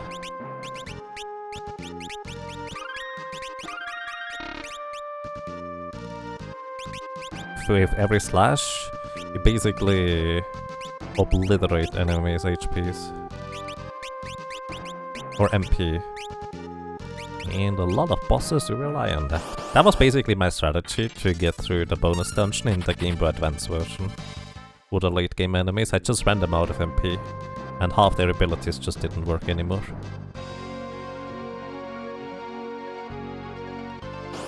Like, I have no idea what the GBA bosses do. The bonus dungeon, I know they're supposed to be strong, but Osmose Blade just completely demolished their damage output or things they could do. Mute is great in Fork Tower. Yes, Mute is really good. Break Blade is really good too. Sleep Blade as well. I'm actually curious whether the status plates actually still have a 100% chance to hit in this one. I probably do. Okay, also... maybe I should have you be a summoner. Nah, you're gonna be summoner. Summoner is too good not to have. So is Time Mage for that matter. Such a strong couple of characters. How much money do I have? Yeah, enough. Let's get like a few more flame ice rods. I don't necessarily want to break them all the time, but having at least one to equip for everybody is probably worthwhile. Hey Lethy, thank you for the good luck and welcome to you. I hope you're doing well. Kunai. Oh, that's the ninja weapon. I was wondering what that symbol was actually. I saw that earlier. Also whip. Whips are neat. Doesn't use melee in Magic Fork of the Tower make them punch you for 9999. Some enemies punch. Yes, you want to avoid hitting them even with a Silence Blade. But some enemies also use other stuff. What? Thank you. Like, some enemies counter with Meteor and such. Mutz, thank you so much for 55 months of support. That's a crazy long time, dude. Welcome back, and I'm glad you enjoy your stay. I hope you're doing well. Thank you so much. Here. Good learning on you. Buff. Buff indeed. Also, I'm almost level 15. Probably. 451. I can probably learn level 5 Doom, then again. Even if I could def my math, would I want to do that? I don't actually know.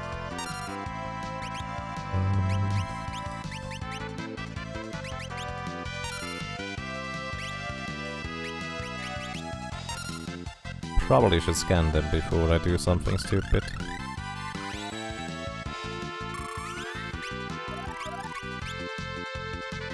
Nope, those are the standard ones. I need you to Aqua Rake, good sir. Thank you. Did I save? I have it fine. I think this is slightly stronger than usual. Maybe. I'm probably just making that up in my brain. Alright, I would like for you to have Crossroad. Also, it's time for me to organize my menu someday.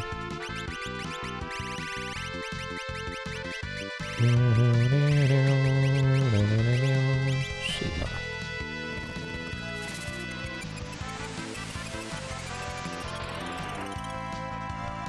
Do I have learning on anyone to get accurate? Yes.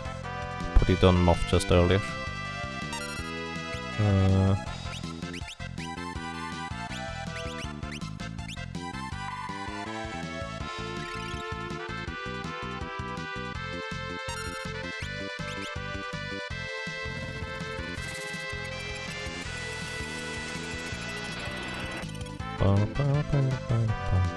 Uh-oh. Oh, you don't have the boomerang equipped. I'll be fine. Alright. Learned Aqua Rake, which deals 8 times damage to water enemies. Desert-based enemies. I am curious.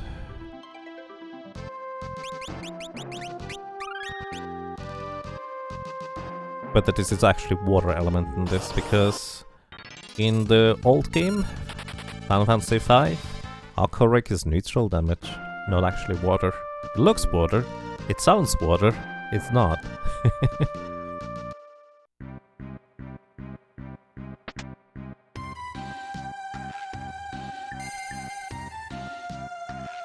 Alright, what time is it right now?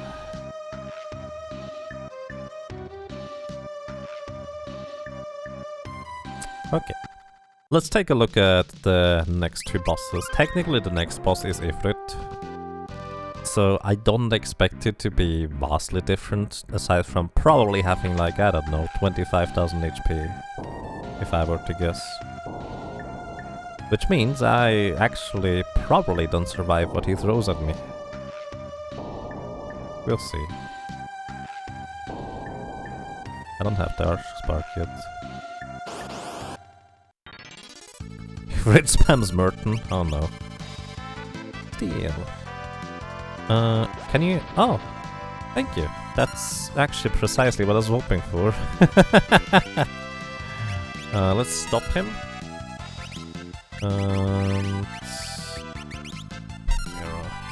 Wait, they're weak to fire, aren't they? The reason why I can't stop is so he hopefully can't counterattack, but he's not stopped so he can't counterattack. Specifically, the counterattack is them changing pages. Which, well, I don't have a reason to fight the other pages.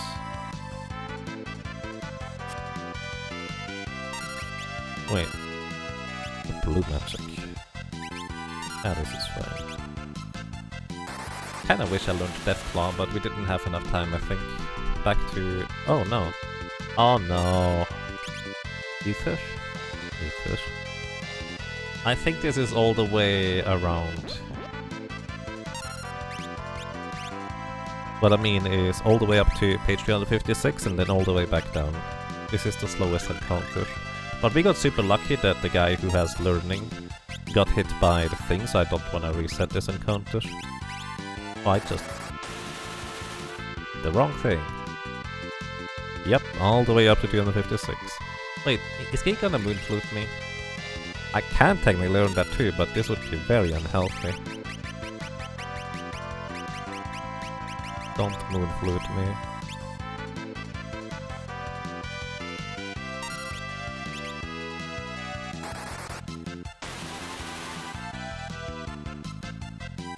Yep, all the way back down.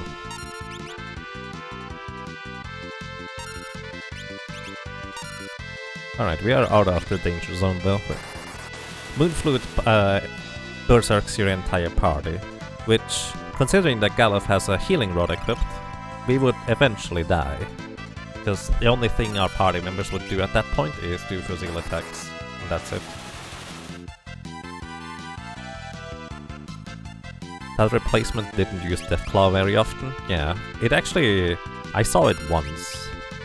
I didn't even realize it would have Deathclaw, so... I wasn't trying to go for it, and he missed, or more specifically, we resisted it. But yeah, hey Regulactus, welcome. How are you doing today? Okay, they didn't fix this. Sad face. So, one of the problems about the library encounters is actually their experience and money from each individual enemy you defeat is not properly distributed. Oh yeah, we need to... Which means you only get the experience and money from the very last enemy that you encounter in the series of pages, which is why the library is an absolutely horrible place to grind in.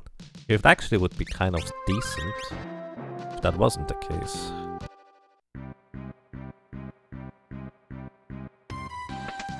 Honestly, aside from the bosses and maybe a sprite change here and there, this doesn't feel particularly different yet. But I do kinda like a good boss challenge, so...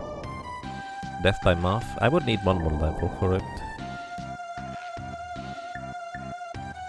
Not level 15. Plus I would want to have the save point here. Hello, goodbye. The library is pretty mean overall. It has really good music though. I love having a thief in my team, by the way. You never get back attacked. And you can dash on the overworld. Alright, so... Let's see. I don't feel like I'm gonna use Summoner here, so... I wanna have White Magic on you. You're only White Mage level 2. Galaf is only level 1. Alright.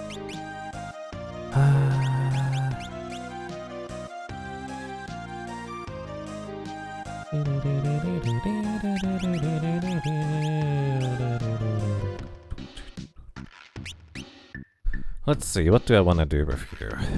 I don't... Time Magic? Sure, you're gonna be a support Ferris. Time Magic with Steel. It's fine. Just unequip everything for now. Then we go with...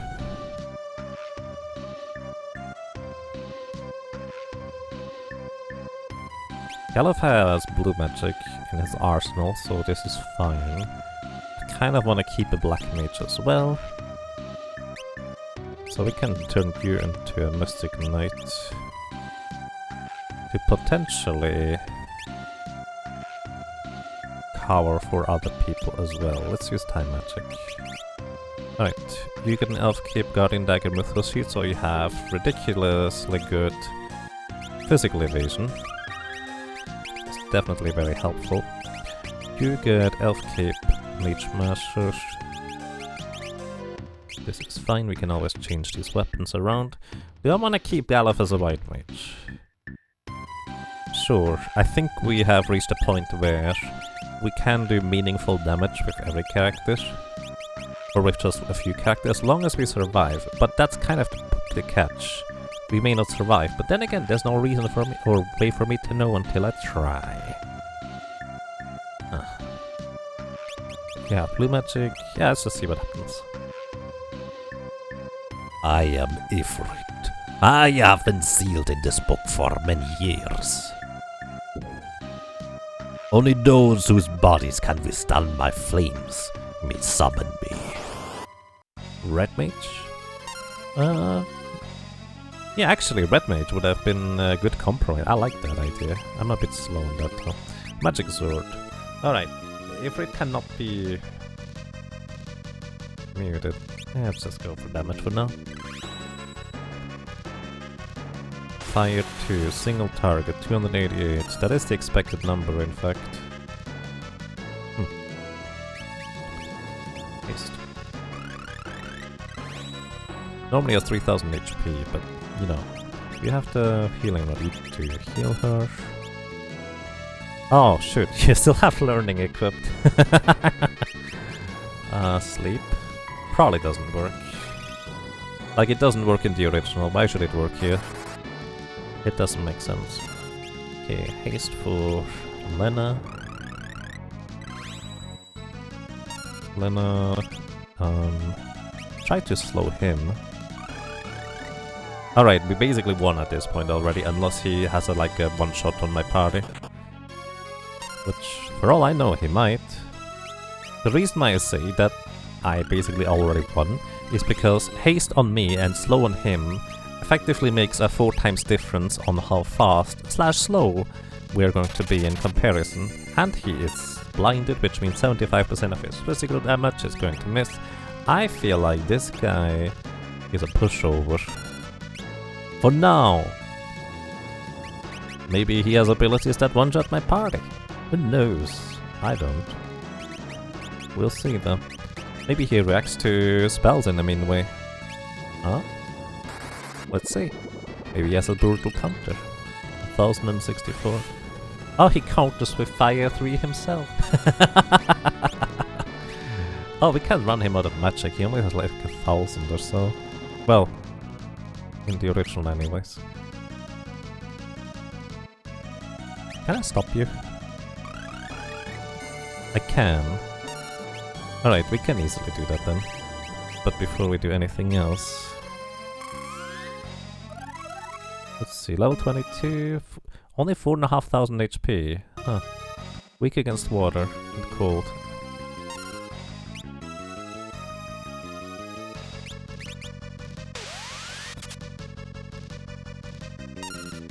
Wait, are you not heavy?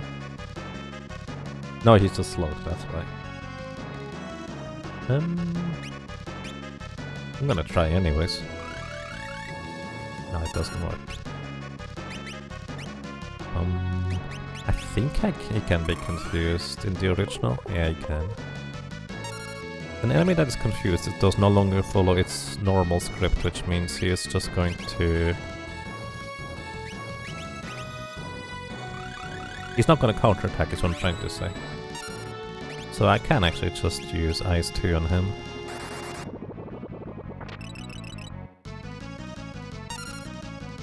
Steel. That's the common steel. If I physically attack him with Lena, he would actually turn back around. Ice 2 seems to be the better solution. Yagamov rudely asking all these bosses if they weigh a lot. Well, not entirely. Fire 1? That's curious. In the original, he actually mainly uses Fire 3 on himself when he is confused.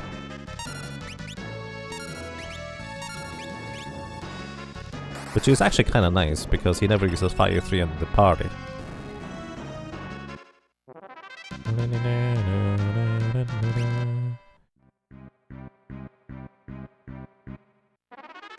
Alright, that was easy. Unexpectedly so.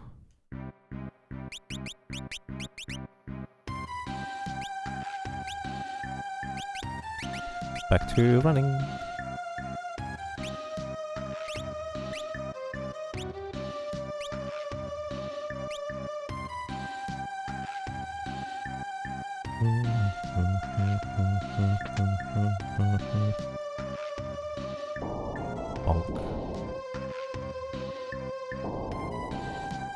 Okay, we're getting ninja armor down there. Goodbye.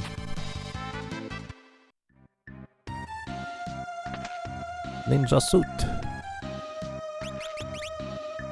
Actually, it's best used on the Mystic Knight.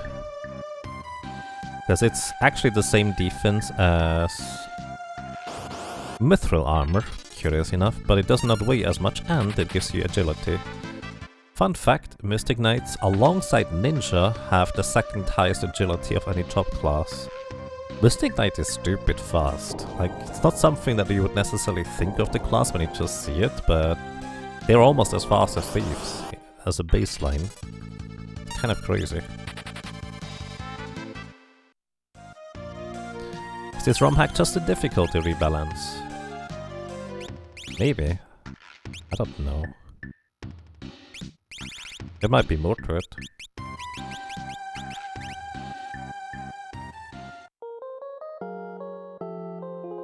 Considering it's a heavy armor class, that's kind of saying something. The Mystic Knight? Yeah.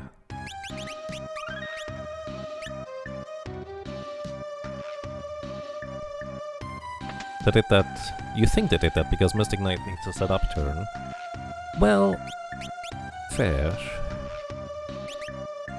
It's a huge compromise though, because Berserker also needs a set upturn to get started. So there's that too. What did I turn you into last time, Ferris? Time Mage?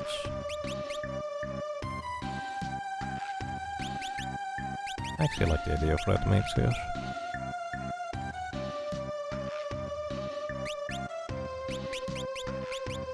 Whoa, what? Hang on. Red Mage can equip bows in this? That's amazing! Holy cow! Strength... wait. I think that's more strength than the usual Red Mage has. Red Mage... 32. Yeah, that's actually more strength than the Red Mage usually has. Still the terrible actually, this is also more vitality than the Red Mage usually has. It has a... well, Red Mage has this much... well, the Red Mage does not inherently have this much magic power, but I attached time magic to it. But that's... wait... that doesn't seem right. Time Mage doesn't have that much magic, right? Paris does get +2 magic power, so it would be 53 baseline.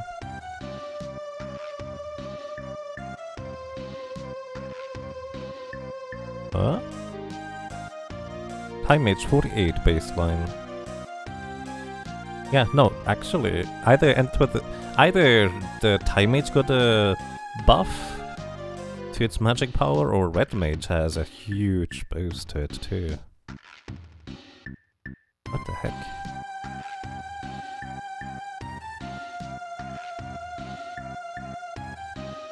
Also, I don't think you could equip Green Beret and Red Mages previously.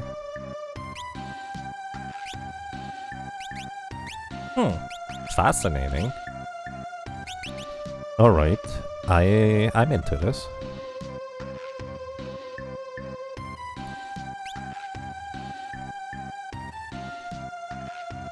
Alright, I have no idea what we're going to run into here. Hey look, I'm in a book! I'm so bad. Ultras? Why?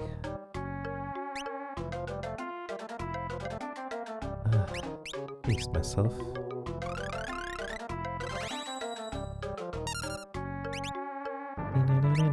Can I slow you? Yep. Most bosses are not immune to slow. Can I flash you? I wish the word flash didn't have that second connotation to it. Oh, okay, he's blinded now. Can I poison you? You're the only one who can haste. I guess the agility is still really low on the Red Mage, and the vitality is really low on the Red Mage. It feels like Red Mage is a glass cannon now. Like, both physical and magic attacks are pretty competent.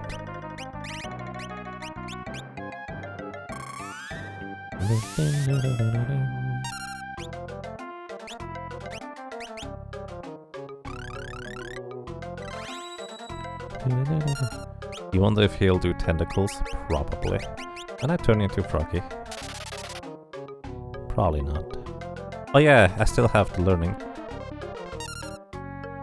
What? Did you just... I didn't read what he said.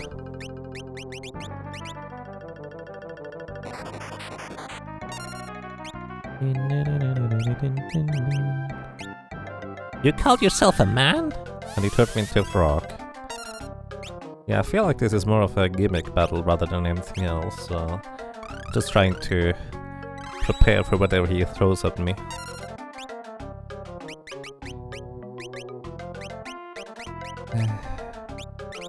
Scan? Level 24, 8000 HP, weak to thunder, weak to flame, surrounded by darkness. Okay. Can I stop you? Maybe. Let's attack. There's 70% chance to hit with a bow without chance to hit. 390. Ouch! Seafood soup! I think that's a counter. 25% of my max health gone right there. Can I sleep you? Probably not. So I think that's a reaction to fire damage, probably? Can I charm you? I don't know, probably not. I'm gonna try Venom Blade here real quick.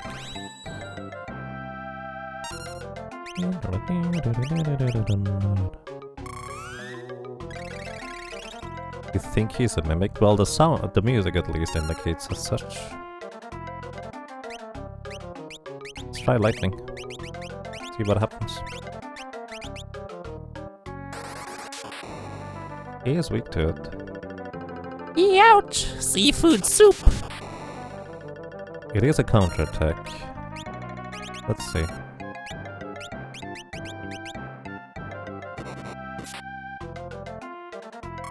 So if it's poisoned, then it should start ticking now. Or if you can poison. Oh, I just love cute girls. Can we talk about this ultras? I guess we don't technically have to attack him, huh? Your face, it frightens me. Wow, rude.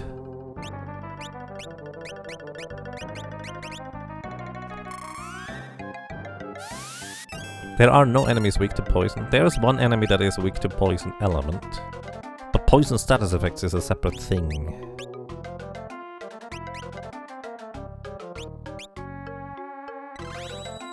See whether it can be put to sleep.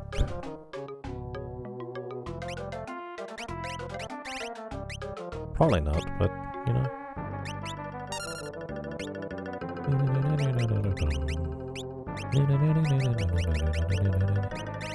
Do you always react with seafood soup if I hit you, or is it just when I hit you for super effective damage? I think it's just for super effective damage, honestly. Like his weakness, so to speak. Are my eyes deceiving me? Captain, I'm your biggest fan!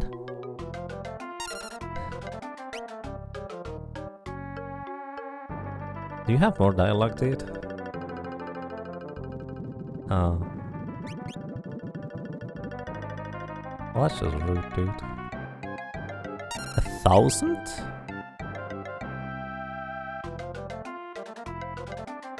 What? Hang on. Also, Lena, why did your thing not proc?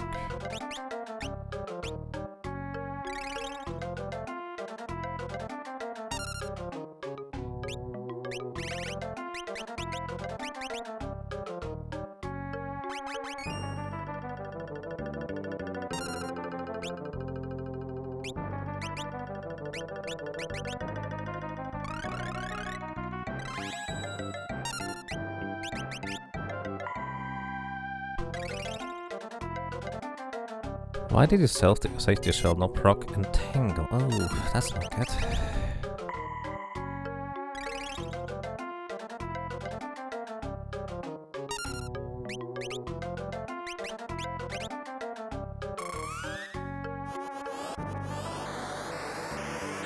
I actually forgot you can't reverse the paralyzation status effect because it almost never comes into play.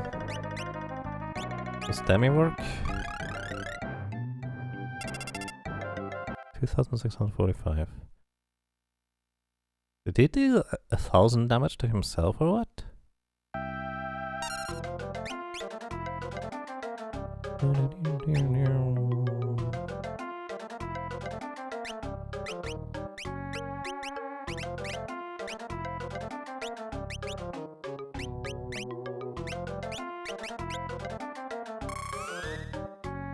By the way, he's not heavy. Which is useful. Can you proc the shell this time, please, Lena? Good, so she's only going to take half damage now.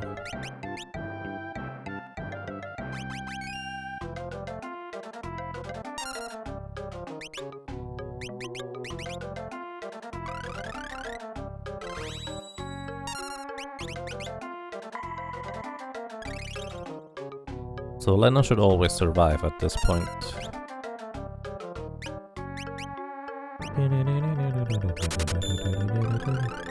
Am I down Jump King race? Maybe. Wasn't that reflect? No, actually, that was nothing I did anyways. Entangle? Don't entangle her. He just took another wait.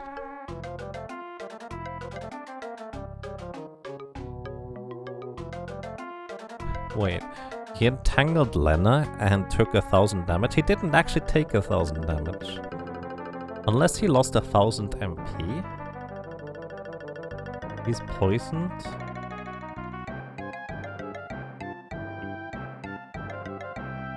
I suppose he then has a second phase where a cactus that I didn't hit until now, I guess.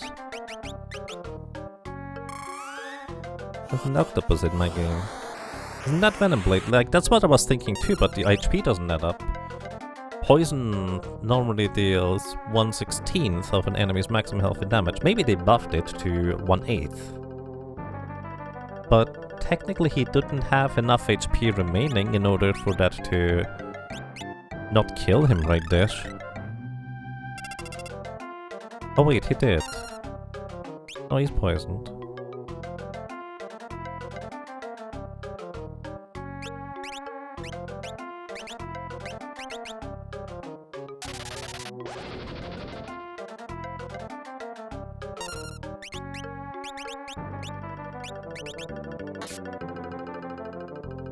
I feel like such a sucker. What an unlucky day. Adios! I could have let him not get knocked out by poison and he would not have been able to flee. Oh, that was very confusing.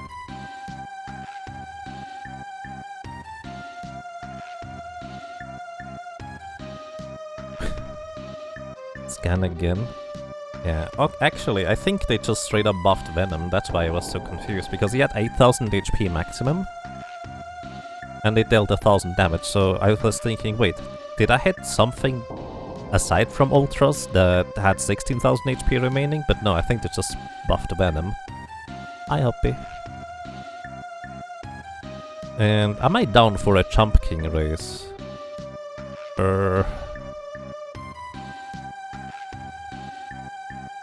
Sometimes, sure, why not? I've actually not beaten that game, which I think he did.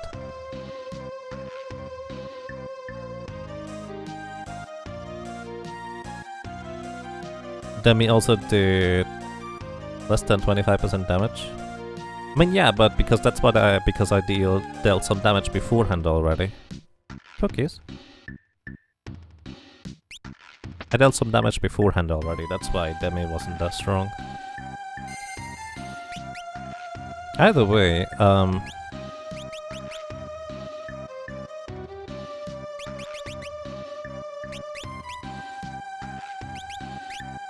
Red Mage stats have been severely buffed, holy cow. So normally Red Mage has 32 baseline strength, Ferris gets +2, which means the Red Mage has 4 more strength than usual. Although, they did actually get a debuff for agility. Red Mage normally has 29 baseline agility, and Ferris gets +3, so this is actually 24 baseline, so this is actually below average now. It's like a knight, in fact. Vitality is actually buffed from 18 up to 22. Or up to 20, because Ferris gets +2. And magic power has been buffed from 32 to 52. Holy cow. Also, you can equip bows now. Jeez. The only downside is that we don't learn any more higher level spells. More than 25%? I mean, that means half of the current HP remaining.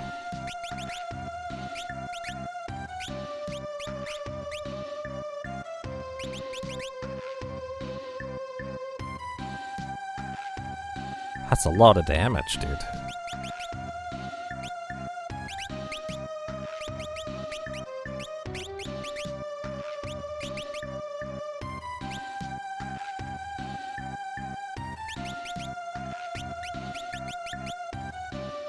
I feel like Red Mage is the way to go early game, but I'm almost past that point now where it would be particularly strong.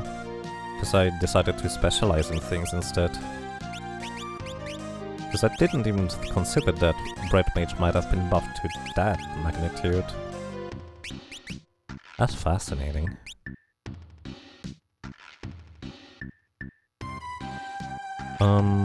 Yeah, I'm gonna have you be Summoner.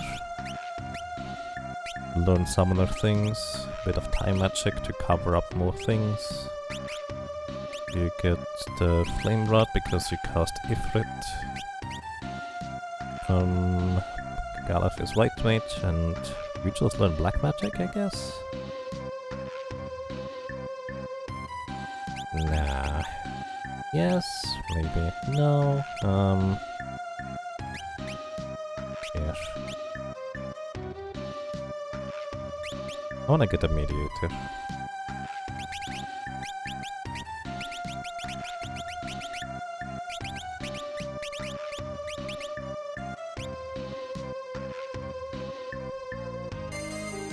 What's the strat for Red Mage in single solo character challenge? I mean, isn't he ridiculously bad in the end game? Not that bad as you might think. Red Mage spells actually still work in the end game for a solo character Red Mage challenge.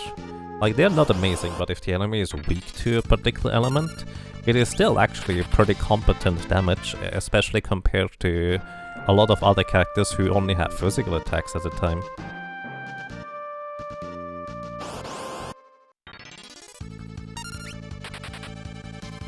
You wonder if Raga is nerfed? We can check that eventually. But yeah, if an enemy is weak to a particular element in the vanilla game, Red Mage, still pretty competent damage. Like, it's not bad at all.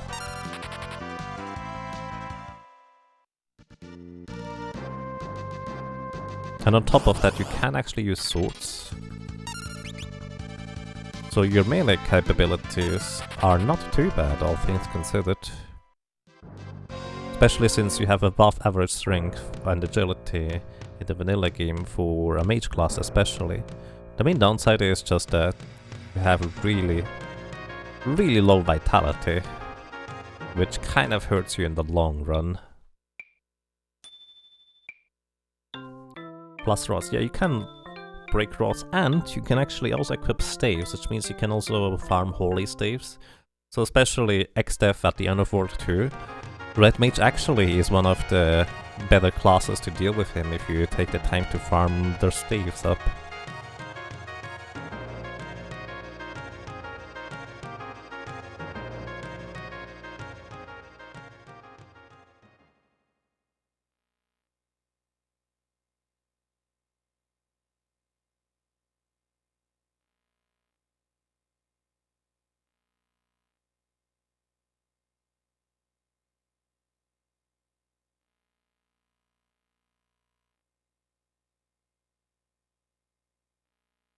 What else? I mean, the fact that Red Mage has access to just armor, halving all physical damage received, is actually really good by itself.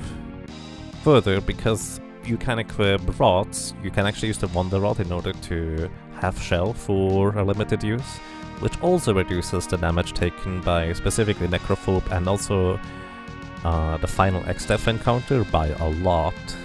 Until it gets dispelled in the final X-Death encounter, but for that while you still have really good things. Beyond that, I actually don't really exactly remember what I did with the Red Mage.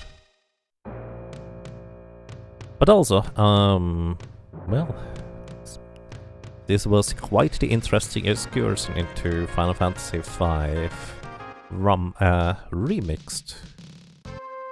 And I enjoyed seeing ultras there. It wasn't particularly dangerous or difficult.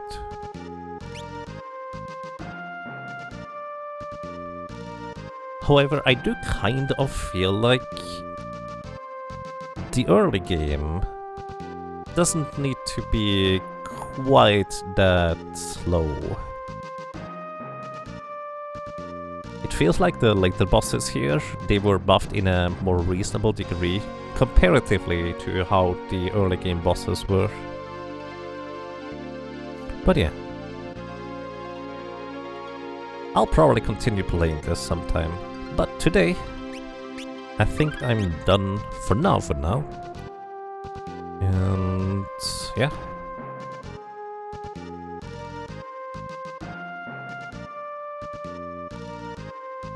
I think I'm gonna go ahead and just rest for now. I woke up at 4 in the morning and I need to kind of figure out how to be awake at 2 in the morning on Monday, so there's that. We'll figure it out. Alrighty everybody, thank you so much for listening, thank you so much for watching and for lurking. I hope you enjoyed your stay, I hope you enjoyed being around, and hopefully until next time. Oh, and if you play Final Fantasy V in the future, in some capacity, what is the class that you think is the most interesting? Not necessarily good, just interesting. Just a question. Alright, take care. Good night.